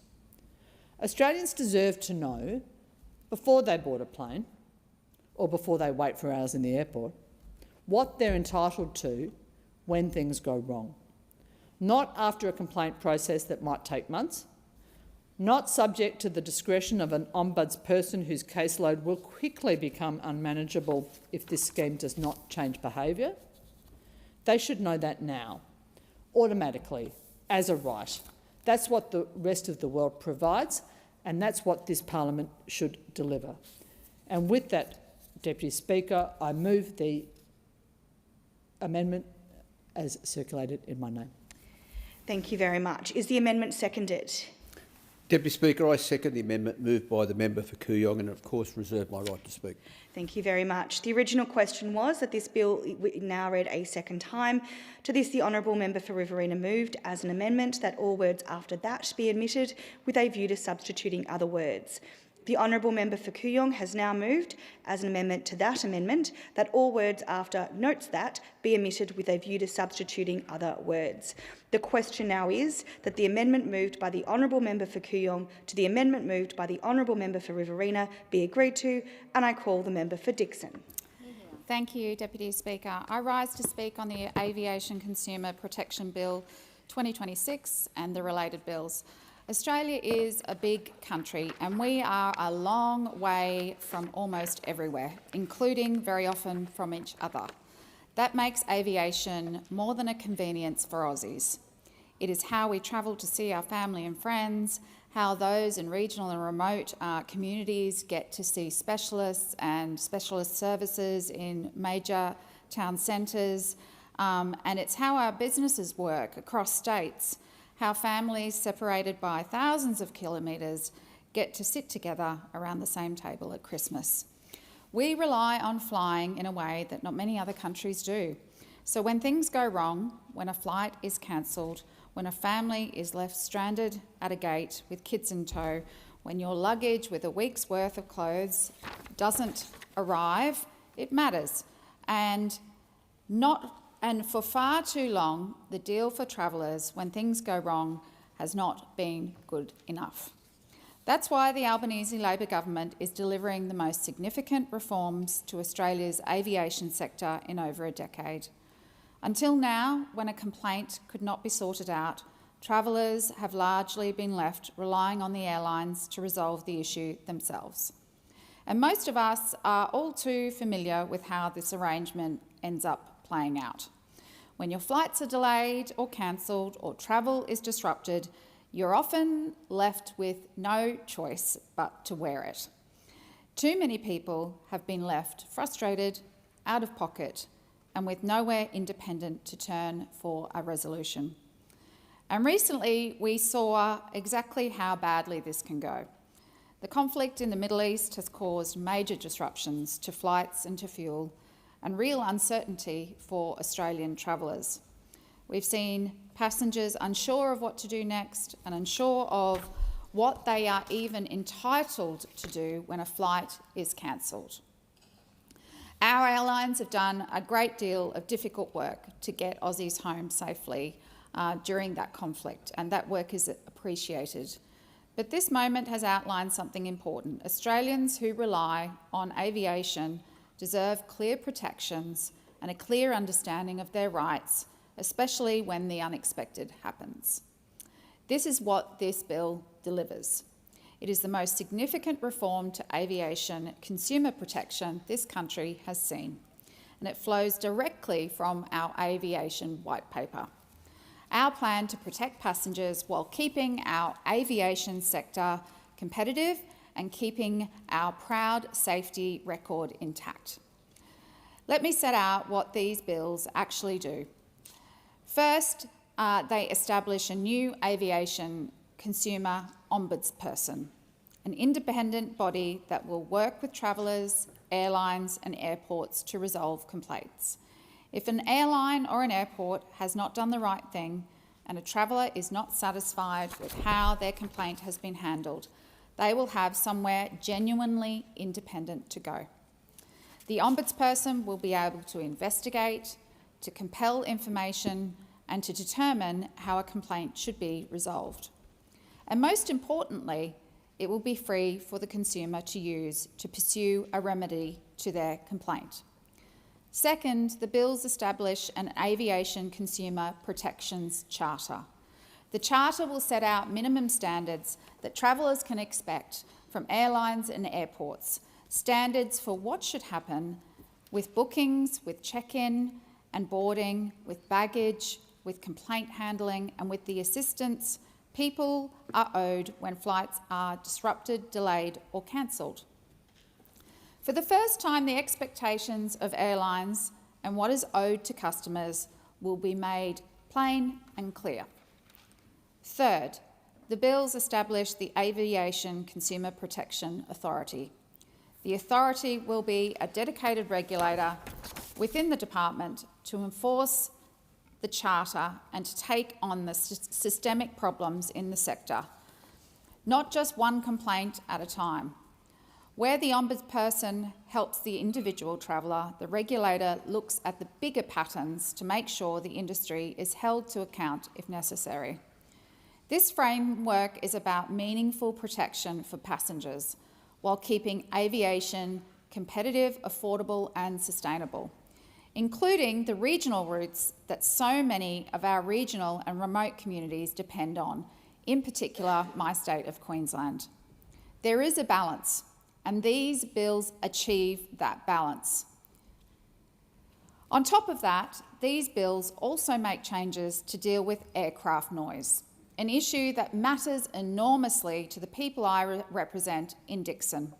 For at least 5 years, I have heard from people living in my community of Dickson about the impact of aircraft noise on the Samford Valley and how changes in flight paths, increases in the number of flights and the difficulty in trying to give feedback to Air Services Australia have had on their quality of life.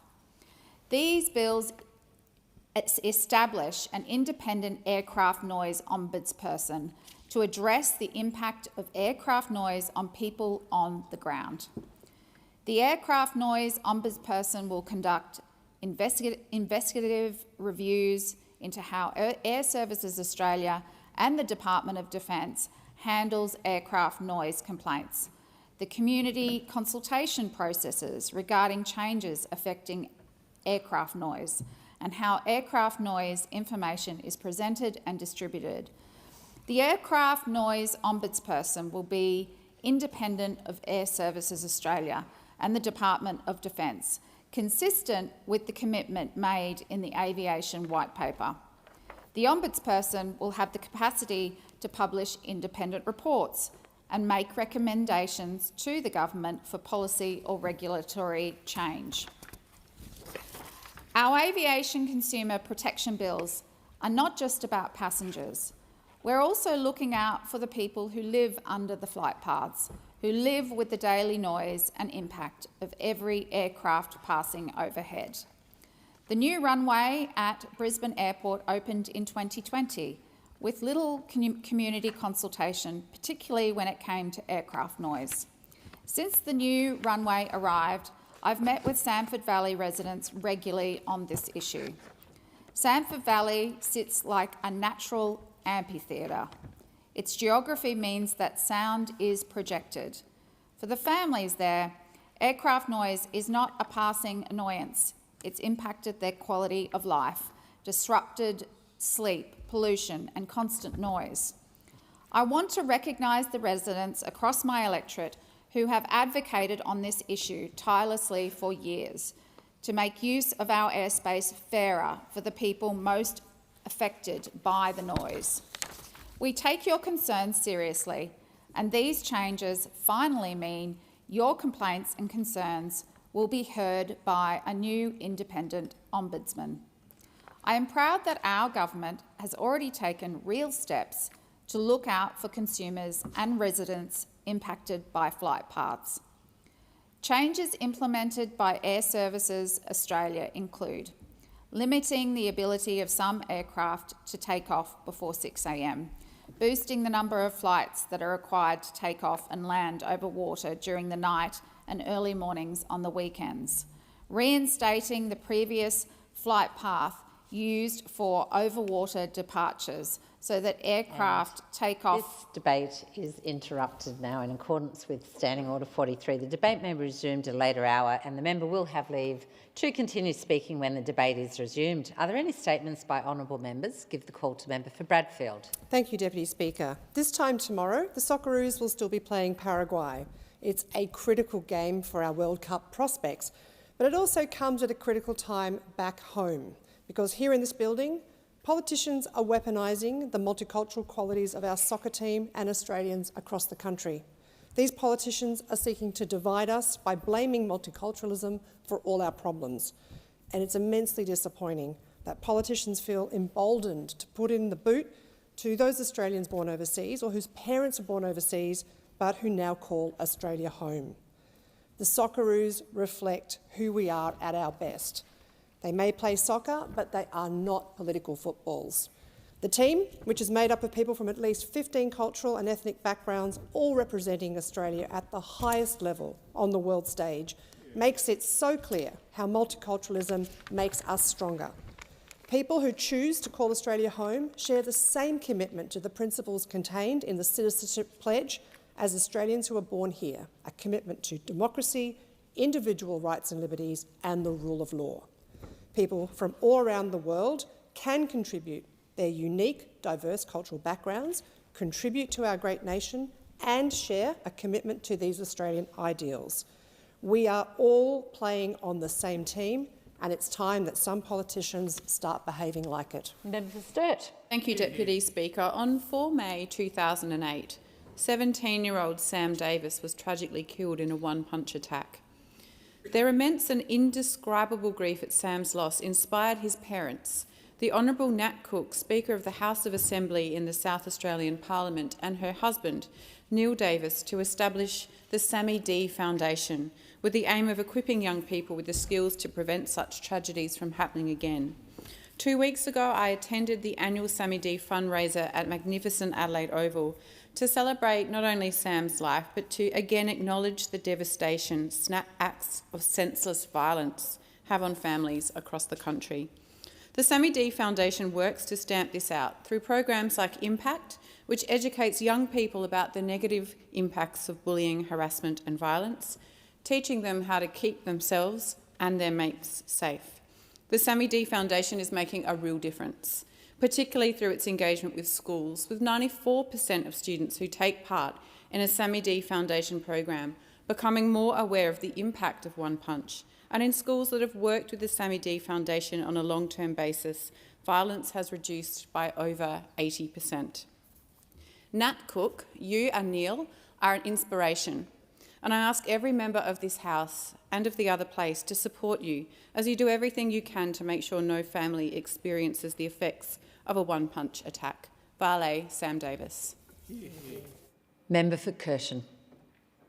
Western Australia's resources sector is world-leading, but our prosperity is less secure than it looks. Our economy leans on one industry, one export and one market, and China's steel demand is peaking. At the same time, Western Australians are feeling three pressures at once: rising energy bills, dependence on imported fuel and a changing climate. WA is the only state with rising emissions. These are usually treated as competing problems. They're not. The same response answers all three: decarbonising and diversifying our economy.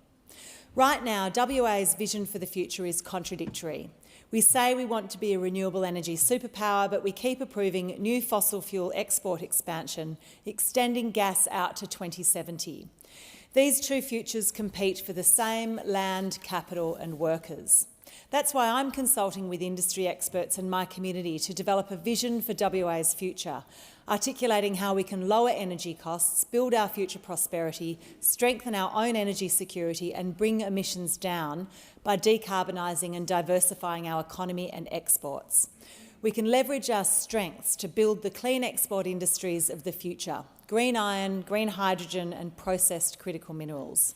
If we want to lead these industries and help the world decarbonise through our exports, it's time to commit and stop locking in a future we're trying to leave. Member for Robertson. Thank you, Deputy Speaker. Sue Lamb has dedicated an extraordinary 38 years to nursing, sharing her wealth of knowledge and experience throughout her career. Her unwavering focus on patient care, combined with a strong commitment to supporting and encouraging her team to uphold the highest standards of practice, has left a lasting influence on all of those who have worked alongside her. Sue began her nursing journey at just 18 years of age, studying nursing at the University of Technology, Sydney, as a part of the first cohort of university-trained nursing graduates. Upon graduating, she commenced her career as a registered nurse in the intensive care unit at Gosford Hospital, where she continued to strengthen her clinical skills and professional practice. She commenced her career within the Central Coast Local Health District as a registered nurse in ICU, progressed to the role of clinical nurse specialist, clinical nurse educator in ICU, clinical nurse consultant in ICU, and subsequently advanced to nurse unit manager in ICU, where she has led the intensive care service for over 12 years. Throughout her leadership, Sue has been an advocate for excellence in patient care, staff development and multidisciplinary collaboration. She guided and supported the team during the challenges of the COVID-19 pandemic. So on behalf of the people of the Central Coast, thank you, Sue, and all the best in your retirement. Thank you. Member for Calare. Transmission line developer AceRes has put out a statement about its recent destruction of a Wiradjuri rock shelter in the Central West Orana Renewable Energy Zone. This is all just damage control, spin and crocodile tears. This was no accident. This site was clearly marked, they knew it was there, and yet a deliberate decision was taken to destroy it. Where's the explanation as to what actually happened here? 2 months went by until they told Wiradjuri groups, and ACERES continues to stay dead silent on the other cultural sites that Wiradjuri representatives say have been damaged, including grinding grooves on Marotheri Road, at least one scar tree and other artefacts. People hate the hypocrisy of this. Because this is a New South Wales government project in a renewable energy zone, ACERES and EnergyCo seem to think that they are above the law, and there don't appear to be any consequences for their vandalism. And I'm talking about the killing and orphaning of native Australian baby birds, the mowing down of centuries-old wildlife corridors, and now the wanton destruction of Wiradjuri cultural sites. If anyone else was doing this, they'd be up before the courts and in the slammer in a heartbeat. The Federal Environment Minister did not take any action on the destruction at Marotheri Road, and we haven't heard anything about any action being taken on the cultural heritage damage either. They investigate, but nothing ever happens. ACERES should not be above the law or above scrutiny and accountability. It needs to change its ways and be brought to heel. Member for Bonner. Thank you, Deputy Speaker. Bonner is a community that loves sport. We're home to incredible local athletes, dedicated volunteers, grassroots clubs and some of the best sporting facilities in the country. Last week, I joined the Minister for Sport at the Sleeman Sports Complex in Chandler to announce a record $513 million investment in high-performance sport over the next 2 years. This is a major investment in the future of Australian sport. It will support athletes across 68 sports, help cover the costs of training and competition, strengthen pathways for Paralympians and future para-athletes, and back more women into coaching and high-performance leadership roles. We heard from Bonner local and Paralympian Hanni Watson, who spoke powerfully about what this support means for athletes with a disability and for growing participation in sport. And today I attended the Commonwealth Games farewell reception at Parliament to wish former Moreton Bay Girls College student Georgia Godwin all the best as she prepares to represent Australia in gymnastics. And I know our whole Bonner community will be cheering her on. Deputy Speaker, sport is about much more than medals. It builds confidence, resilience and connection. It brings communities together, inspires young people and showcases the very best of our country. I'm proud that the Albanese Labor government is backing our athletes, backing our sporting system and backing the next generation of Australian champions. Member for Capricornia. Thank you, Deputy Speaker. Labor went to the Australian people before the election and promised one thing, and on budget night they did another, and now in a dangerous and dishonest deal with the Greens they have gone even further. Australians were told that there'd be no changes to negative gearing, no changes to capital gains tax. Australians took the Prime Minister at his word. Homeowners, investors, small businesses and young people trying to get ahead made decisions based on that promise. But on budget night, Labor betrayed them. They announced tax changes that will punish aspiration, discourage investment and make it even harder to build houses this country desperately needs. And now Labor has stitched up a deal with the Greens to ram these changes through the Parliament.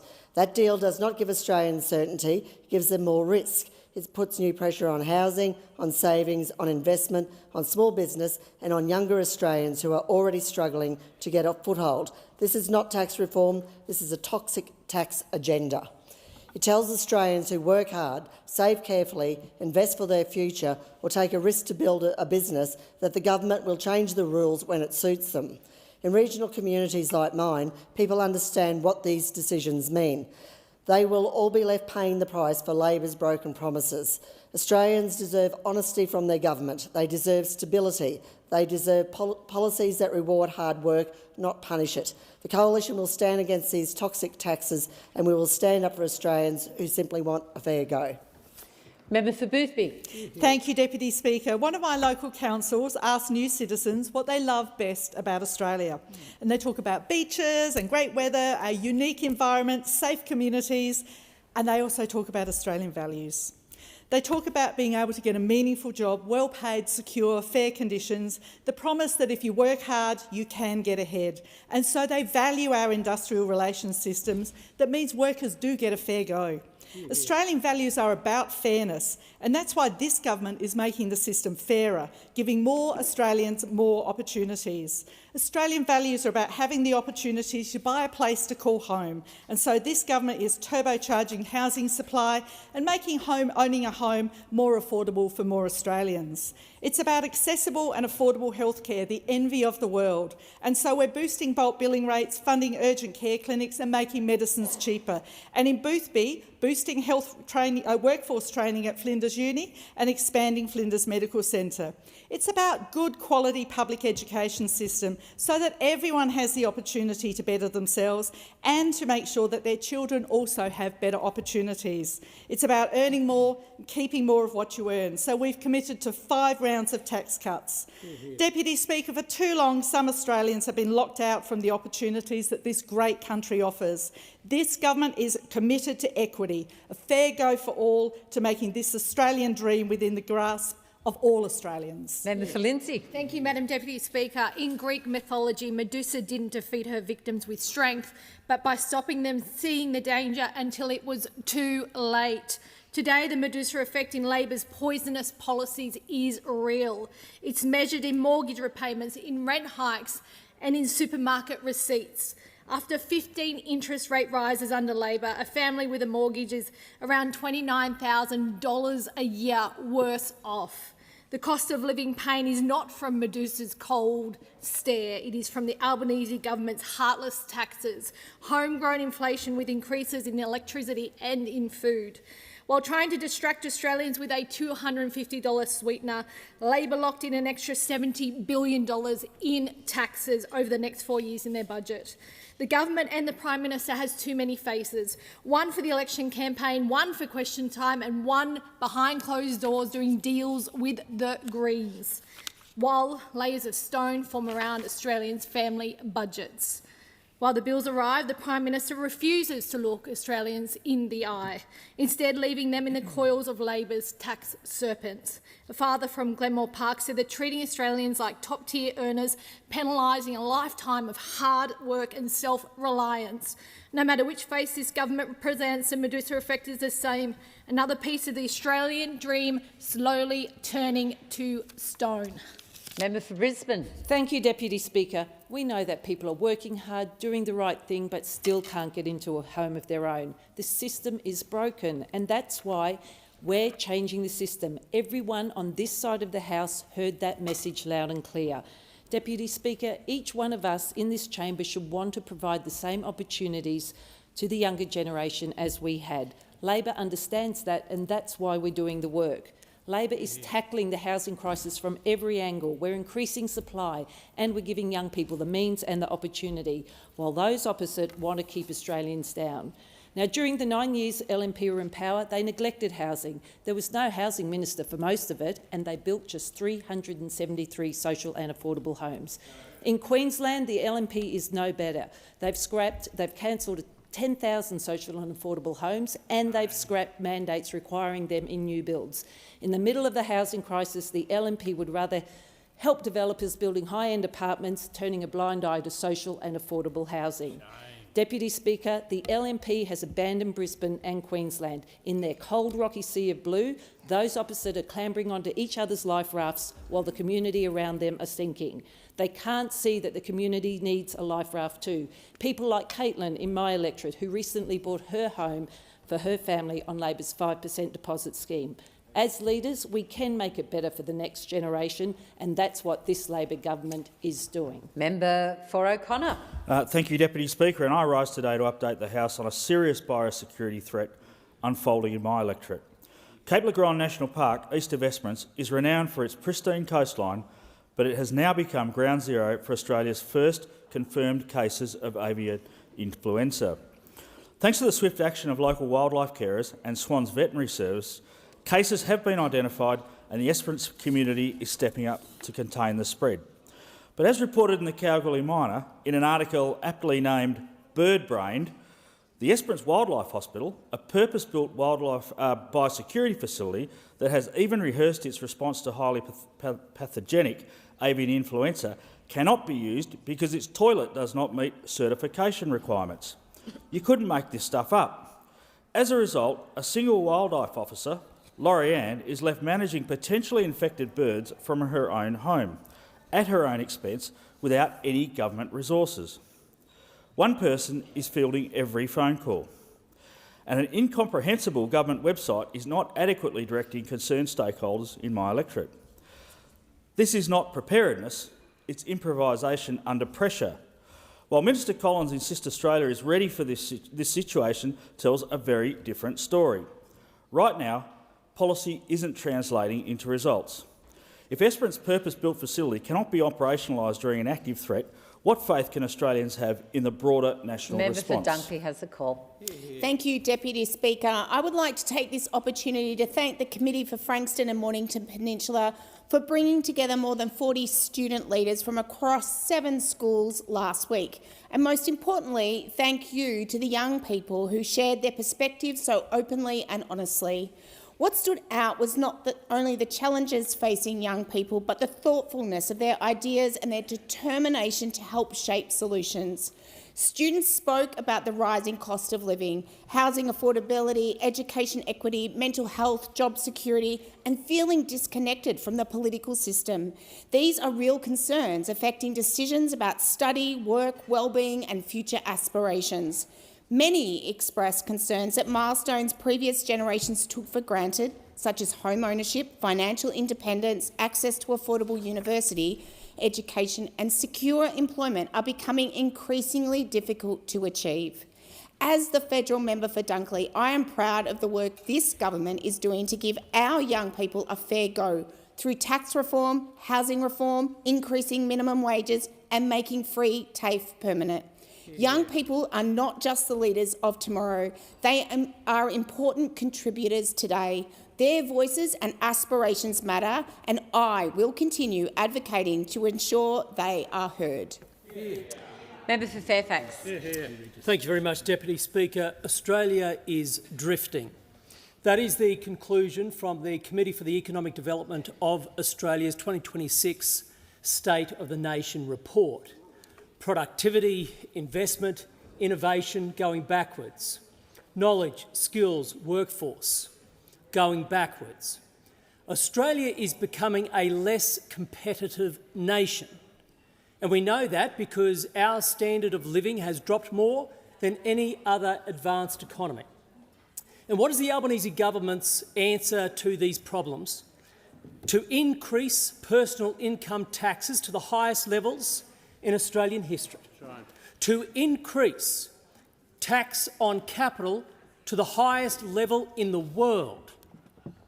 Now, to the economic illiterates on the government benches, can I tell you this? You do not make an economy more competitive by penalising those who invest. You do not make an economy more competitive by taking away opportunities for entrepreneurs. You do not make an economy more competitive by treating profit-making as a sin. If this government was so sure about increasing taxes, it should have had the courage to take it to the Australian people at last year's election. Hunter. Thank you, Speaker. Tomorrow is Rare Cancer Awareness Day, and I want to recognise a bloke from Branxton in my electorate, Noel Carmona. Noel's a miner, a husband, a dad, a bloke who loves his sport, loves a beer and is well respected around the community. In 2023, after a cough just wouldn't go away, he was diagnosed with stage 4 thymic carcinoma, a cancer so rare, Speaker, it's been described as 1 in a million. Since then, Noel has been through more than anybody should have to face. He's had surgery, chemotherapy, immunotherapy and clinical trials. Part of his tumour couldn't be removed because it was attached to his thymus, lung and heart. On top of that, he's had to wear the costs for this treatment himself because it wasn't covered by the PBS, all while still fighting for more time with his precious wife and their young son, Matteo. But Noel's story isn't just about cancer, Speaker. It's about guts, determination and looking out for others. Even while going through treatment, he spoke up for people going through and living with rare cancers and pushed for better support. He's a proud member of the Hunter Valley Pie Hunters, and I'm looking forward to catching up with Noel for a beer, a pie, a banh mi and a burger soon. But you know how we find out about these sorts of things, Speaker? We go and see our GPs and bulk billing GPs, and that's what the Albanese Labor government has made sure they've done, is get more bulk billing GPs all around this beautiful country. So remember, blokes, if you're out there, go and see your GP, get a blood test, get a check-up. Cheers. Member for Fadden. Thank you, Deputy Speaker. So I was scrolling through Facebook yesterday and I helpfully saw a post from New South Wales Labor, which was celebrating the anniversary of the election of Julia Gillard. Well, unfortunately, that post hasn't aged very well, because just fast forward 2 days to tomorrow, we have the anniversary of the knifing of the first female leader of this country. Now, I wonder if they'll do a post for that too. Probably not. But the theme here is betrayal. That's what they do over here. They betray. They betray their own. They did it in 2013 and they've done it time and time again to the Australian people. They did it on budget night, and they are now the highest taxing government this Australia has ever seen. They said one thing before the election and they did another thing afterwards. And now, to top it off, they have done a dirty deal with the Greens to pass on their toxic taxes on housing, savings, investment. So I'm sorry, Deputy Speaker, I'm going to have to use that three-letter word. I know you don't want us to use it. I know they don't want us to use it. Here it is. Tax! That's right. There's never enough of it from these guys. Here he is here, the highest taxing Treasurer we've ever seen. So it doesn't matter whether it's betraying their own by knifing their first female Prime Minister, by betraying the Australian people. They want more of your money and they shouldn't have it. All right, I might just remind the House about interjections being highly disorderly in case anyone had forgotten. Member for Reid has the call. If you were to ask any parent what matters most in those first few months with a newborn, they will tell you sleep and time. Now, unfortunately, we can't legislate for sleep. I wish we could. But what we can deliver is time. Time to bond, time to care. And from 1st of July, Labor is delivering 26 weeks of paid parental leave, because we back families and workers. But not everyone in this place agrees. Senator Hanson has had several goes at explaining her opposition to paid parental leave, and each time she proves the same point. She simply doesn't understand it. Because paid parental leave is not welfare, it's smart economic policy. It keeps parents connected to their workplace and boosts workforce participation.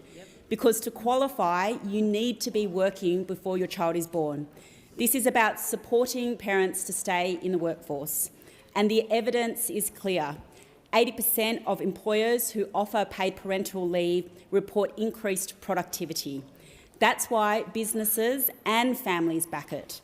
So when Senator Hanson talks about winding it back, she's attacking workers' rights, holding women back and making it harder for families.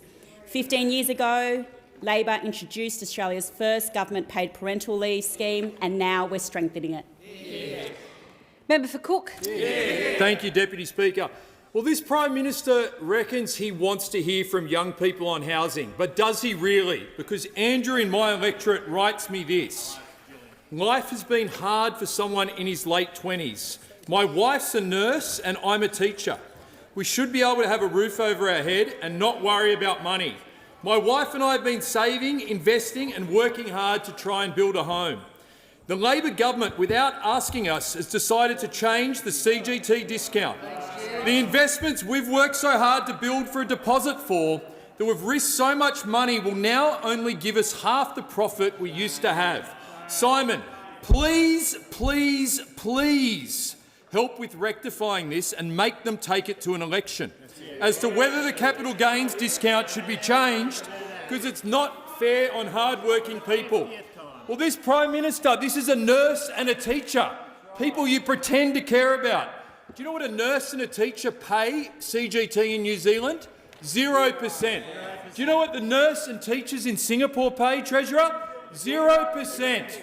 Do you know what the nurse and a teacher in China pay? In communist China, through the chair. they pay 20%, Chair. They pay 20%. You've beat communist China by 10%. We've got nurses and teachers in communist China paying lower CGT than you and the rest of your comrades have put in place. Member for Cook, I won't remind you again about the need to direct your comments through the chair. Depersonalising this debate is important for the House. I'm giving the call to the member for Moreton. Thank you, Deputy Speaker. Deputy Speaker, in my first speech in this place, I spoke about my multicultural roots and my family, who immigrated to this place in the late 1800s from China. And when they moved here, they built things. They built their families and they helped build our community. And like so many other people in our country, they are a stark reminder that multiculturalism is not a new concept, it's an old one. And it's one that's helped build this country. So when the opposition leader stands up in front of a big media pack, when he's got all the cameras on him, and when he denies multiculturalism, when he cannot get the word out of his mouth, in that moment he denies Muyat Fa, who helped build the Darwin to Pine Creek Railroad. In that moment he denies my grandfather Harry Hoi Pang Mu, who fought for this country in World War II. And in that moment, he denies Lewis Lee OAM, a pillar of my community, who is one of the cornerstones of our multicultural community on Brisbane's south side. And in that press conference, he used the phrase, "It's pretty simple." Well, to the Leader of the Opposition, I say this, it's pretty simple. Why can't you say the word? Leader of the Opposition has the call. Speaker, it's farcical. Last night, the ASIO Director-General gave his annual threat assessment. He warned that terrorism remains an acute concern. But today, we discovered this government has again done nothing to stop terror coming through the door. The Albanese government imposed just one temporary exclusion order on just one ISIS bride. Disgracefully, it has now lifted that order, Deputy Speaker. Frankly, not a single ISIS bride should have been allowed back into this country. The term ISIS bride covers all manner of sins. These people abandoned Australia. They travelled to terrorist hotspots, they supported an evil death cult, and they steeped their children in a monstrous ideology. The repatriation of these terrorist sympathisers fails the security test, fails the fairness test, fails the values test and fails the pub test. The Albanese government said it couldn't do anything. What a lot of codswallop. It chose to do nothing. It chose to do nothing. Worse, it flung open the door and rolled out the red carpet. Deputy Speaker, this government has deliberately turned a blind eye to Islamist extremism in this country. It is showing utter disdain to the safety of hard-working Australians. Give the call. Unfortunately, time has expired. And in accordance with Standing Order 43, the time for member statements has concluded. I'll just invite members to take their seats quickly and quietly. Before we begin question time, there's two important acknowledgements I'd like to do. I'm pleased to inform the House that present in the gallery today are athletes selected to represent Australia at the 2026 Glasgow Commonwealth Games in cycling, paracycling, netball, parabowl, gymnastics, weightlifting, judo and athletics. Accompanying the athletes are Ben Houston, the President of the Commonwealth Games Australia, as well as Petria Thomas, OAM, Chef de Mission of the Australian team for the Glasgow 2026 Commonwealth Games in about a month's time. On behalf of the House, we wish you all the very best in your endeavours. Fighting for gold, fighting for Australia. Welcome to question time. And I'm also pleased to inform the House that joining us on the floor of the Parliament is the Honourable Dr Stephen Martin AO, former Speaker of the House of Representatives. Welcome to question time. We shall move to questions without notice. Are there any questions? I give the call to the Honourable Leader of the Opposition. My question is to the Prime Minister. Labor's budget of broken promises and higher toxic taxes will impose $77 billion of new taxes on Australians. Why does this Prime Minister, the leader of this dishonest government, want to pull up the ladder on hard-working Australians? Order. The member for Isaacs will leave the chamber under 94A.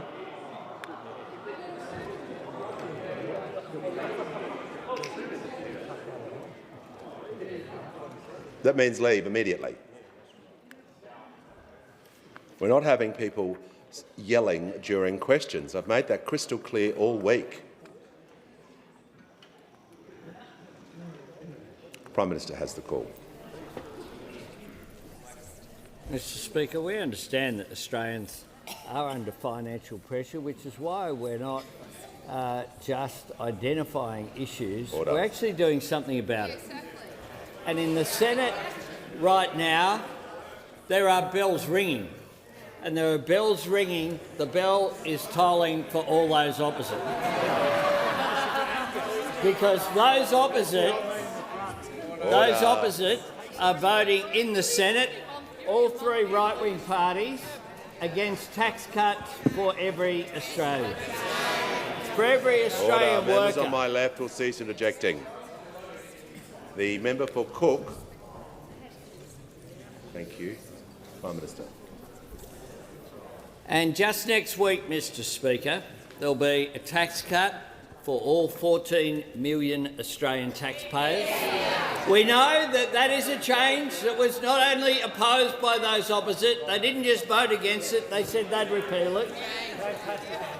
We know that there'll be a real increase in the minimum wage. We know that those opposite have never supported minimum wage workers. We know there's expansion of paid parental leave to a full 6 months. We know as well that from next week, our 137 Medicare urgent care clinics will be made permanent. Now, this is a time of significant global uncertainty. The war in Iran has caused the biggest spike in the price of petrol and diesel in history, but Australia has shown remarkable resilience. In the data that's out just this month, economic growth is up, business investment is up, inflation is down, and today unemployment is down. Order. Members on my but left. those opposite just talk Australia down at every opportunity, defined by what they're against. Now, the last time they asked a question about the impact of this global crisis from the Strait of Hormuz was the 1st of April, appropriately. The 1st of April. Since then, nothing to see here. Nothing to see here, just crickets from those opposite. Order. The member for Even though we have more fuel in Australia today than there was on February 28th. Even though prior to Easter they were saying it wasn't a case of whether there'd be rationing, it was what date or why it hasn't been done already, was what they were saying, Mr Speaker. The opposition have not asked a single question about this. They talk Australia down, we build Australia up. Noise levels were a little too loud in that answer, so we're just I'm going to ask everyone to lower their interjections. We'll now hear from the honourable member for Bass. Thank you, Speaker. My question is to the Minister for Housing.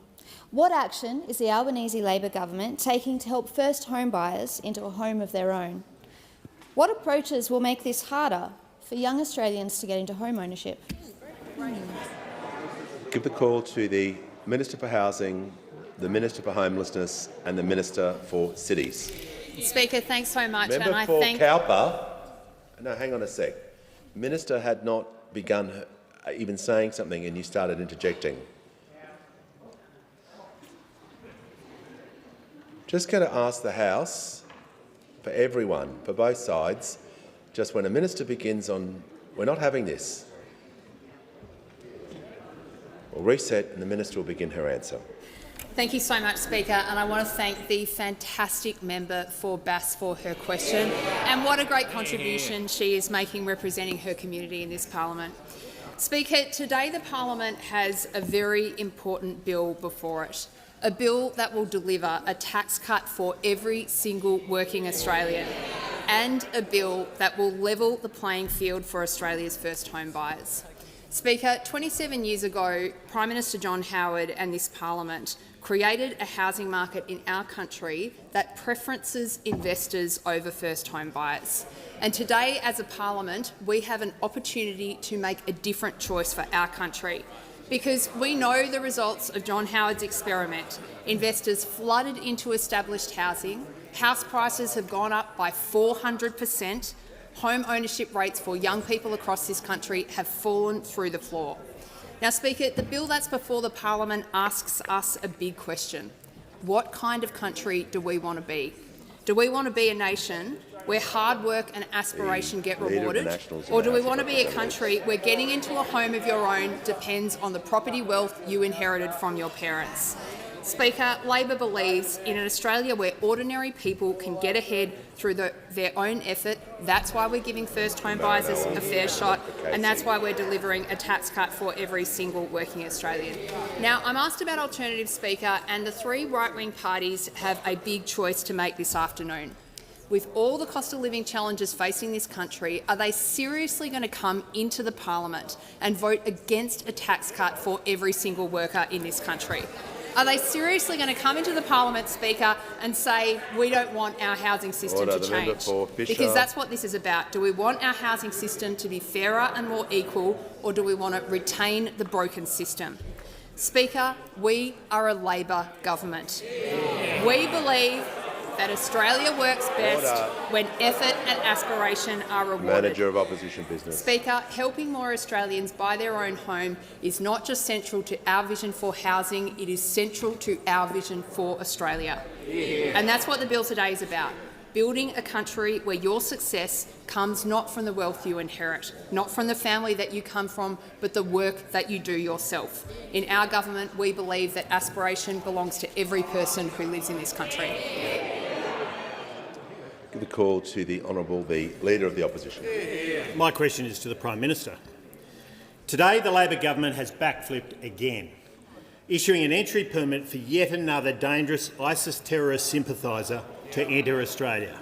Last night, in his annual threat assessment, the Director-General of ASIO declared that Islamic State and Al-Qaeda and their affiliates are growing their capability to conduct and inspire attacks. Why does the Prime Minister keep rolling out the welcome mat for ISIS terrorist sympathisers?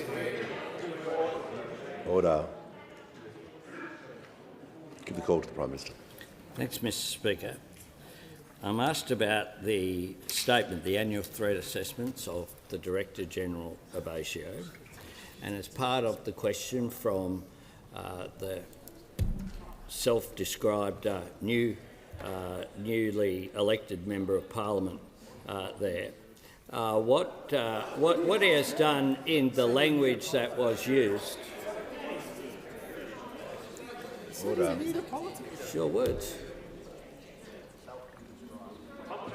All right, we'll just get the Prime Minister to pause for a moment so I can hear the manager. No member be referred to by name or other things. You've got to actually use correct titles. I can go through the correct titles you meant to use if it would help the House, but the Prime Minister is not doing that. Do you want me to do that? The member's ministerial office, the member's parliamentary office, or the member's electoral division. That is what you're meant to use. Yeah, well, that's a good cue to remind everyone that language matters, so no matter what descriptors are being used, great, we're going to keep everyone just to their titles. Fantastic. The order, no, that's important, an important principle. So the Prime Minister will continue and address people by their correct titles. Mr Speaker, the Director-General of ASIO's comments are worth reading. And I ask people to think about what the Director-General of ASIO has said and then the language that was just used in that question. He said this: I reckon a fair go for all could be a good place to start. I appreciate this is not traditional territory for a spy chief, but I firmly believe if more Australians, not just visitors, embrace the ethos of a fair go, mutual respect and tolerance, the temperature of our security environment would be several degrees lower. By all means disagree, but consider how we disagree. By all means protest, but consider how we protest. By all means report the news, but consider how you report the news. By all means condemn a government or a political party, but consider whether you should condemn a people. Despite the scale of this challenge, Australia is well placed to meet it. Our parliaments are sovereign, our communities are resilient, our economy is growing, and while we may not be perfect, our security and law enforcement agencies are world class. We should not be insecure about our security. We can and should have confidence in our ability to respond. Mr Speaker, the Director-General of Asia has my absolute confidence, and the Director-General of Asia is an extraordinary Australian who... Why would you interrupt that? Why would you interrupt that? Why would you interrupt saying something? Order. We'll just wait. We'll just wait. The Leader of the Opposition, a point of order. Yeah, point of order is relevance, Mr Speaker. The question was about rolling the welcome mat out for ISIS terrorists. Order. The member for Cornwall, Prime Minister, is being directly relevant when the question contained the statement about the Director-General's of ASIO's statement last night. The Prime Minister is reading directly about that statement to the House. He couldn't be more directly relevant for a statement that he was asked about. Prime Minister has the call. Thanks, Mr Speaker. And the Leader of the Opposition couldn't have more effectively outlined what the problem that the Director-General of Asia was identifying. Because the idea that anyone in this parliament is not totally opposed to ISIS and terrorism is something that has no place in this parliament. And what the Leader of the Opposition knows is that one of the things that defines our country and distinguishes us from authoritarian regimes is the rule of law. Prime Minister's time has concluded. Give a call to the honourable member for Maribyrnong. Thank you, Mr Speaker. My question is to the Treasurer. How will the passage of the Albanese-Labor government's tax reforms help Australians get ahead? How does this compare with other approaches? Give a call to the Treasurer. Speaker, for as long as I've known the member for Maribyrnong, she stood up for and spoken up for workers, particularly low-paid workers and especially in the care economy. I thank her for her question. Now, Mr Speaker, this is a really important week for our economy and it's a big day for tax reform in particular. Yesterday we saw headline inflation go down. Today we saw the unemployment rate go down and employment go up. And this afternoon we passed the most ambitious tax reforms in more than a quarter of a century, Mr Speaker. Now, when it comes to those job numbers today, what they show is that more than 1.25 million jobs have now been created on this Prime Minister and this government's watch, most of them full-time, Mr Speaker. It means that average unemployment under our government is the lowest of any government in the last half a century, Mr Speaker. It's a very welcome reminder of the strength of our labour market and the resilience of our economy in the face of all of this global economic uncertainty. Now, Mr Speaker, this afternoon the House will have a very important choice to make. This side of the House will be voting for tax cuts for workers, a fair go for first home buyers and a fairer tax system, Mr Speaker. The three right-wing parties, united by their divisive anti-worker agenda, will be voting against tax cuts, against a fair go for first home buyers and against a fairer tax system. Mr Speaker, this legislation, which will pass the House this afternoon, is about making it easier for people to buy their first home, not their 20th investment property. It's all about cutting income taxes again and again, Mr Speaker, and it's about making that tax system fairer as well. Now, as important as this week is in our economy, Mr Speaker, next week will be just as important, because on Wednesday next week, more than 14 million Australian taxpayers will get another tax cut from this government. The national minimum wage goes up. Modern award wages go up. Parents will get 26 weeks of paid parental leave, up from 24 weeks, Mr Speaker, in addition to the usual indexation. We'll also have workers benefit from super being paid at the same time as their salary and their wages. We'll introduce the ban on excessive pricing of groceries, Mr Speaker, and people will start to get the benefit from the instant tax deduction as well, Mr Speaker. So this side of the House, very proud of the tax reforms that will pass the House later today, very proud of our efforts to cut income taxes again, make it easier for first home buyers and make the tax system fairer. The three right-wing parties in their usual way are trying to stand in the way of all of those things. Before I call the member for Warringah, I have two acknowledgements to make. I have been planning to recognise local government people. I have about 350 people to acknowledge today, so I will acknowledge two people, Councillor Kim Marks from my hometown of Brisbane City Council and Councillor George Dimitri from the city of West Torrens. At 92 years of age, he is the oldest serving councillor currently in local government in the Southern Hemisphere.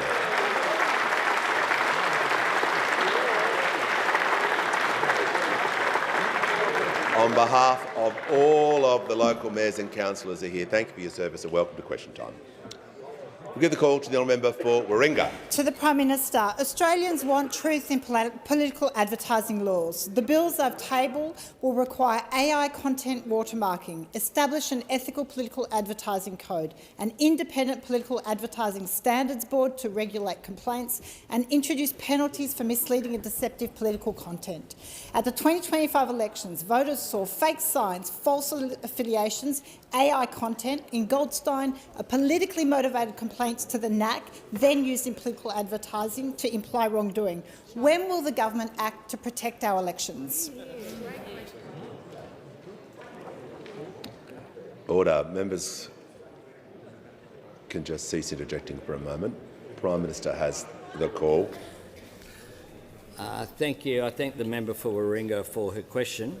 I haven't considered the details in the bill that she refers to that she has tabled.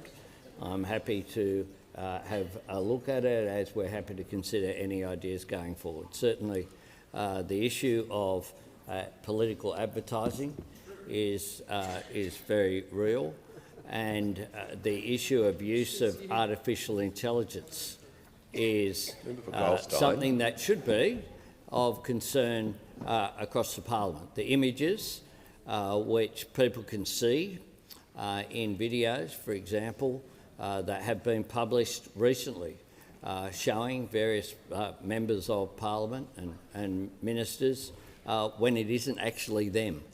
But for people who look at it, they can see them, they can hear their voice. And so this has the potential to really change the way that politics operates in this country. Politics does have to operate in a way where there is fairness and where people are able to see things that they know are real. And so we'll examine these things as something when it comes to artificial intelligence in general. Can I assure the member for Warringah that this has been the subject of substantial debates within the government and as well with the private sector and with the bureaucracy. I convened a meeting of half a dozen ministers just this week where across portfolios, looking at the challenges that it represents a real opportunity for growth, and you can't stop these technologies from emerging, which is why we need to make sure that we shape them rather than allow them to shape us in the way that our society operates. But we'll continue to work constructively across the parliament with all those who are prepared to work constructively across the parliament, and that includes the member for Warringah. Get the call to the member for Bullwinkle.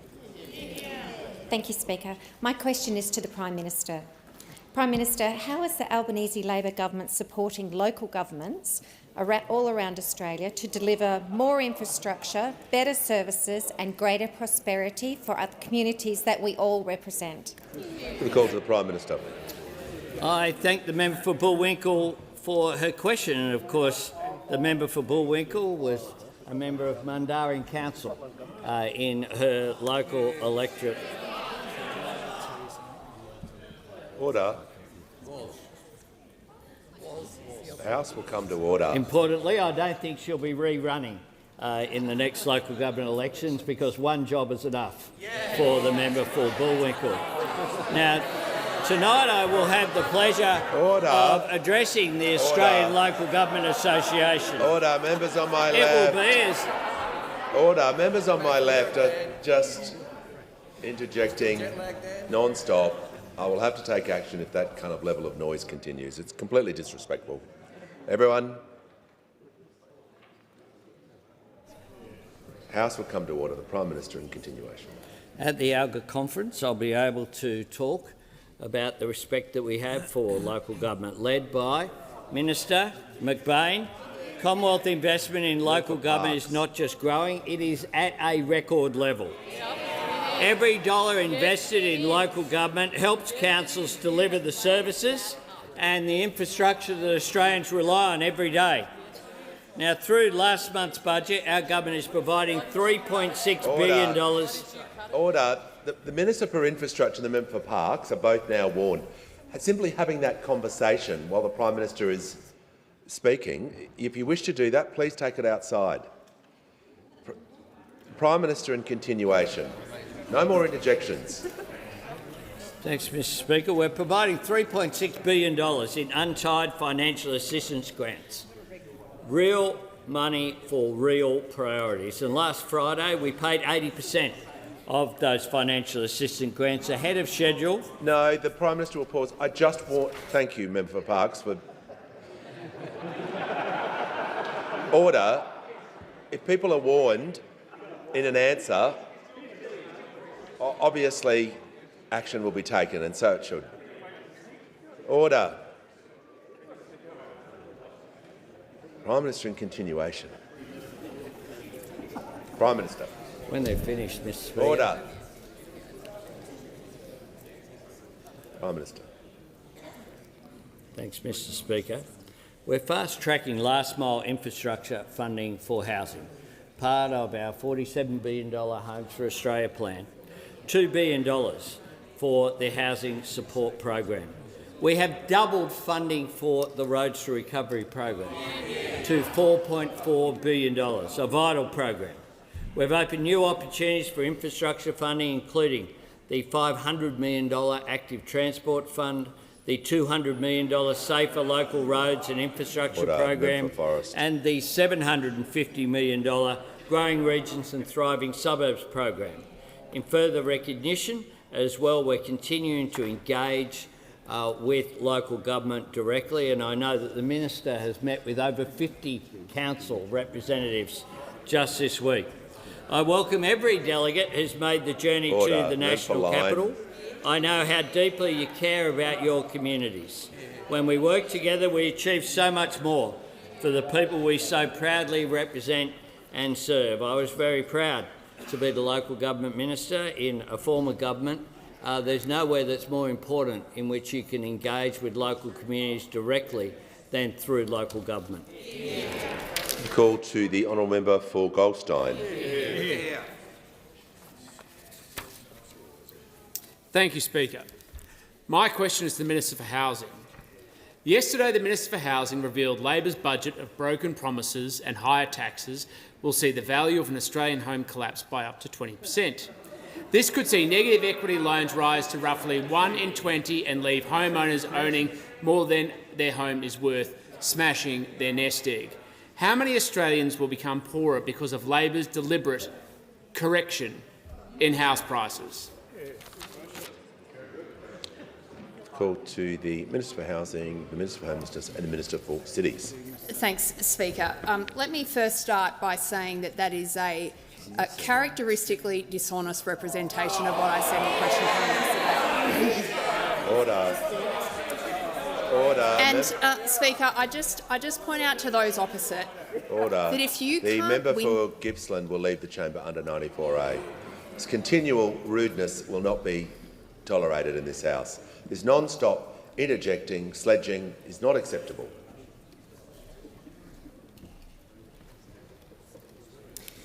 Thank you, Mr Speaker. Minister. And I'd say to those opposite, if you can't win a political debate without misrepresenting the position of the people that you're arguing with, then you don't have a very good argument. That's just a hot tip on how arguments work. Order. The Leader of the Opposition.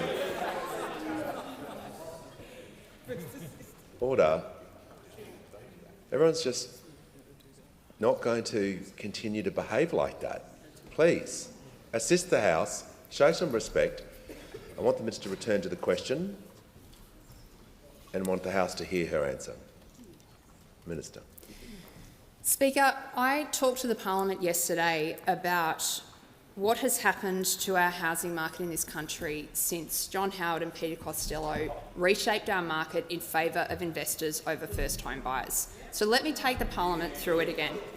What we saw was investors flooding into the market, purchasing at 80 to 90% existing Australian properties. And the consequences of that are not altogether surprising, Speaker. What they have seen is a 400% increase in house prices since the last 25 years. Now, Speaker, those opposite may think that a 400% increase in house prices is a sustainable and good thing for the country. But let me be clear with you.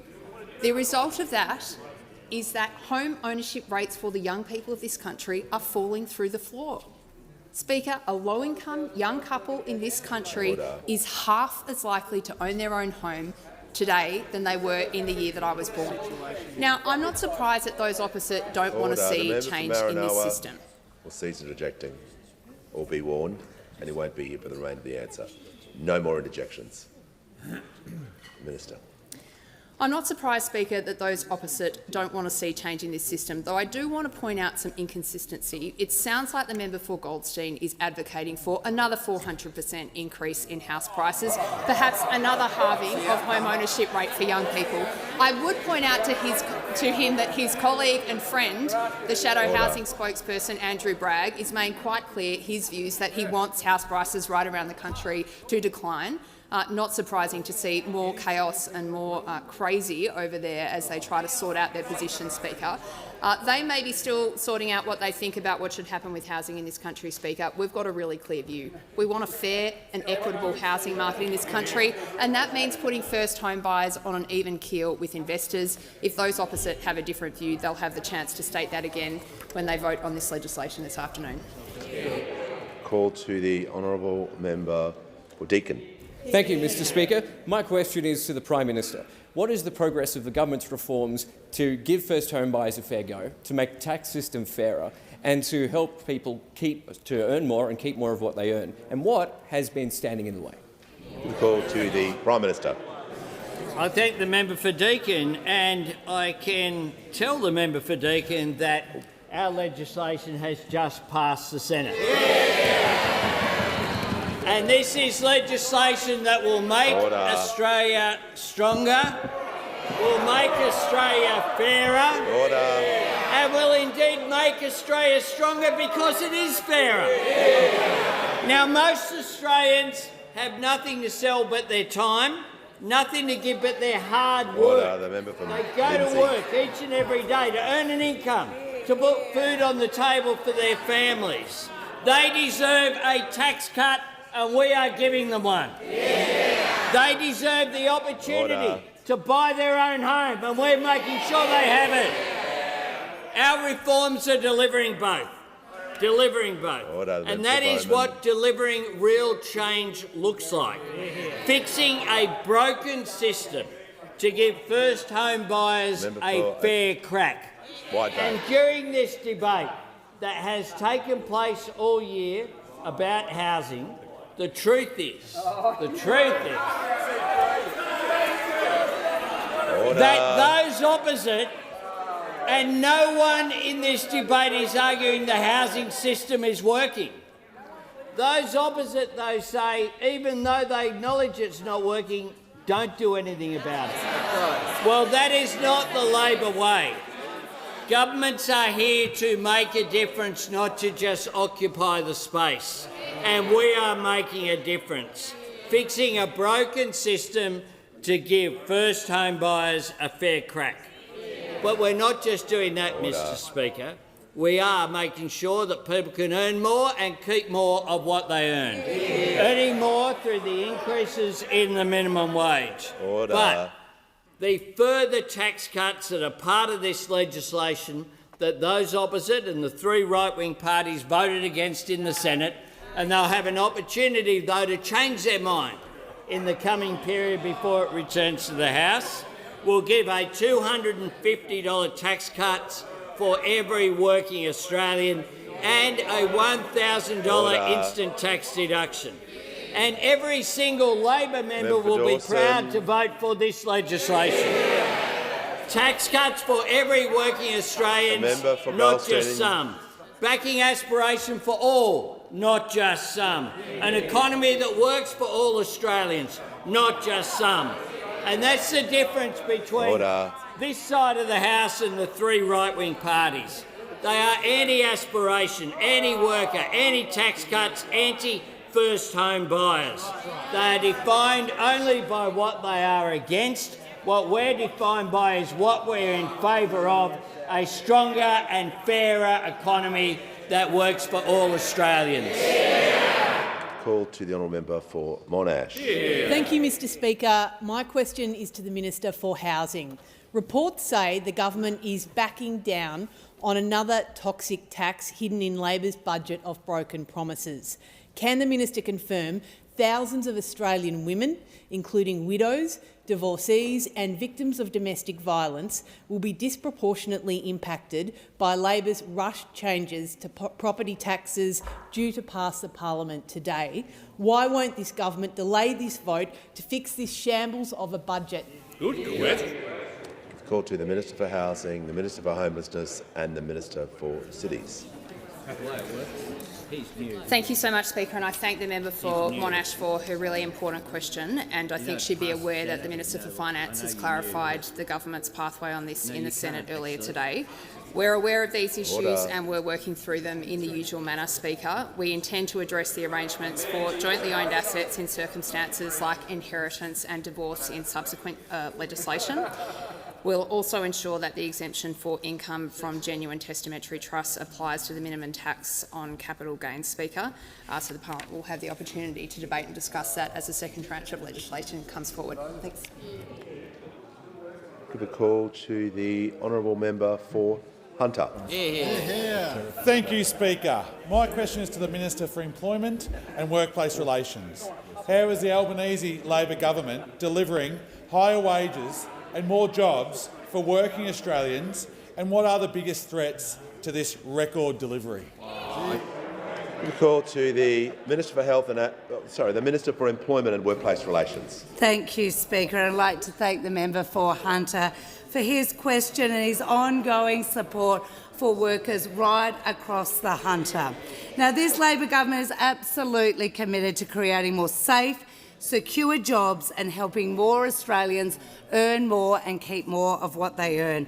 And in good news for Aussie workers today, the ABS Jobs data highlights the resilience of Australia's labour market. Jobs are up, unemployment is down, with 40,000 more people in work over the month and the unemployment rate decreasing to 4.4%.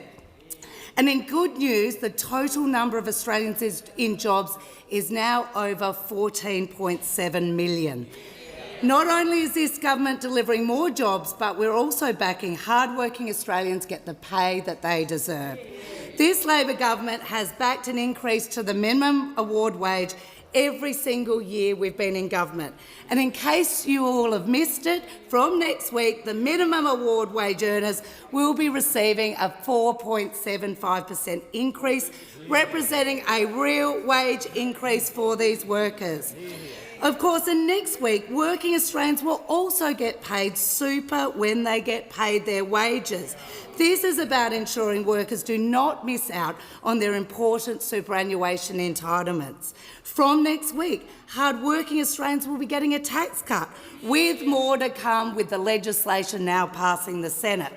And from next week, eligible working families will be able to access up to 26 weeks of paid parental leave delivered by this Labor government. These changes are all part of Labor's commitment to ensure Australians earn more and keep more of what they earn, and of course retire with more as well. Now, Speaker, I'm asked about the biggest risk to our record of delivering for workers.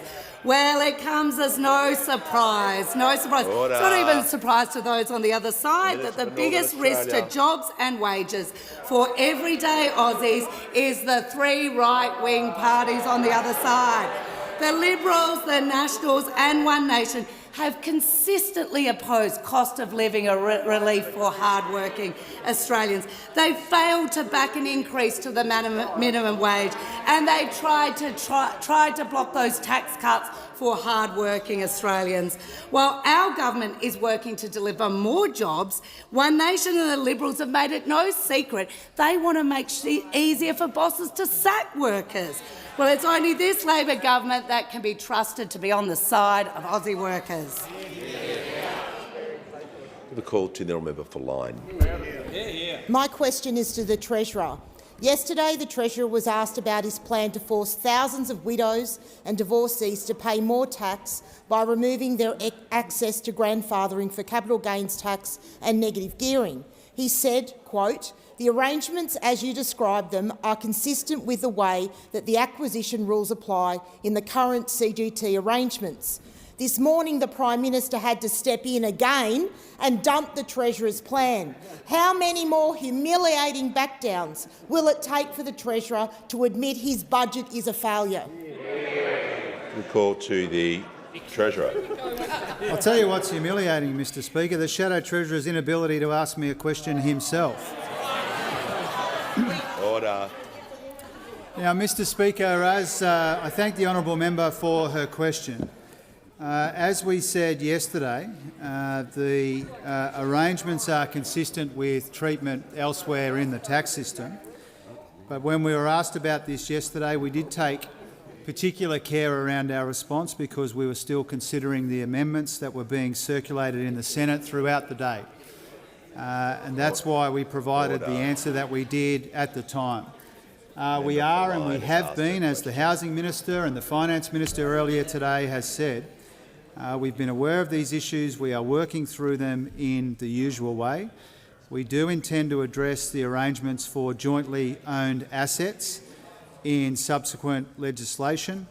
We'll also ensure that the exemption for income from genuine testamentary trusts applies to the minimum tax on capital gains as well, so that they work appropriately together. Now, we've made it clear on a number of occasions, Mr Speaker, and I think those opposite know this, that it's not unusual at all for big tax packages, reform packages, to be legislated with multiple pieces of legislation. The Howard government did it with the GST. The Howard government did it when they made this mistake on capital gains tax discount in 1999, something like 30 pieces of legislation on both occasions. So it's not unusual for there to be consultation. It's not unusual for there to be multiple pieces of legislation, and that's what we are doing in this instance, Mr Speaker. And I can hear the interjections from those opposite, and I think everybody here and everybody watching at home and in the galleries as well knows what's really happening here. They are trying to distract from the fact that when the bills come back down from the Senate, that they will vote against tax cuts for workers and a fair go for first home buyers, Mr Speaker. And that's what they're trying to obscure. They're desperately hoping that nobody notices that the three right-wing parties and their divisive anti-worker agenda will see them vote against tax cuts once again. The Treasurer will pause. The Manager on a point of order. Yes, thanks, Speaker. Relevance. The question was about the humiliating back down that you're now making. It wasn't about this. Yes, the Manager is correct. He wasn't asked about the opposition or their positions. It was about government decisions, so I'll just ask the Treasurer to return to the question. Thank you, Speaker. I was asked about the legislation before the Senate, and the legislation will be coming back down to the House this afternoon, and every member of this parliament will have an important choice to make, and I know what choice we'll be making. We'll be voting to support workers and first home buyers and future generations, Mr Speaker. That's who we'll be supporting. Now, when this legislation comes down and when it passes this House, Mr Speaker, it will demonstrate this above all else. This tax reform bill passing the House today is a win for workers, it's a win for first home buyers, it's a win for future generations, and that's why we'll be voting for it. Call to the honourable member for order. Give the call to the honourable member for Sturt. Thank you, Speaker. My question is to the Minister for Health.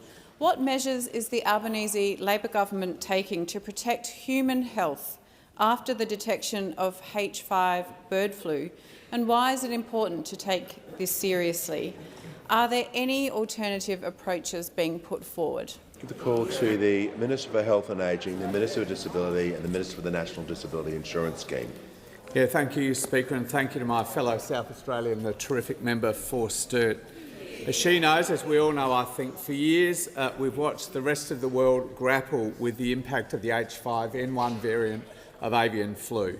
Over those 5 years, it's hit every continent except ours, devastating wildlife and upending industries like poultry and cattle, in particular, in almost every other country on the planet.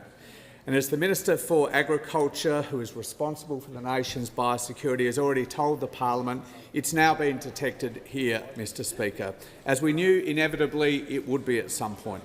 Now, the numbers are still small and the cases are still confined to migratory birds, but we know from bitter experience overseas just how serious the risks are here.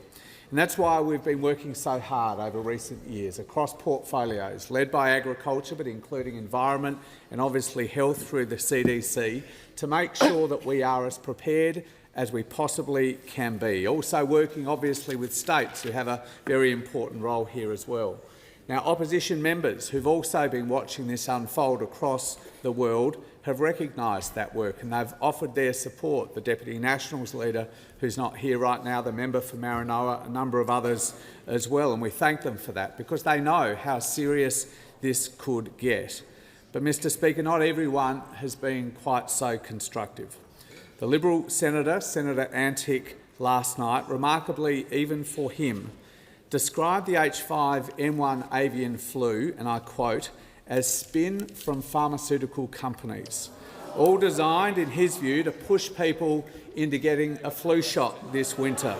All another vast conspiracy, managing in one speech, Mr Speaker, not only just to spread dangerous ideas about vaccination, but also to minimise and even mock this variant of avian flu and the risk we know it poses to some incredibly important industries in this country. Now, if you don't watch Senate Estimates After Dark, you might not know who Senator Antic is, but he is one of the most influential members in the opposition, certainly the most influential member in the South Australian Liberal Party. He helped gather the numbers for this guy to roll the former member for Farrer. He's the leader of the opposition's hand-picked candidate to become president of the South Australian Liberal Party, a nice sidekick to Tony Abbott, Mr Speaker. And maybe that's why, in the 24 hours since he gave that speech, we've heard nothing from the leader of the opposition. Absolutely nothing. Just showing again, as we've seen in this debate about multiculturalism, this man lacks the spine for difficult decisions and real leadership. Give the call to the member for Ryan. Thank you, Speaker. My question's to the Prime Minister. A minimum 25% tax on gas exports has proven to be one of the most popular policies with the Australian public. Despite this, you've chosen to listen to the gas industry over everyday Australians. Will you listen to the people and hold a national plebiscite for a gas tax? Call to the Prime Minister. Thank you, Mr. Speaker. The member for Ryan suggests that from some of the campaign which has been had publicly, that somehow gas companies or other companies in the resources sector don't pay tax, and that there's no company tax, there's no resource tax, the PRRT does not exist and will not grow in the future. It also ignores the work that we've done in two areas. The work that we've done on the gas reservation of 20% of exports, which is very important. In Western Australia, the former WA Labor government brought in a gas reservation that has served the people of WA well. But on the East Coast, that has not happened. That has been inadequate from governments of all persuasions in dealing with this challenge. We're dealing with it. We're getting it done. We're consulting with industries to make sure that it happens. The other thing that we've done, and the unspoken suggestion from some as part of this campaign, is that we should just tear up contracts that are made with our trading partners. And if the member says no, that that's not the case, then I welcome the fact that they are saying that. But in the public campaign, that's certainly not a part of it. Exactly. And the truth is that in recent times, one of the things that we have been able to rely upon is that we are a reliable trading partner. Yeah. So, in spite of the fact that some said that I shouldn't go to Singapore and Brunei and Malaysia, that we shouldn't engage with China and Japan and the Republic of Korea to make sure that our supplies of diesel and petrol and aviation fuel was here. We have in part been able to achieve the outstanding outcomes that we have through Export Finance Australia, through the work with our trading partners, because we are a reliable trading partner and we do honour contracts and will continue to do that. Call to the honourable member for Robertson. Thank you, Mr. Speaker, and my question is to the Minister for Home Affairs. Can the Minister update the House on the national threat assessment provided last night by the Director-General of ASIO? And what role do we all play in helping to keep Australians safe? Call to the Leader of the House. Thanks very much, Mr. Speaker. And I thank the member for Robertson and acknowledge the significant role that he plays on the PJCIS, the Intelligence Committee, and acknowledge the members on both sides of the House for the role that is responsibly played by members of that committee in dealing with national security. As the Director-General made clear last night, our threat alert level remains at probable, but the level above probable of expected can only be reached when there is very specific intelligence about an immediate attack, and we are not in that situation. Therefore, the Director-General wanted to make the point very clearly to everyone: we should not presume that because the threat alert level remains at probable that we are at the same spot as to where we were when it was first put at that level a couple of years ago. We are not. He predicted in his last year's speech that the threat dynamic by 2030 would be more dynamic, more diverse and degraded. Only 12 months later, he said what he had predicted would be the case by 2030. We are already there. Global tensions, new technology and the temperature of debate in the country have all contributed to a heightened security situation for Australia. He highlighted in particular, while all forms of bigotry have the capacity to lead to violence, the fact that with anti-Semitism, almost every violent group comes together on this, whether it is ISIS-inspired groups, whether it is neo-Nazis or whether it is conspiracy theorists. But he also highlighted that direct traditional forms of terrorism are not the only threats that we deal with. something that we would regard all objectively as a terrorist act with the burning at the Adass Israel Synagogue, was not what traditionally had been the operating method. We know now that it was directed by Iran in an act of foreign interference, using organised crime, combining communal violence and politically motivated violence into an act of state-sponsored terrorism. There are multiple forms of bigotry and every one of them can lead to violence. The Director-General referred to summer alone, where in December we had the horrific anti-Semitic terrorist attack at Bondi. In January, we had a very near miss, where it will be alleged in court that the intention was there for that bomb to go off in Perth, which could have been a mass casualty event directed by bigotry against First Nations Australians. And in February, another arrest in another part of WA for someone whose bigotry was directed against politicians, against government, against police and against Muslims. There are two specific instructions that have been given to each and every one of us that can work to keep Australians safe. When people know of anything they think might be of concern, regardless of the form of bigotry, they should contact the National Terrorism Hotline, the National Security Hotline, 1800 123 400. And secondly, as the Prime Minister reflected in those words earlier, we all have a responsibility to take the temperature down to keep our nation safe. Give the call to the Deputy Leader of the Opposition in the House of Representatives. Thank you very much, Mr Speaker. My question is to the Minister for Housing. I refer to the Minister's previous answer. When did the Minister first become aware that the government's changes to capital gains tax and negative gearing imposed a new death tax on widows, divorcees and victims of domestic violence?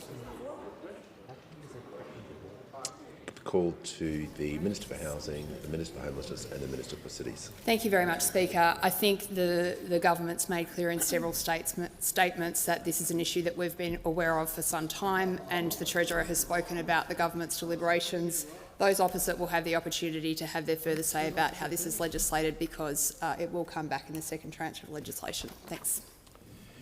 The call to the honourable member for Bennelong. Thank you, Speaker. My question is to the Minister for Infrastructure. How is the Albanese Labor government delivering important infrastructure projects across Australia? And what other approaches to infrastructure is the government being asked to consider? Give the call to the Minister for Infrastructure, the Minister for Transport, Regional Development and the Minister for Local Government. Thank you very much, Mr Speaker. And can I thank the member for Bennelong for the question. It was an absolute pleasure to join with him last month to turn the sod on a brand new electric bus depot in Macquarie Park. The Australian and New South Wales governments are contributing $115 million each to this depot, which will house, charge and operate 150 buses with facilities for 160 staffs. This new depot will really turbocharge the transition to electric buses at a time when diesel prices continue to fluctuate across the globe. It makes common sense to be making these investments. The investments are not just happening in New South Wales. Over in Perth, we've invested $125 million in charging infrastructure to power 130 locally manufactured electric buses, and in Brisbane, of course, we've invested $400 million in the all-electric metro program. And we're continuing to invest across the country in transport routes from road to rail, whether it be the completion of Metronet or today the start of construction of the new Swan electric ferry fleet, the suburban rail loop and North East Link in Melbourne, providing critical links across Melbourne's suburban network. We're also spending money on other rail connections between Logan and the Gold Coast, one of Australia's fastest growing corridors. Investments in the Bruce Highway, including works starting this week south of Bundaberg, and the big budget investments like the Gateway Motorway at Dolly's Rocks Road Stage 2.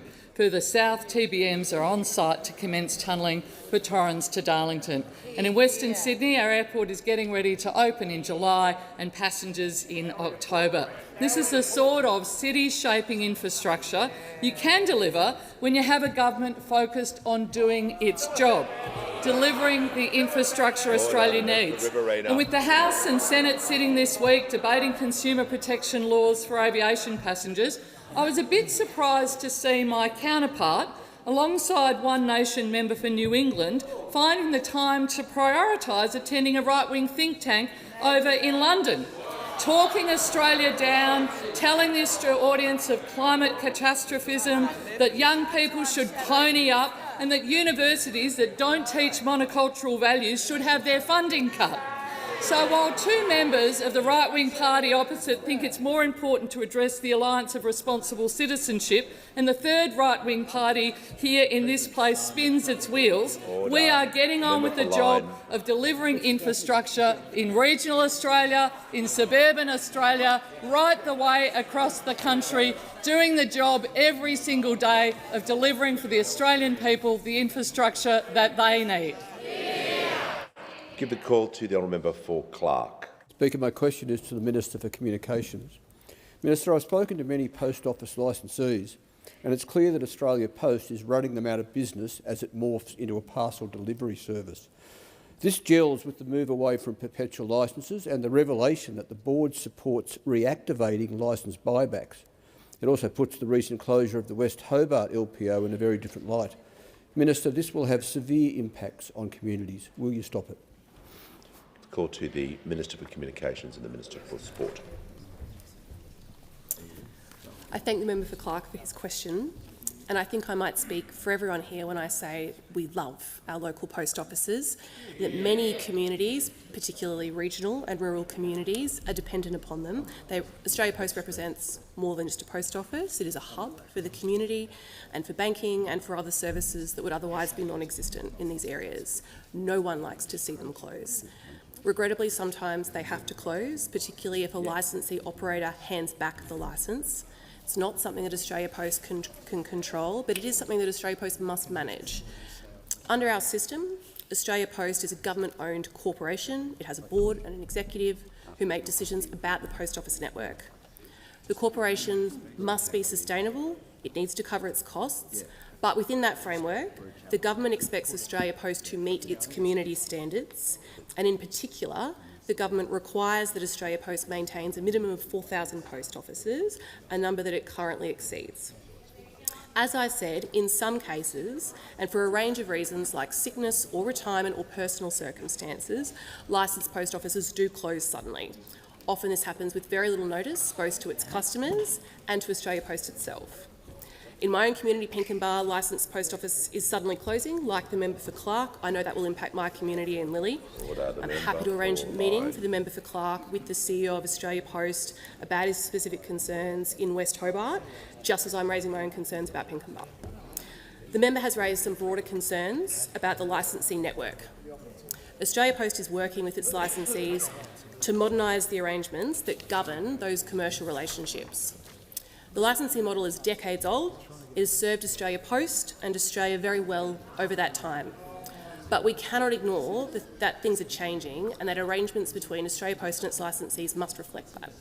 You only need to look at the mobile phones in your pockets to understand why. There is a dramatic decline in the letter business. There is a dramatic decline in the retail foot traffic. All of that must be considered, not just by Australia Post, but for the licensing networks, many of whom are mum and dad small businesses in our communities. The government will continue to work with Australia Post and all stakeholders to ensure that it remains financially sustainable and continues to meet the needs of our Australian community. I'm confident that if we all work together in good faith, Australia Post and our valued licensees will renew their partnership for many years to come. Give the call to the member for Reid. My question is to the Minister for Climate Change and Energy. How has the Albanese Labor government acted to help Australians with fuel and energy prices? What policies would see Australians paying more for their fuel and electricity? Give the call to the Minister for Climate Change and the Minister for Energy. Many thanks, Mr Speaker, and I thank my honourable friend for the question and thank her for what she does to represent part of the world here in Canberra. Mr Speaker, right around Australia, households are making decisions and choices about reducing their own energy bills and their fuel bills, and the Albanese government is backing them in those choices. For example, Mr Speaker, we are backing the 451,428 households that have chosen to put in a cheaper home battery under the Albanese government's cheaper home battery scheme, Mr Speaker. When we came to office, 1 in 60 Australian houses had the benefit of reduced bills from a home battery. Today, that figure is 1 in 17. From 1 in 60 to 1 in 17. Another choice that Australians are making, Mr Speaker, is the choice to buy electric and plug-in hybrid vehicles.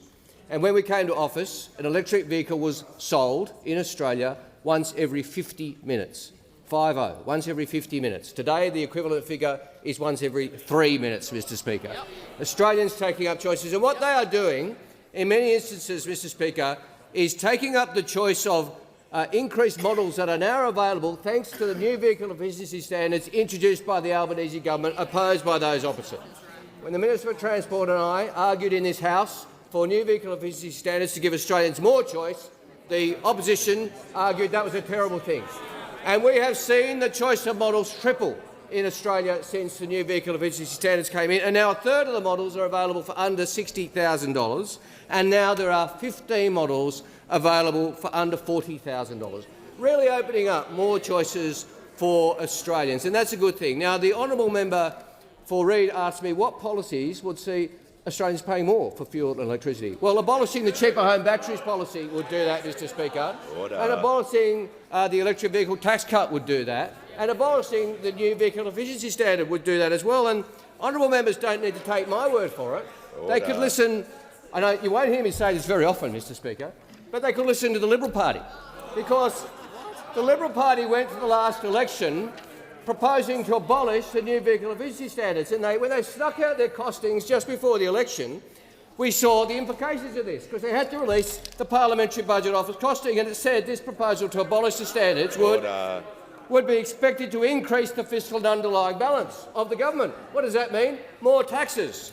And in fact, it went on to say this impact reflects the increase in the fuel excise that will be paid.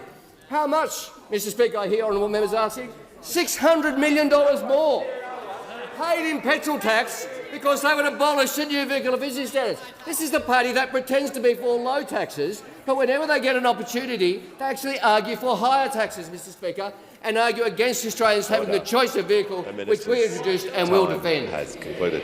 Give the call to the member for Macpherson. Thank you, Mr Speaker. My question's to the Minister for Housing. I refer to the Minister's previous answer that the government was, and I quote, aware for some time. Can the Minister confirm, was this before or after the handing down of the federal budget? Give the call to the Minister for Housing, Minister for Homelessness, and the Minister for Cities. Thanks so much, Speaker, and I appreciate this question. Speaker, we are aware of the issues that the member is raising. We're working through them in the usual way. This will be resolved in a future piece of legislation, and I look forward to engaging with the member when it comes forward. The call to the honourable member for Griffith. Thank you, Mr Speaker. My question is to the Minister for Health. How is the Albanese Labor government making it easier for Australians to see a doctor when they need urgent care? How are urgent care clinics helping to strengthen Medicare after a decade of cuts and neglect? The call to the Minister for Health and Ageing, the Minister for Disability and the Minister for the National Disability Insurance Scheme. Thank you, Speaker, and thank you to the member for Griffith, who's hosted me in Brisbane a couple of times over the last fortnight. We visited the Coorparoo Medicare Urgent Care Clinic the week before last. At the same time, I visited the Carina and Carindale Medicare Urgent Care Clinic, which services the electorate of Bonner. And I was back again last week at the South Brisbane Urgent Care Clinic, with which the member is very, very familiar. That has been established for a while now. It's seen 35,000 patients, and the member and I spoke to a couple of patients, Sophie and Tony, who'd been there separately.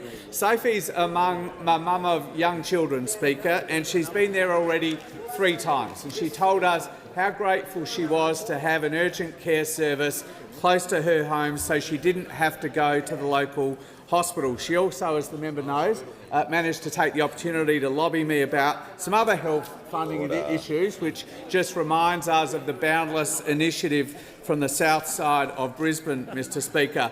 But I'm also pleased to report that last week the Caloundra Urgent Care Clinic opened in the electorate of Fisher. I see the member for Fisher nodding. I think he's saying thank you. I can't quite hear him.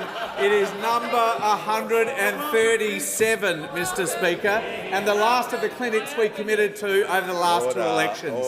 In 2022, we promised 50 urgent care clinics and we delivered 87, Mr Speaker. And last year we promised another 50 and we've delivered every single one of them by the end of June 26, as we said we would. Delivered every single one of them. They're all open, they're all operating 7 days a week, extended hours, and importantly, Mr Speaker, they're fully bulk billed. I've already seen more than 3.2 million patients, Mr Speaker, and now the network is up and fully operating. They'll see about 45,000 people every week, or more than 2.2 million patients every single year, getting high-quality urgent care in their community completely free of charge. Now 4 in 5 Australians live within a 20-minute drive of a Medicare urgent care clinic. And importantly, Mr Speaker, really importantly, around half of those patients say they otherwise would have gone to a busy emergency department. So we're also taking pressure off our public hospital systems. Mr Speaker, from the time the Prime Minister and I first announced this new urgent care clinic model has been a central part of our plan to strengthen Medicare, delivering more doctors, delivering more bulk billing, delivering cheaper medicines and delivering urgent care clinics so we can build a healthier Australia. Call to the honourable member for Wentworth. My question is to the Prime Minister.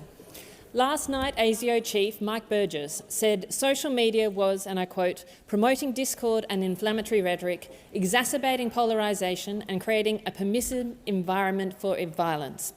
My community has experienced that violence directly at Bondi and in the anti-Semitic online hate directed at the Jewish community. Social media algorithms feed extremism and polarisation. Will the government make algorithms opt out on social media as part of its duty of care bill to protect our community from online extremism? The call to the Prime Minister. I thank the member for Wentworth for her very important question. And the speech of the Director-General of ASIO was a very important contribution to the nation's safety and security. We think about safety and security as being about our defence forces. We think about it being the acts of terrorism that we saw with the anti-Semitic attack at Bondi Beach. But it can also be our safety and security can occur tragically, as we know, in the bedroom of one of the children around Australia, where the parents are not conscious about what they are having access to. That can also lead to a loss of life, and tragically has led to the loss of too many young lives. The digital duty of care will take the principles that we have enshrined with the bipartisan support for our social media ban and look at ways in which we'll consult about how we extend that duty that we have even further. We know that, as the member has said, algorithms drive people towards more and more extreme positions. So they start off in a mainstream positions, talking about ethnicity perhaps or faith, and they end up over a period of time receiving in their inbox, not just children, adults as well, of course, can be impacted by this, with Nazi-level propaganda, with calls for violence. We know that, just to name one area that is of concern. Chatbots, a second is Notify apps. We are seeing as well, with some of these algorithms coming through, we're seeing increased presentations in our hospitals of young women who have been choked, strangled. We see anal tearing growing at an extraordinary, horrific rate because what too many young men are seeing online is normalising behaviour that is anything but normal. And we need to be really conscious as a society about this. We need to be conscious as a parliament about this. We need to be courageous about this. I think one of this parliament's finest moments was the social media ban. And that came primarily not from this parliament. That came from parents who'd lost their children and who took those personal tragedies and determined that they would make a difference for others, so others didn't have to go through that traumatic experience. So this is something that is not simple. It's something that we've worked with. We've increased the funding for the E-Safety Commissioner by 4 times. We've introduced fines of $49.5 million to be available for breaches of the social media ban aimed at young people. But clearly we are going to need to do more, and that's what the digital duty of care is about. So I encourage people to participate in this. The government's considering as well comments from the E-Safety Commissioner and work that will require a further strengthening of the social media ban. And I look forward to receiving the same support from across this parliament that we received for the legislation. We're working on that as a priority because this is something that other generations didn't have to deal with, which is why it's complex. We can't allow the power that these companies, which are unaccountable, which get massive amounts of funding, of profit, and have extraordinary power. We need to make sure that Australians are in charge of this, but indeed the global community is dealing with this as well, which is why we should be proud as a nation that at least 16 countries have followed our social media ban, but there's more to do. Give the call to the honourable member for Braddon. Thank you, Speaker. My question is to the Minister for Education. What is the Albanese Labor government doing to get more young people from disadvantaged backgrounds and the regions into university? What policies would see fewer people get the opportunity to go to university? Call to the Minister for Education. Thanks very much, Mr Speaker. Can I thank my friend, the brilliant member for Braddon, for a question? Mr Speaker, I've told the House many times that almost 50% of young Australians in their 30s today have a university degree, but not everywhere. Not in the western suburbs of Sydney, where I grew up, where it's about half that. Not in regional Australia, not in the bush either, where it's even lower. And that's not because of a lack of talent. Talent is everywhere. It's opportunity that's not, and it's education that can change that. That's why the reforms we're implementing to fix the funding of our schools is so important, and tying that to reform to help more kids finish high school and then go on to TAFE or to university. That's why it's important that we change the way we fund our universities as well, and that's what the legislation I introduced today is all about. If you're a kid from a poor background or from the regions or the bush, and you get the marks or you've got what it takes to take on a university degree, then we'll guarantee a funded place for you at university. And not just that, we'll also give you extra support, not just to get to, but to get through university as well. And that's important because we know that kids from regional Australia, kids from disadvantaged backgrounds, are about twice as likely as other kids to drop out of university in the first year at university. Now, what does this mean in practice? If you're a kid from a disadvantaged background, you're growing up in Albury, Wodonga or Dubbo or Wagga or Burnie or Bendigo or Rockhampton, Cairns, Townsville, it means more than doubling the amount of funding to help you finish your degree with things like extra academic support, tutoring and mentoring, from $600 a student to more than $1,500. Now, this is the sort of thing that I'd hope my old mates in the National Party will support. But it's too late, because the Liberal Party have already told us that they're against it. And not just that, we've had a National Party senator just make a speech in London, of all places, saying that she thinks we should break Australian universities. So we want to open the doors of our universities to more kids from the bush and the regions. They want to stop them getting more funding to get through university or want to break universities. What is going on here? You've got the Liberal Party, you've got the National Party and you've got One Nation all competing against each other to see who can be the most extreme, whether it's on education or multiculturalism or anything else. They're like the Neapolitan ice cream of Australian politics, Mr Speaker. The problem is they all want to be vanilla. Prime Minister has the call. The Deputy Leader of the Opposition in the House will just resume his seat. The Prime Minister. Thanks, Mr Speaker. I ask further questions to be placed on the notice paper.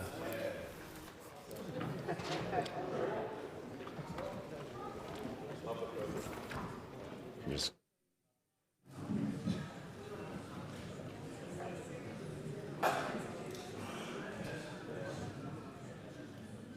All right. I present the Auditor-General's Financial Statements Audit Report of 42 of 2025-26, entitled Interim Report of Key Financial Controls of Major Entities. I call the Leader of the House for papers. Speaker, these documents are tabled in accordance with those circulated to the honourable members earlier today. Full details of the documents will be recorded in the votes and proceedings.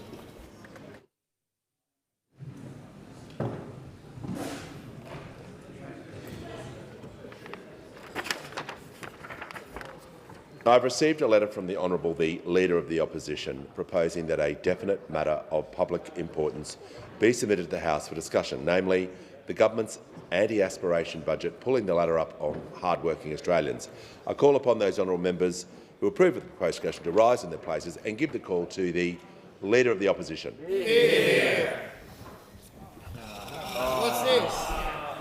The call to the Leader of the House. Speaker, I move that the business of the day be called on. Order. Question is the order of the day be brought forward.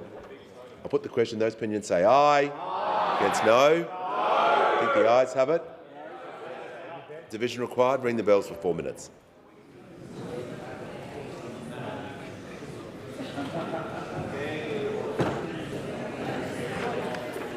Okay.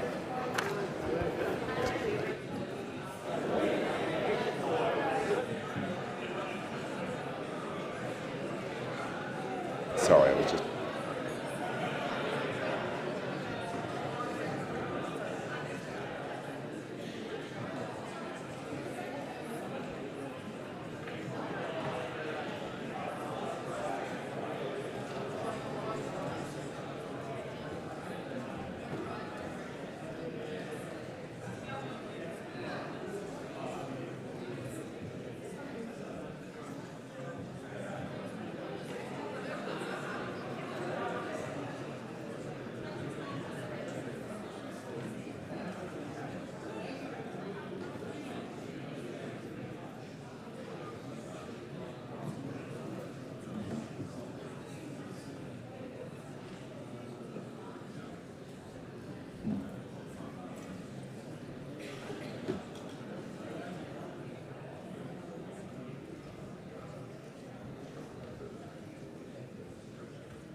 Got it. Thank you.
Lock the doors. The question is the business of the day be called on. The ayes will pass the right of the chair and the noes to the left. Appoint the honourable members for Werriwa and Bean as tellers for the ayes, and the honourable members for Monash and Capricornia as tellers for the noes.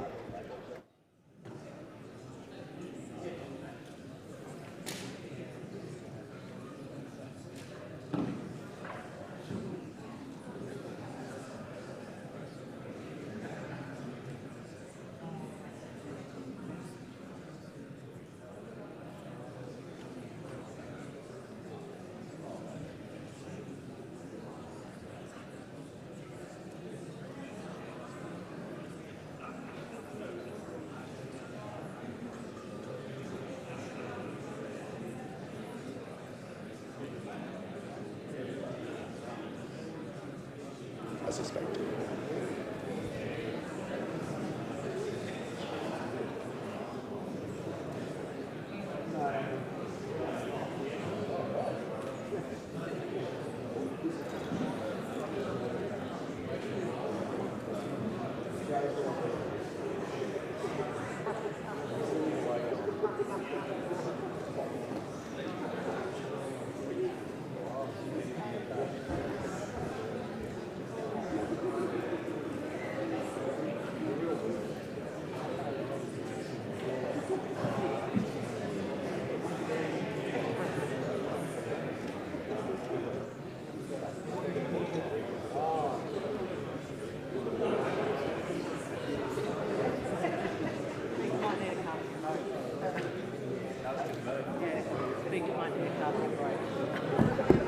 I reckon it's going to be close.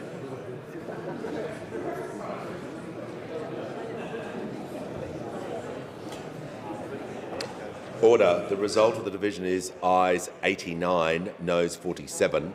The matter is resolved in the affirmative. The following message from the Senate has been received. The Senate returns to the House of Representatives a bill for an act to amend the law relating to taxation and for related purposes, and informs the House that the Senate has agreed to the bill with amendments in the annexed schedule. The Senate requests the concurrence of the House in the amendments. The call to the Leader of the House. I move that the amendments be considered immediately. I'll put the question. Those opinions say aye. Against no. I think the ayes have it.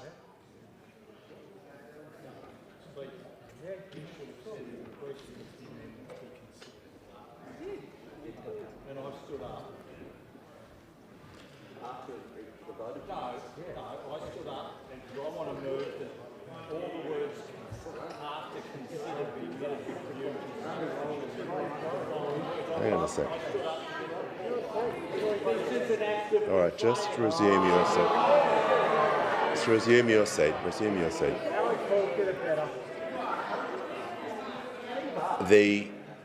I'll just go through what happened so that everyone's aware. His manager's entitled to. So I stated to the House that the Senate requests the concurrence of the House in the amendments. The Leader of the House moved the amendments be considered immediately. I put that question. The House voted on that question. Well, no, everyone was here. Everyone saw that. I put the question. Those opinions said aye, and I said no. There was noes. I said the ayes have it. There was no call for a division. That's when you appeared, and but that's always been the process. Nothing else has changed. That's always been the process. Nothing else has changed. So that's where we're at. Order. Members on my right will cease interjecting. The Attorney-General will cease. That's where we're at. I understand it is the wish of the House to consider the amendments together, and I call the Prime Minister. Thank you, Mr Speaker. I move that the amendments be agreed to. Today, our Labor government is delivering real change to make a real difference. Real change built on Australian values, fairness, aspiration and opportunity for all. A $250 tax cut for working Australians, a $1,000 instant tax deduction, and a fair crack for first home buyers. These reforms are for young Australians who have been locked out of the housing market for too long. But it's also for their parents and grandparents who want to see the next generation have the opportunity and security of a roof over their head. These reforms are also about rebalancing our tax system, better aligning income from work compared to income derived from assets. Because overwhelmingly, most Australians have nothing to sell but their time, nothing to give but their hard work. That is how most Australians earn their income. They work their guts out every day to provide for their families and put food on the table. And for too long, the economy has not been working for them. We want an economy that works for people, not people working for an economy. Now, our government isn't going to sit back and let that continue.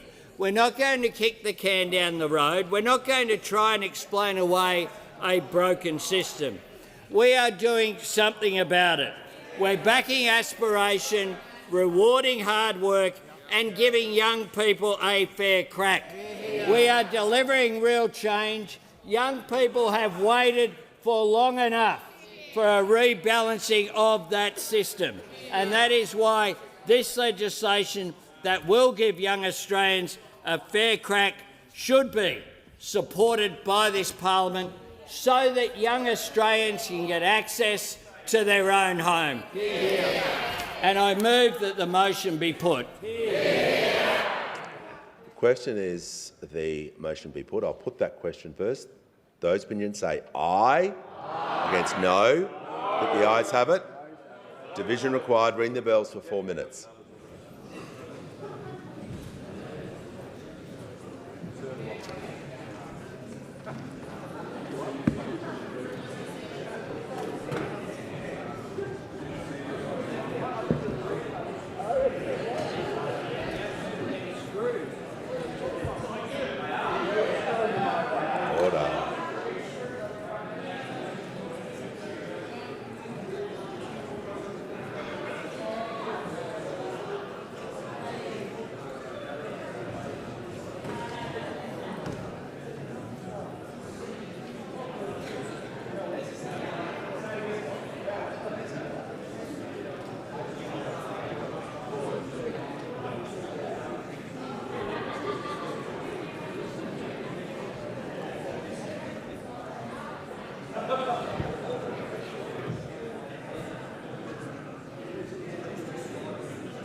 Lock the doors. The question is the question to be put. The ayes will pass to the right of the chair and the noes to the left. I appoint the honourable members for Werriwa and Bean as tellers for the ayes, and the honourable members for Capricornia and Monash as tellers for the noes.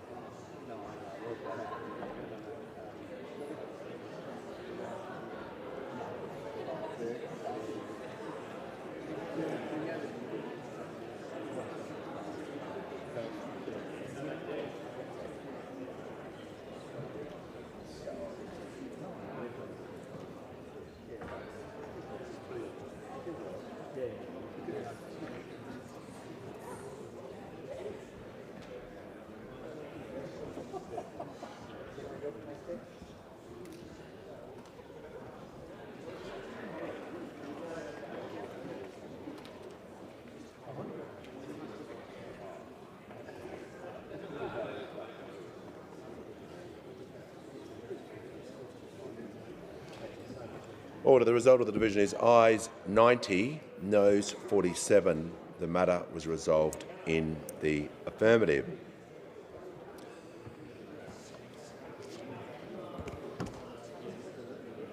I'll put the question now that on the amendments be agreed to. The ayes will pass to the right of the chair. Oh, sorry. I'll put the question. Those opinions say aye. Aye. Against no. I think the ayes have it. Division required. Ring the bells for 4 minutes.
Lock the doors.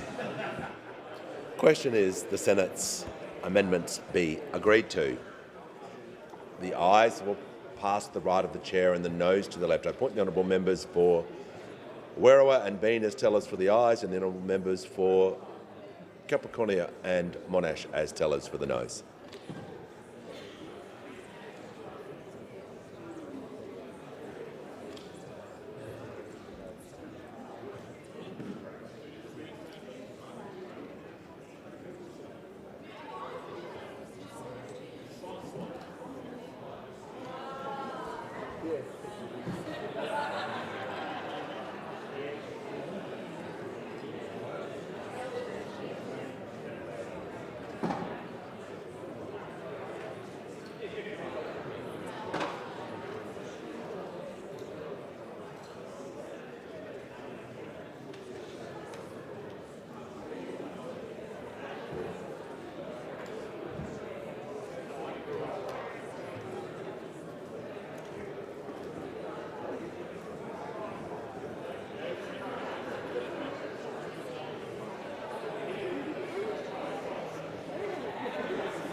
Order. The result of the division is ayes 98, noes 39. The matter was resolved in the affirmative.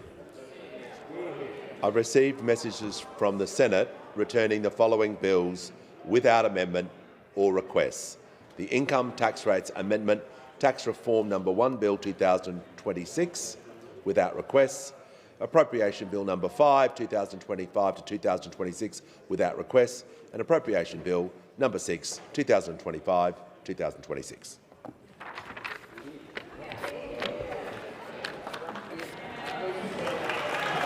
Order.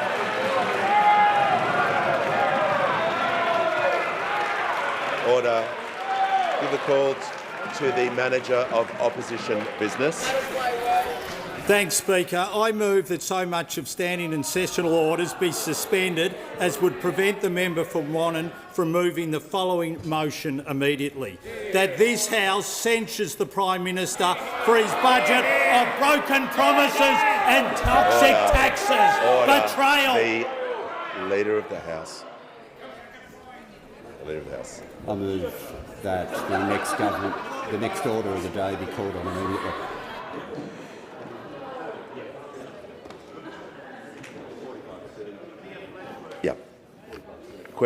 The question before the House now is that the order of government business be brought forward. I'll put the question. Those opinions say aye. Against no. I think the ayes have it. Division required. Ring the bells for 4 minutes.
Lock the doors. The question is that the business of the day be called on.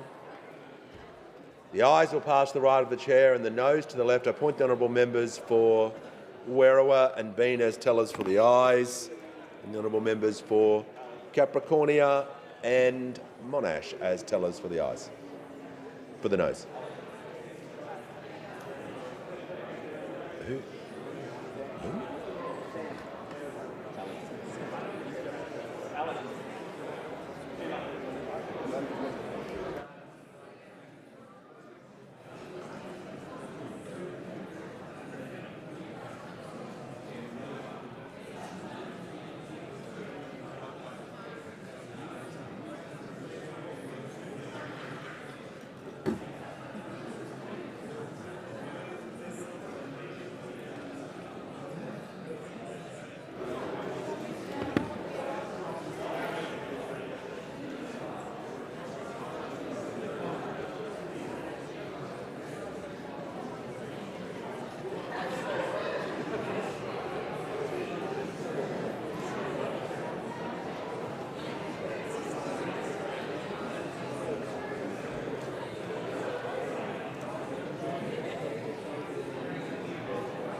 The result of the division is ayes 87, noes 42. The matter was resolved in the affirmative. Call the clerk. Government business. Next order of the day, Aviation Consumer Protection Bill 2026. Resumption of debate on second reading. Before the debate is resumed on this bill, I remind the House that it has been agreed that a general debate be allowed covering this bill and the three related aviation bills. Members can leave the chamber quickly or resume their seat quietly. The original question was that this bill be now read a second time. To this, the honourable member for Riverina moved as an amendment that all words after that be omitted with a view to substituting other words. The honourable member for Kooyong has moved as an amendment to that amendment that all words after notes that be omitted with a view to substituting other words. The question, therefore, is the amendment moved by the honourable member for Kooyong to the amendment moved by the honourable member for Riverina be agreed to. And I give the call to the honourable member for Nichols. Thank you, Mr Speaker. Well, I'm talking about the Aviation Consumer Protection Bill, and I will talk about the Coalition's proud record of aviation during the pandemic and the way it acted honestly and decently during that terrible time, which is in absolute contradiction to what we just saw, which was an act of betrayal, trying to ram through bills that you hadn't taken to an election. And the public will wake up to that, and you will feel the pain of that, I'm sure, at the ballot box, because the tradition of parties taking legislation, saying what they're going to do if they're being elected, when there's significant changes, and then doing the exact opposite, does not go down well with the Australian people. Speaker, when it comes to aviation, the Coalition has a very Member proud— for Grey will withdraw that comment immediately before he leaves the chamber. Withdraw.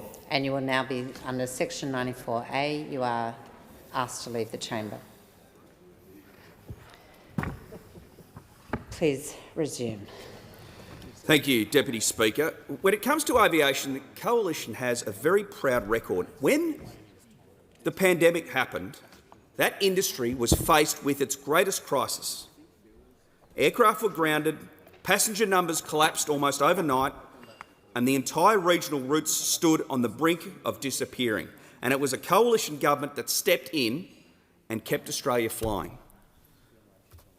The Coalition government didn't treat aviation as just another business. It treated aviation as critical national infrastructure and acted to protect it.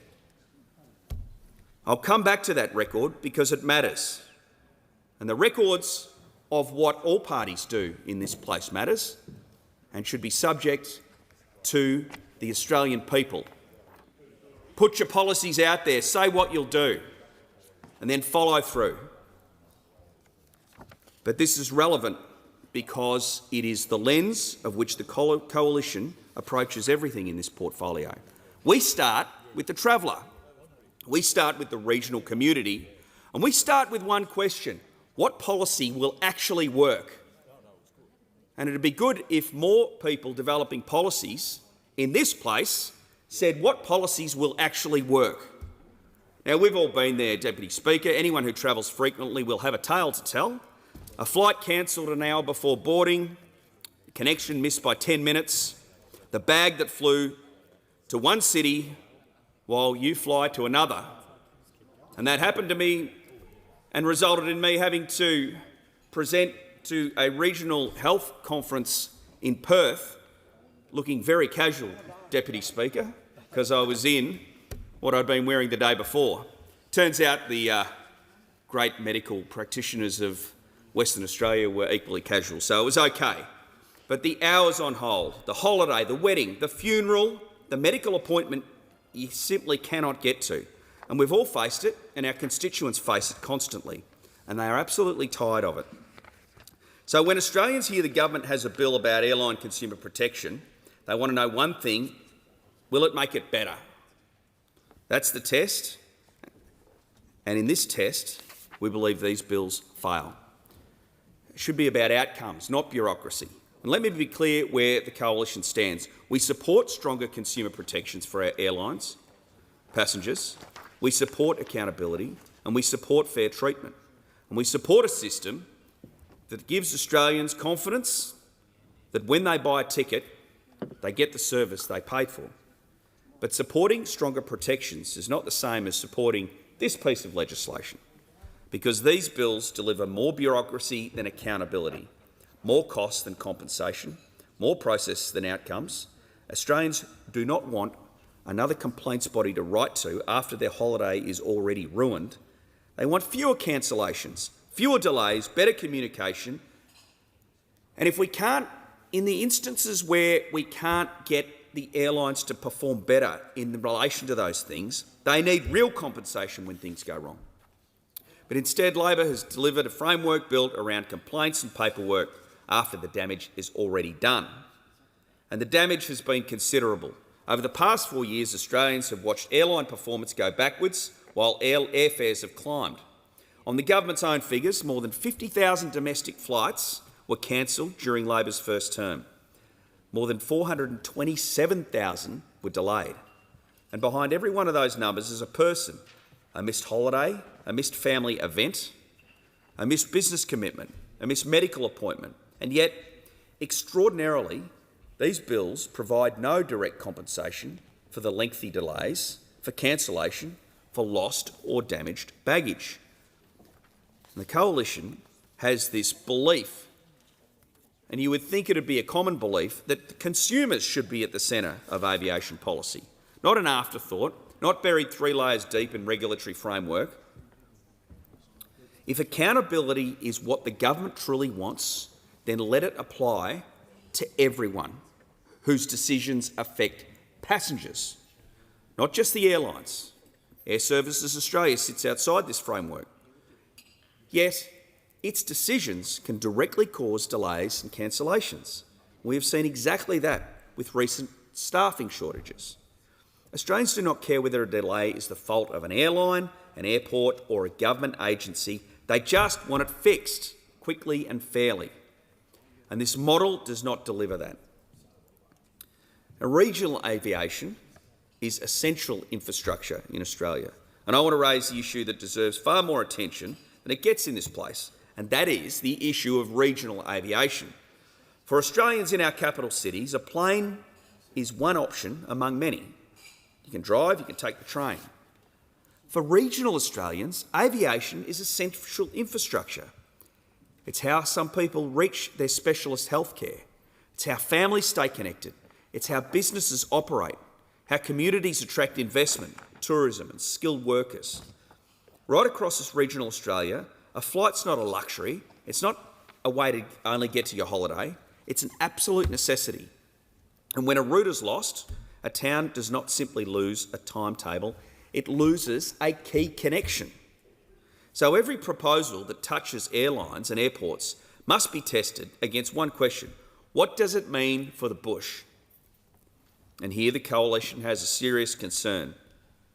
The legislation risks loading new costs onto smaller operators already battling against fuel prices that are rising, climbing maintenance bills and chronic workforce shortages at a time when regional routes are under pressure and communities are fighting to hold on to the services they still have. The last thing this Parliament should do is to pile on more regulatory burden without showing a single corresponding benefit. So the government says regional airlines handling fewer than 1 million passengers annually will be exempt from the scheme. Yet that exemption does not appear in the legislation before the Parliament. It should not be left to ministerial discretion to exempt regional airports. It should be in the primary legislation. And we've just seen legislate, just all through question time, and during the course of voting for these bills and what's been going on in the Senate, we have been seeing legislation on the run and rushed legislation that people don't understand and ministers can't explain is bad legislation, Deputy Speaker. And this brings me back to the Coalition's record in the pandemic, and it matters in this debate. When COVID-19 struck, aviation was one of the first industries hit and one of the hardest. Aircraft were grounded, passenger numbers collapsed overnight, and airlines faced a crisis which was unprecedented. And regional carriers faced something worse. That was an existential crisis. Routes that were ordinarily viable became uneconomic in a matter of weeks, and whole communities faced losing their air links entirely. And at that moment, the Coalition understood something fundamental, and that is that regional aviation is simply not a commercial enterprise, it is critical national infrastructure. It connects Australians to healthcare, to education, to work, to family, to opportunity. So, the Coalition government acted and moved quickly to support the sector through one of the most difficult periods in our nation's history, because we knew that if regional aviation networks were allowed to collapse, the consequences for rural and regional Australia would be devastating. And that support preserved aviation capability, protected jobs, and it kept critical routes alive that would have otherwise vanished. And those decisions really mattered, because once an airline collapses, once the skilled workers leave and the routes disappear, rebuilding is neither quick or easy. In some cases, it's impossible. Our focus was on connectivity, on jobs, on competition, on making sure regional Australians would have flights to catch when the pandemic ended. And it paid off. Communities stayed connected, essential travel continued, supply chains kept moving, and our regional airlines were given the chance to survive an extraordinary period of disruption. And that record stands in stark contrast to what we see today. Under Labor, 2 regional airlines have collapsed. The domestic market has grown more concentrated than ever. Qantas and Virgin now account for more than 98% of it. Less competition means fewer choices. Fewer choices mean higher prices, and higher prices hurt consumers. Above all, the regional Australians who have often no alternative but to fly. And here is the truth that the government keeps missing. The best consumer protection is not another layer of bureaucracy, it is a competitive market. The market can work if you let it and don't put heaps of regulatory burden on it. It'll lead to reliable services, strong regional connectivity and genuine accountability when things go wrong. So we want to see reforms that passengers can actually see, and that's why the Coalition keeps advocating for practical solutions. Take the pay on delay legislation as an example, brought forward in the last Parliament by Senators Bridget McKenzie and Dean Smith. Unlike Labor's approach, it put direct compensation in the hands of passengers who cop lengthy delays, cancellations and baggage failures. Now that sort of thinking leads to real outcomes. It's something that a passenger can actually see and benefit from. Take the COVID era flight credits. Many Australians accepted credits during the pandemic because extraordinary circumstances left them with no real choice. There were no other flights. Now we face $93 million in Virgin Australia COVID credits at risk of expiring. Australians should not have to fight to recover money they have already paid and for services that were never delivered. A flight credit is consumers' money. It's not airline profit. And those are the issues that matter to people, far more than the creation of another complaints desk. Now, the government says these bills are about consumer protection, but consumer protection is not measured by the number of regulators you create, it's measured by the positive outcomes. So let's judge it by what positive outcomes would be in the aviation sector. Will flights run on time? Will cancellations fail? Will passengers be compensated?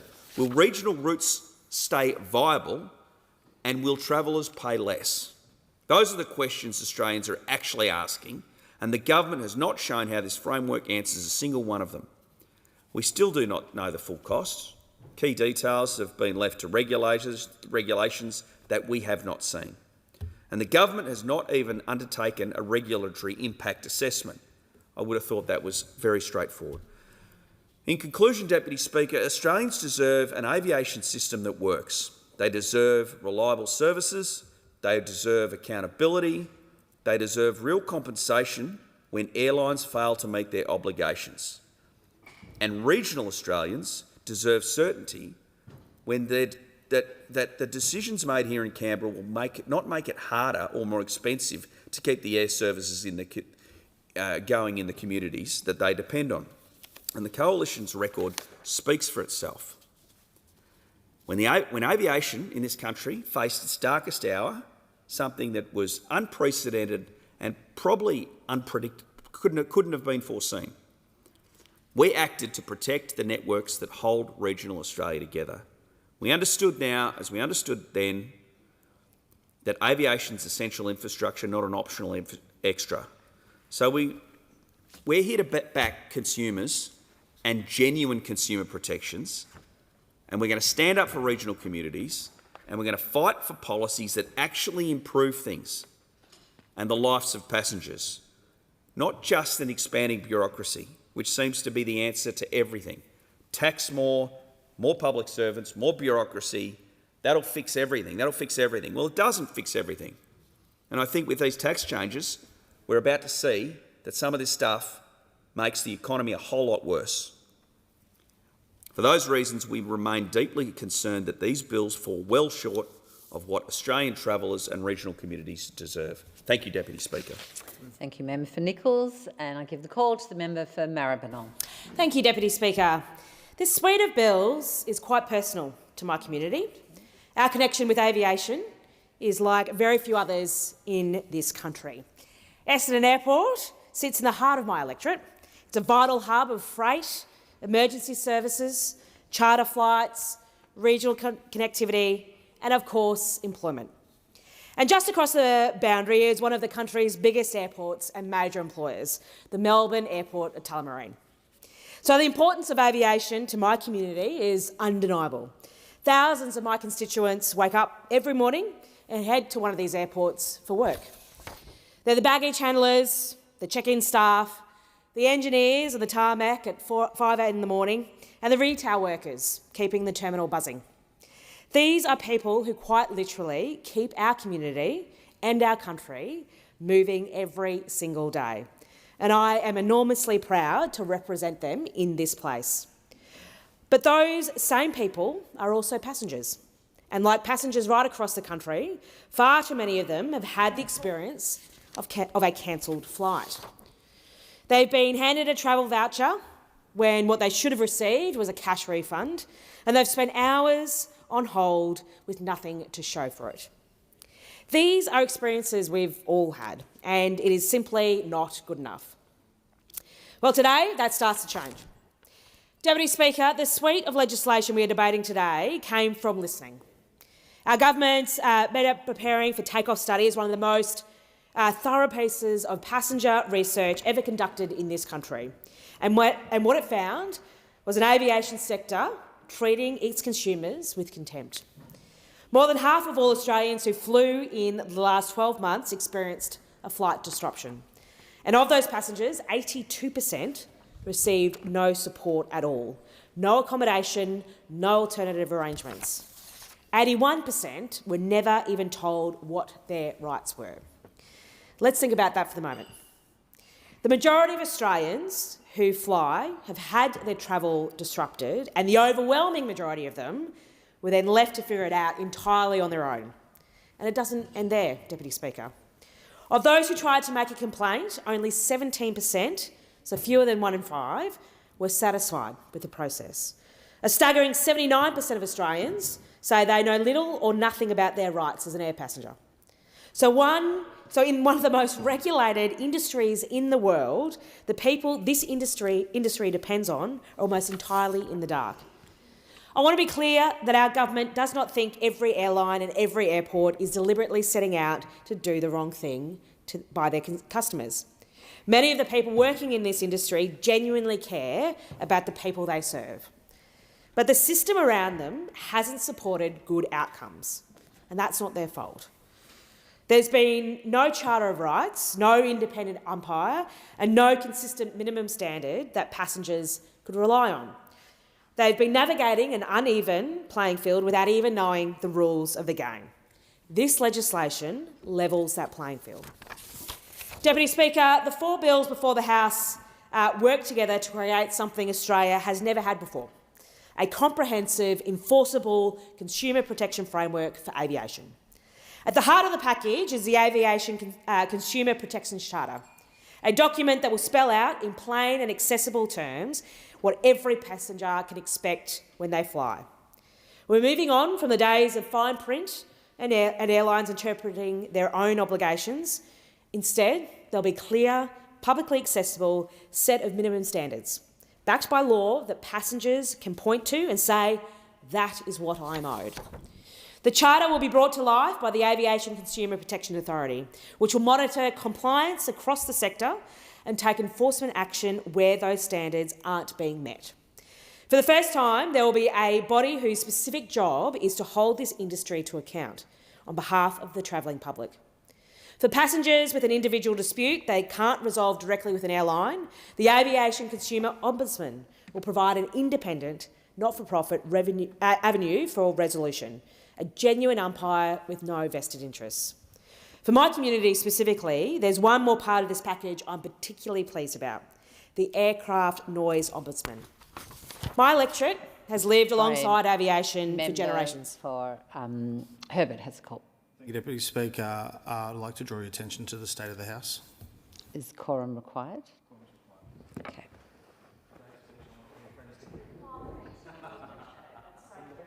Ring the bell, sorry.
trying to shut you down, Jack. They're trying to shut you down. What's unchivalrous like you've done? Order. You drew attention to the state of the house, but the house is looking beautiful.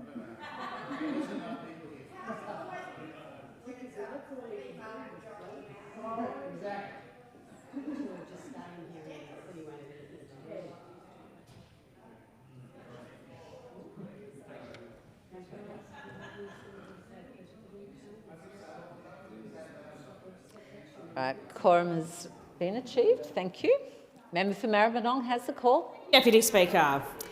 As I said, my electorate has lived alongside aviation for generations. 2 airports, the flight paths that come with them, and a community that has built their lives around them. But for some, aircraft noise can be disruptive, and what those residents have asked for is simple.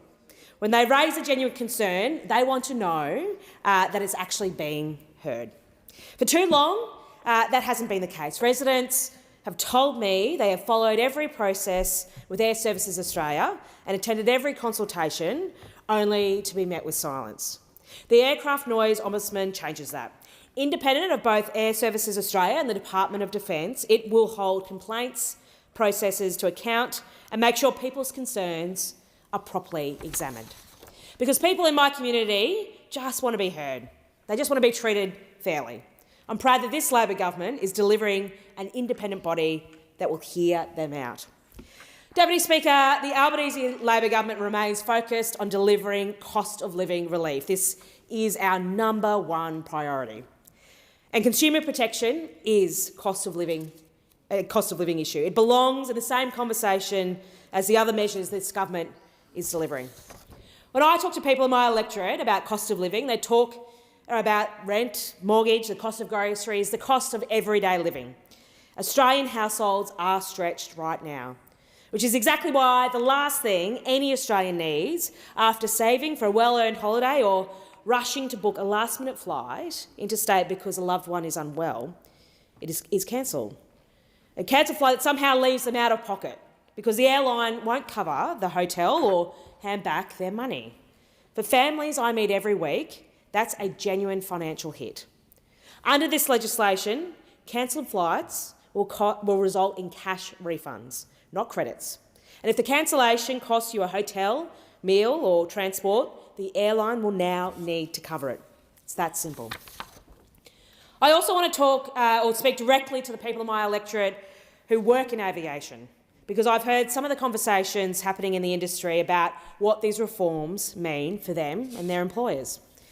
This framework has been designed with careful attention to industry impacts. Costs will be kept as low as practical, and small airports handling fewer than 1 million passengers a year, including most council-owned facilities and regional and remote communities, are intended to be exempt. The framework applies to the 14 largest airports across the country, covering 93% of all passenger movements. These are major, well-resourced commercial operations with the capacity to meet a sensible minimum standard of passenger treatment, and the airlines and airports already doing right by their customers. The Charter simply formalises what they're already doing. What this reform ultimately does is create the conditions for a sector that competes on quality and service, where treating passengers well isn't just right, it's expected. That's better industry for everyone working in it. Deputy Speaker, I want to also reflect on my contribution to the debate in this House on a story about a woman in my electorate. Her name is Maria, and she is one of many. Maria flew interstate last year to be with her mum, who was unwell. Her return flight was cancelled, and the airline offered her a travel credit. But Maria didn't want a travel credit. She had no plans to fly anytime again soon. She just needed the money. She spent hours on the phone and got nowhere. She contacted my office months later, still so frustrated, not just at the airline, but at the sense that there was simply nothing that she could do. Under this legislation, Maria's story ends differently. She would have a right to a cash refund. She would have had an independent ombudsman to contact. She would have known from a clear and accessible charter exactly what she was entitled to. For Maria and for hundreds of thousands of Australians just like her, that is a genuinely different experience of what it means to be a passenger in this country. I look forward to going back to my community and telling them the next time that they travel, after saving for that well-earned holiday or to care for a sick parent, a disruption or a cancellation will mean compensation, not frustration. That's one less thing they'll need to worry about when weighing up their budget. This legislation will mean fewer Marias sitting at an airport gate frustrated, fewer families absorbing costs that should have been the airlines, and fewer residents feeling like their concerns about aircraft noise have vanished into a bureaucratic void. And it will mean Australia finally has an aviation consumer protection framework that reflects our modern, fair-minded country, one that stands with every passenger and brings real accountability to a crucial industry. I'm proud to be part of a government delivering it, because my communities rely on the success of our aviation industry, and that industry relies on my community and on the many others who pass through it every day. I commend the bills to the House. And I give the call to the member for Moore. Thank you, Deputy Speaker. I rise to speak in support of the Aviation Consumer Protection Bill 2026 and the related bills. At its heart, this package is about a simple standard. Australians who pay for air travel should be treated fairly, told clearly what is happening, and given a proper pathway when things go wrong. That should not be controversial. In a country like Australia, aviation is not just another service. It is part of how our nation functions. I represent Moore in Western Australia. We live on the other side of the continent from this parliament, and West Australians understand distance in a very practical way.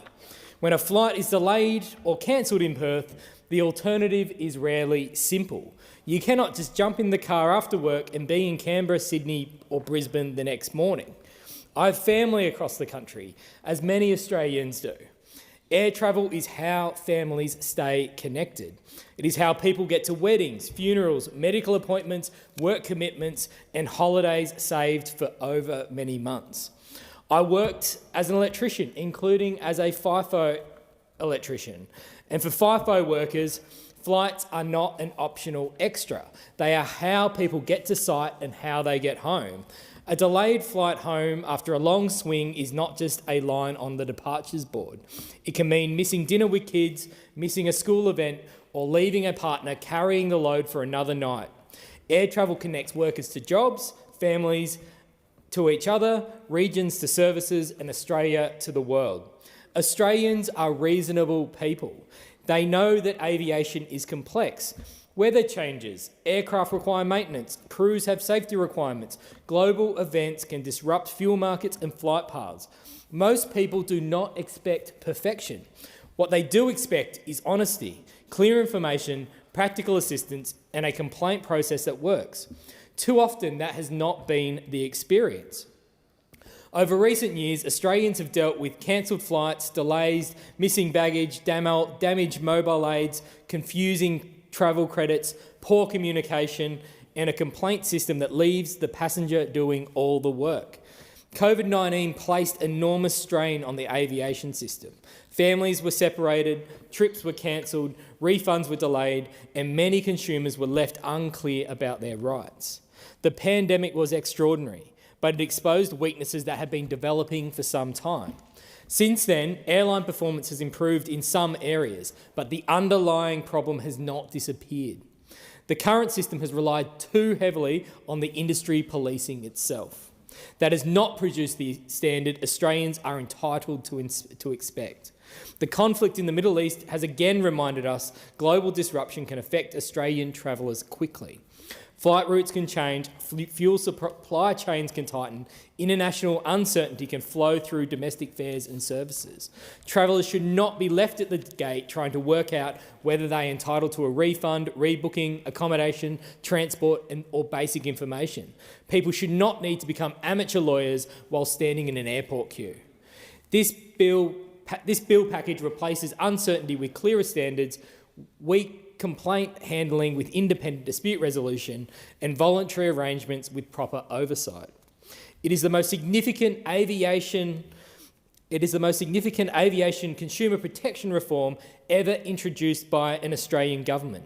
The Aviation Consumer Protection Bill 2026 establishes the legal foundation for a new aviation consumer protection framework. It enables the creation of an aviation consumer protections charter.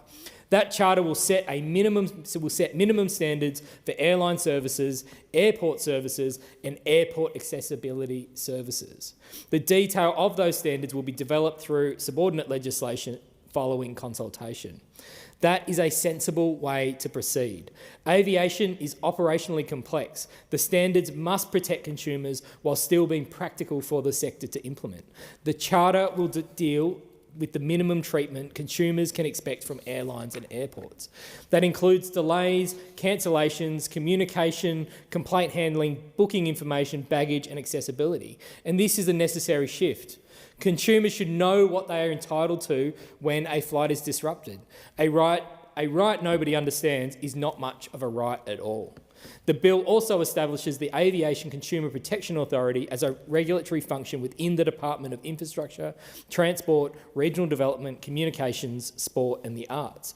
The authority will be responsible for systematic monitoring, compliance and enforcement. Individual complaints need to be resolved, but sector-wide patterns also need to be identified. If an airline repeatedly fails to communicate properly with passengers, that is not a series of random inconveniences. It is systematic failure. If accessibility services are repeatedly not delivered, that is not just poor customer service. It is a barrier to equal participation. The authority will be able to look across the sector, monitor compliance and take enforcement action where required. The bill also enables the authorisation of an independent external dispute resolution scheme known as the Aviation Consumer Ombudsman Scheme. At present, too many passengers must pursue complaints through pathways that are confusing, slow and seen by many consumers as too close to the industry itself, and that does not build confidence. The Aviation Consumer Ombudsman will provide an aviation-specific pathway for passengers whose complaints have not been resolved directly by the airline or airport.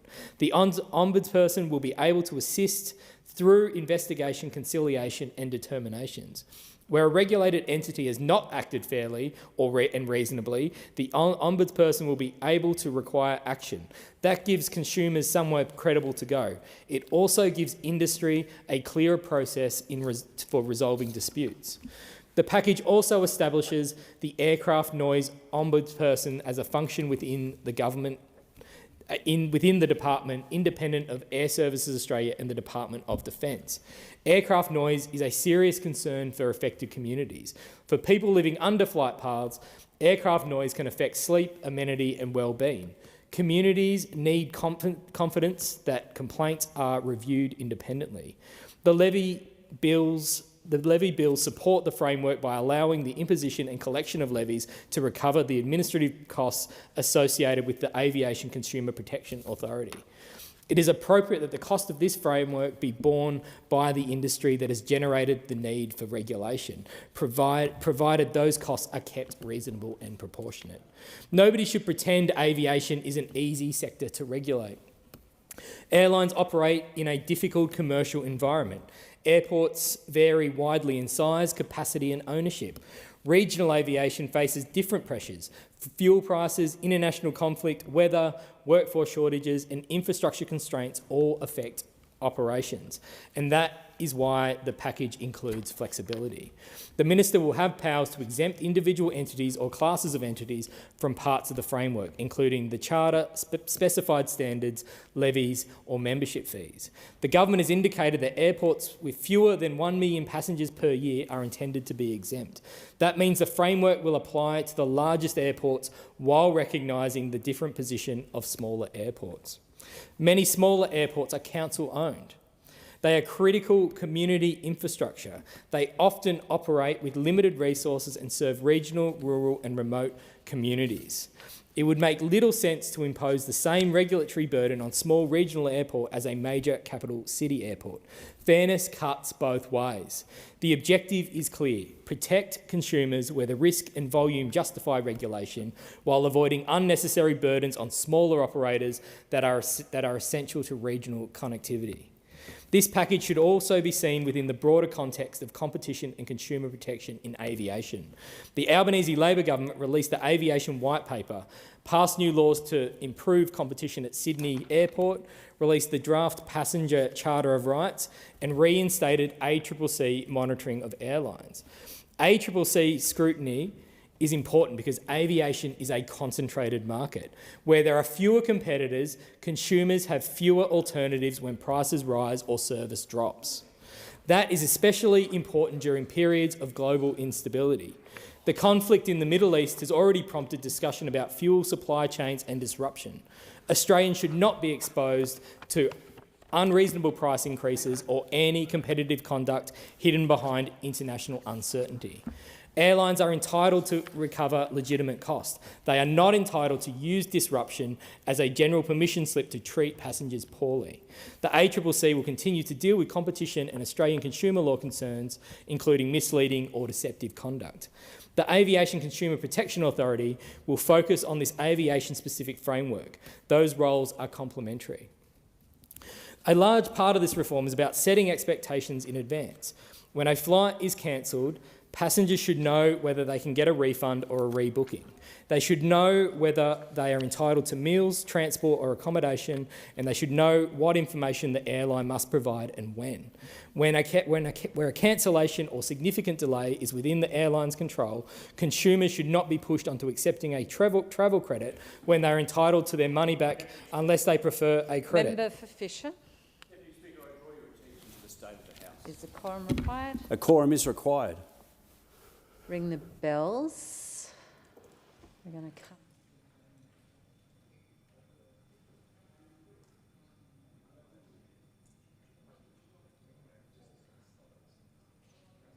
Okay, ring the bells for 4 minutes.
That's it.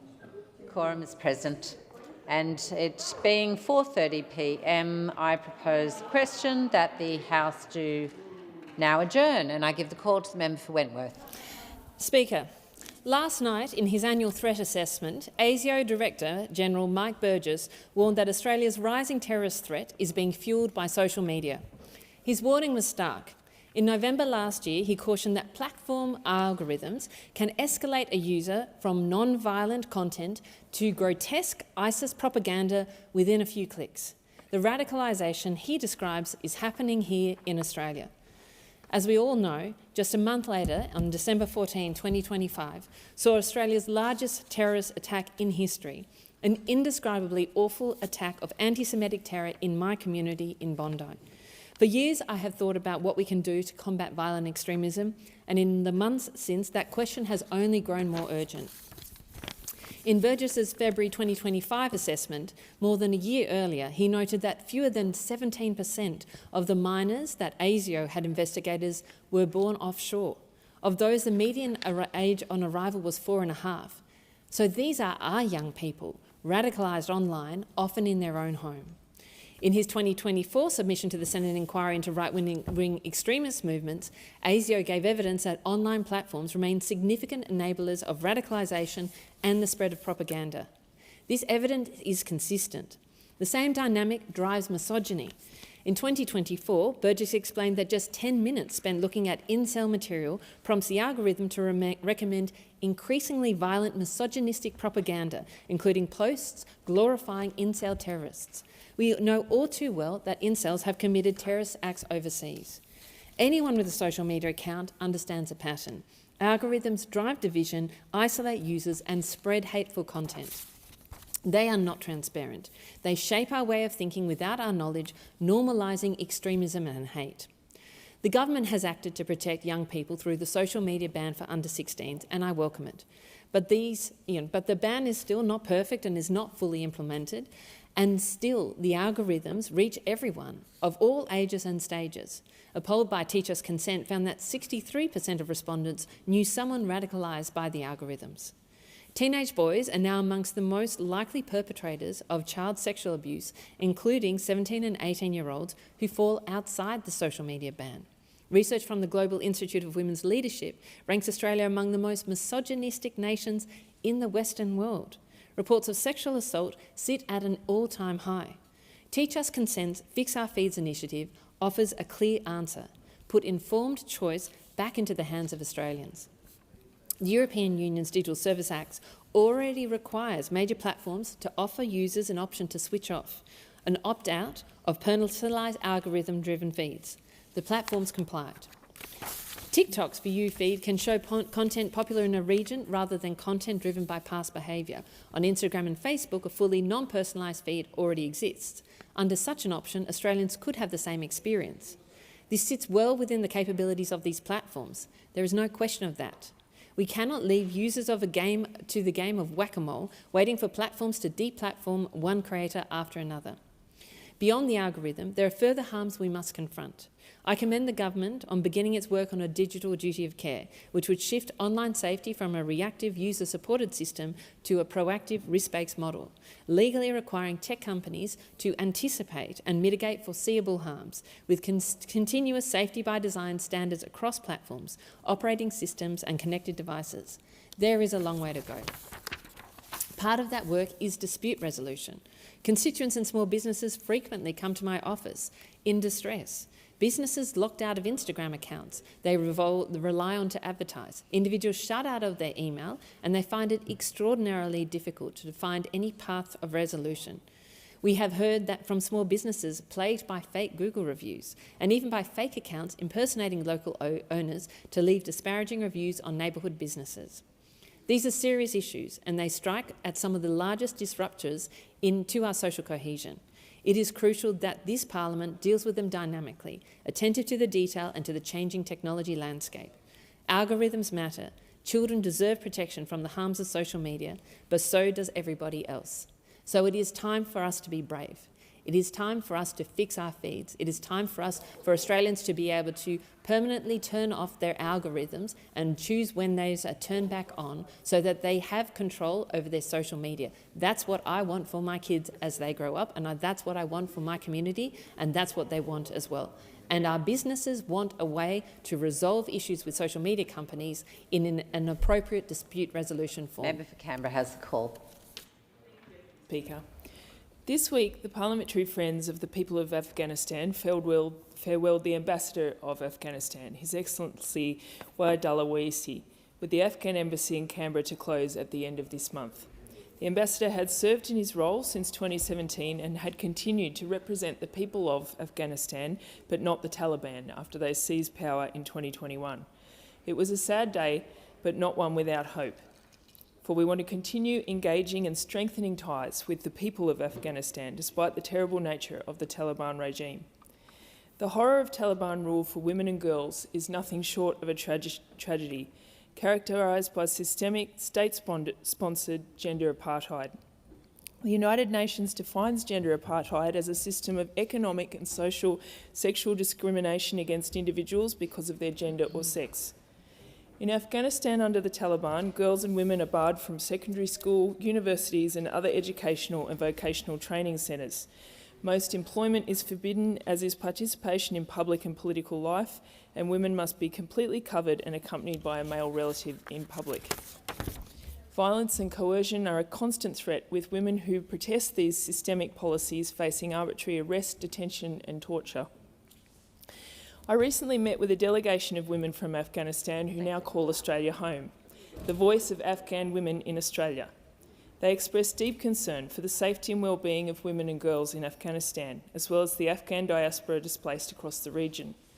They highlighted the need for sustained international engagement and renewed focus on protection and access to education for Afghan women and girls.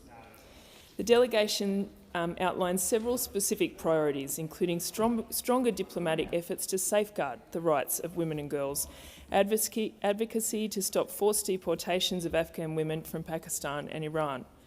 They have called for expanded international cooperation to ensure accessible education pathways, including guaranteed enrolment pathways and fee support for Afghan women in Australia.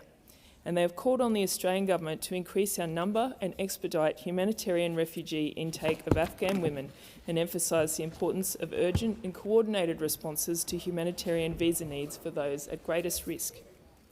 They also requested Australia to call for gender apartheid to be codified as a crime against humanity. In January, the Australian Government committed a further $50 million in humanitarian support to the people of Afghanistan to address the deteriorating situation there. This brings the total humanitarian support provided to the people of Afghanistan since the fall of Kabul in 2021 to $310 million. As Foreign Minister Penny Wong and Minister for International Development Anne Ali have noted, almost 22 million people in Afghanistan are in urgent need of humanitarian support. Australia's humanitarian assistance is focused on supporting women and girls, prioritising food security, health services and protecting dignity, safety and rights. Australia works with established United Nations partners to ensure our support helps those in need, but not the Taliban regime. The world must not turn away from the situation that women and girls in Afghanistan face. As UN Women has stated, if the world tolerates the erasure of Afghan women and girls, it sends a message that the rights of women and girls everywhere are fragile and expendable. And as my dear friend Dr. Nilofer Ibrahimi has said, the women of Afghanistan, the women of Iran and all women living under oppressive extremist systems deserve to be seen, supported and never forgotten. And I say that our Parliament, our government, does see the resilience and the strength of Afghan women and girls, and that we will continue to stand for you and your rights and your quest for justice. Thank you. The question is the House to now adjourn. I give the call to the Honourable, the Leader of the Opposition. Yeah. Thank you, Mr Speaker. Mr Speaker, today is a dark day for Australia and for Australians. Yeah. Because today Labor's toxic taxes were rushed through the Parliament in a dirty deal with the Greens, a dangerous deal, a dangerous deal with the Greens. Not only that, Mr Speaker, but I'm giving this speech now because the government decided to shut down MPI to do it, so we couldn't hold them to account on these toxic taxes. Now, make no misapprehensions about these taxes. They are a tax on housing, and when you tax housing, you get less houses, Mr Speaker. They are a tax on every asset class, on shares, on crypto, exchange-traded funds, on everything. Yep. And you get less investment if you tax investment. A tax on savings, a tax on young Australians, on start-ups, on small and family businesses, Deputy Speaker, which are the engine room of our local communities and our nation, a tax on farmers and a tax on Australians building a nest egg so they can buy a home, Deputy Speaker. And now we learn, in the last few days, a tax on widows too. And make no mistake about it. Make no mistake about it, Mr Speaker. Make no mistake about it. That legislation included in it a tax on widows, no matter what those opposite have to say. Now, Mr Speaker, there can be no doubt about what Labor is signalling with these taxes. They are signalling to Australians, particularly young Australians, don't be aspirational, don't be ambitious, Don't take risks and have a go. Don't chase your dreams. Don't work hard to get ahead. Don't seek a better life for you and your family. Mr Speaker, these toxic taxes are an assault on aspiration and ambition in this country. They are a war on the Australian dream, a war on the Australian dream, and we will have none of it. I say to Australians today what I've been saying since Labor's disastrous budget. We will axe Labor's toxic taxes. Every single one of them, Mr Speaker. We want Australians to dream, to aspire, to strive and succeed, to take risks, to have a go, to get ahead. That is the Australian way, Mr Speaker. That is the Australian way. We will make the next election a referendum on these taxes, Mr Speaker. And my promise to Australians is this. A coalition will repeal these toxic taxes on winning an election, the election with immediate effect, Mr Speaker. Now, this is not just a dark day for Australia and Australians, it's a dark day for the Labor Party. Because prior to the election, the Prime Minister ruled out changes to capital gains tax and negative gearing, not once, not twice, not 3 times, not even 10, not even 20 times. Mr Speaker, it was 50 times. In his own words, for the 50th time. 50. The other thing the Prime Minister said is he doesn't do deals with the Greens, Mr Speaker, but he did a deal with the Greens. He does every single time. And as I've said before, this is arrogant. This is I added another word to that. I won't do that now, Mr Speaker. It's illiberal. It's the mother of all broken promises, Mr Speaker, to a Prime Minister who's pretty good at broken promises. He said his word was his bond, but his word is worth absolutely nothing, Mr Speaker, because he and the modern Labor Party believes in wealth redistribution, not wealth creation, believes it attacks aspiration instead of nurturing aspiration. It wants dependent citizens. It wants dependent Australians, not empowered Australians. It resents success instead of respecting success, Mr Speaker. And I say their disdain for Australians owning assets, building their nest eggs, contempt, is unmistakably just socialism, Mr Speaker. They are back at their roots. That's what they believe in.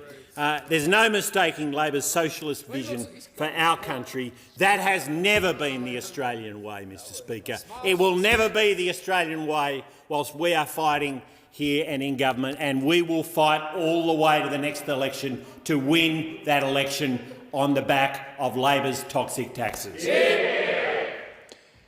Call to the member for Dixon. Thank you, Speaker.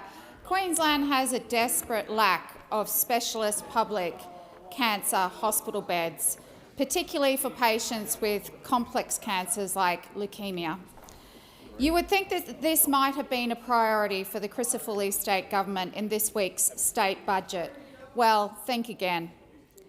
The lack of specialist cancer beds impacts every corner of the state, and I know what that looks like.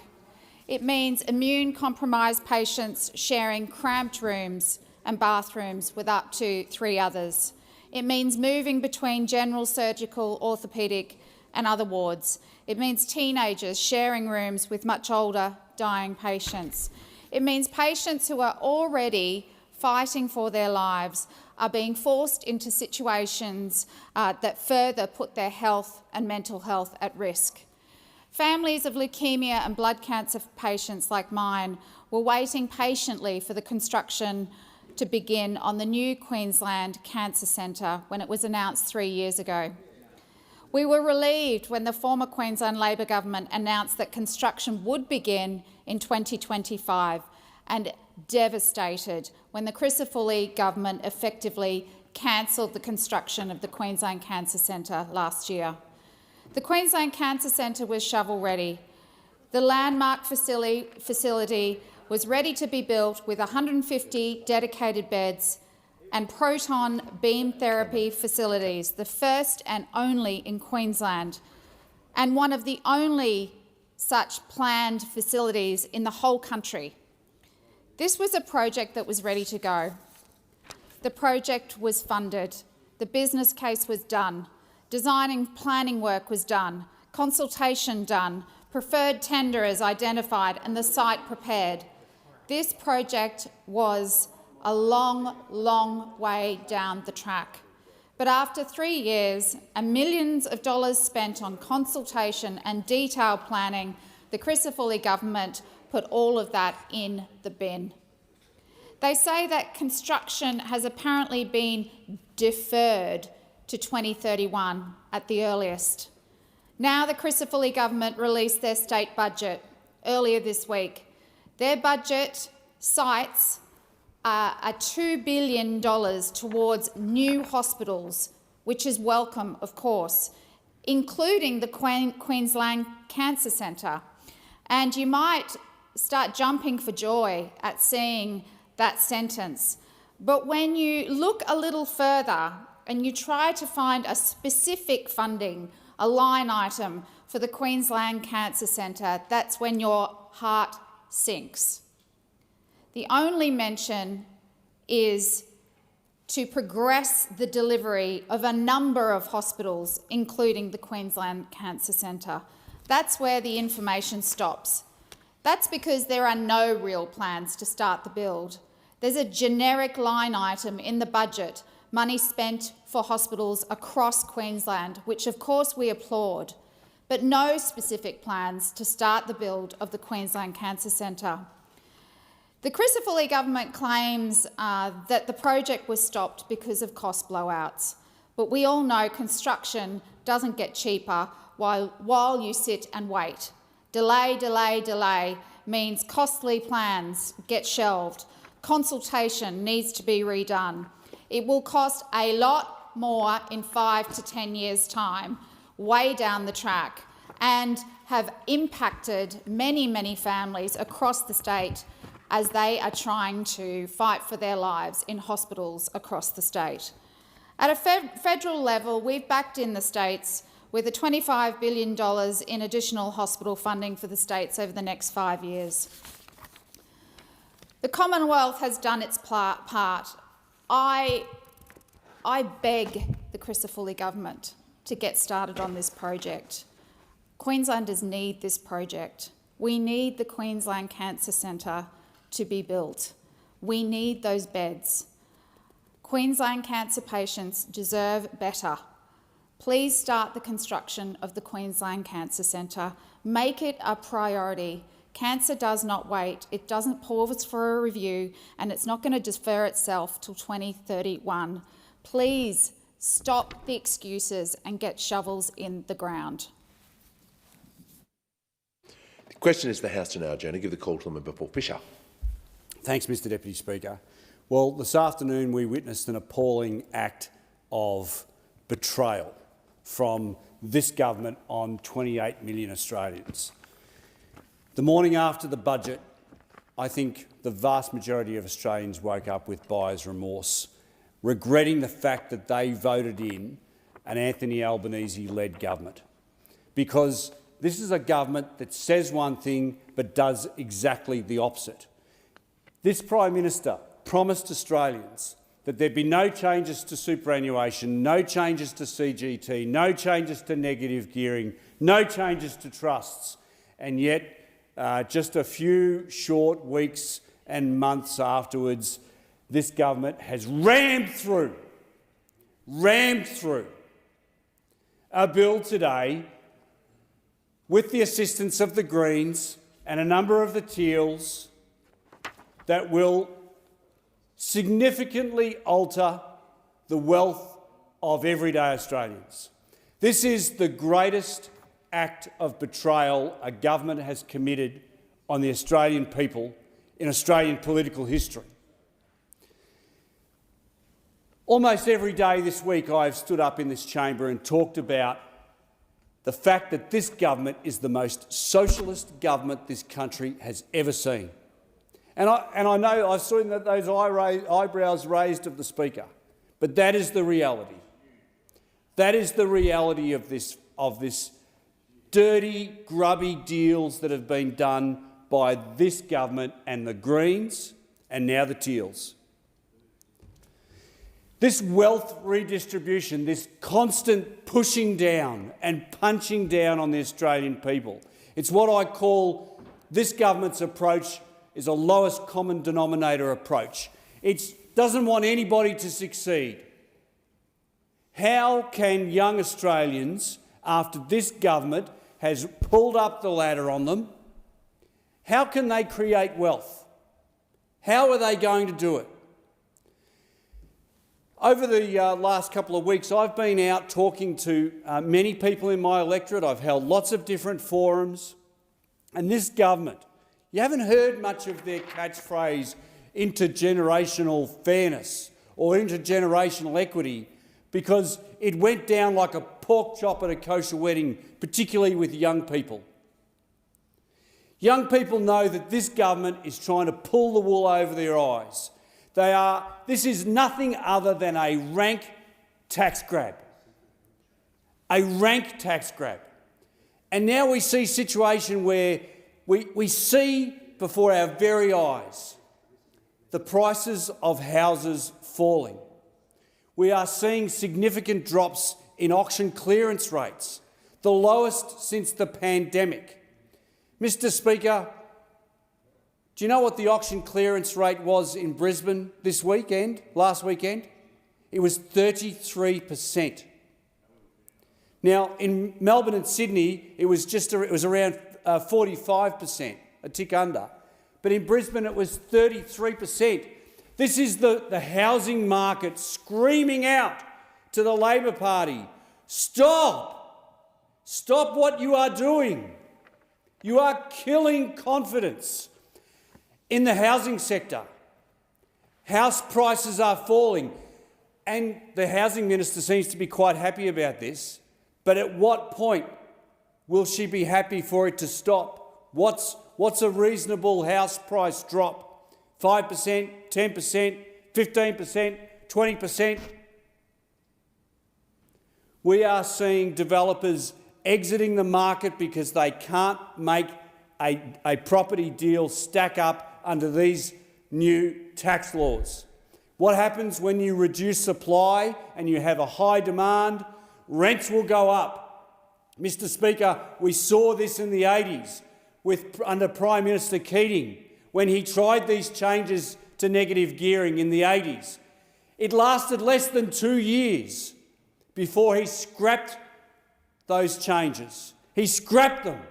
And this lot, these economic geniuses on the other side of the House, want to reintroduce them. Seriously, we've read this book before. We know how it ends. This government has betrayed the Australian people. We will fight these toxic taxes every single step of the way to the next election. The question is the House to now adjourn. I give the call to the honourable member for Paterson. Thanks, Mr. Speaker. Today is a landmark day. Today, the Australian Labor Albanese government has reinvigorated the great Australian dream that, let's face it, was becoming a nightmare, particularly for young people. We have stared down the darkness. This is the cold, hard light of day. We know that we need to give particularly young people, but all people who want a home, the opportunity to own their own home. It is the great Australian dream. And for too many young Australians, owning a home is about more than having a roof over your head. It's about security, it's about stability, it's about the opportunity to build a future in communities that they love. And for too many people across my seat, my beautiful region of Paterson, that dream has felt increasingly out of reach. Well, today's changes to the law have changed that. In communities like Maitland and Port Stephens, we're seeing pressures that come with rapid growth. Almost 96,000 people now call Maitland home, and we welcome around 2,000 new residents every year. By 2041, that number's expected to reach 145,000 people. Our region's growth is a sign of strength. People love the Hunter and Port Stephens. It's a brilliant place to live and work and raise a family and just have a good life. But that strong local economy and low unemployment, and industries like mining and manufacturing and construction are so important. In 2024, figures showed that Maitland was growing by 6 people every day, but with that growth comes challenges. Housing demand across Maitland and the wider Hunter continues to outstrip supply. More people are choosing to live in regional Australia, and that's pushed up house prices and rental costs, creating real pressure for young people and all people trying to get ahead. I regularly hear from young people who work really hard and they are saving and they do make sacrifices. This generational warfare where you see people say, oh, the young people won't give up their smashed avocado, that's bollocks. They really work hard and they want to strive and do well, like every generation that's preceded them has. They're no different. And that's why these housing measures in this budget and the laws we've passed today really matter. That's why we're giving more Australians a fairer go at owning their own home, making sure the dream of home ownership remains within reach, and we're already seeing a difference that the programs we've already initiated are making. Across my electorate, 2,323 people and families have already taken up the first home guarantee, helping them purchase a home with just a 5% deposit. That's 2,323 families that are in homes. Behind that figure are young couples buying their first home close to family, families putting down roots in their local community, and essential workers getting the opportunity to stay in the towns where they work and contribute every day. The first home guarantee removes one of the biggest barriers to entering the housing market. Eligible first home buyers can purchase a home with a deposit of as little as 5% without paying lenders' mortgage insurance, saving thousands of dollars and helping them get into a home sooner. The Albanese government is also expanding the Help to Buy scheme, which will help even more Australians achieve home ownership. Under Help to Buy, eligible Australians can buy a home with a deposit of as little as 2%. The Australian government contributes up to 40% of the purchase price of a new home, or up to 30% of an existing home by way of a loan, and that reduces the size of the mortgage and makes repayments more affordable. The scheme is available to eligible singles earning up to $100,000 a year and couples or single parents earning up to $160,000 a year. Participants must live in the home they purchase, and anyone wanting to learn more about this should visit Housing Australia and check their eligibility to find out further information. These programs are working and people are embracing them. Importantly, support is also available through the Family Home Guarantee, which helps eligible single parents purchase a home with a deposit as little as 2%. For single parents balancing work and family responsibility and the cost of living, this support can make a real difference. It can provide stability, security and a pathway into home ownership that may otherwise have been totally out of reach. These initiatives are about more than housing. They're about helping all Australians build a future that we can rightly be proud of. It being 5 p.m, the House stands adjourned until 10 a.m. next Monday.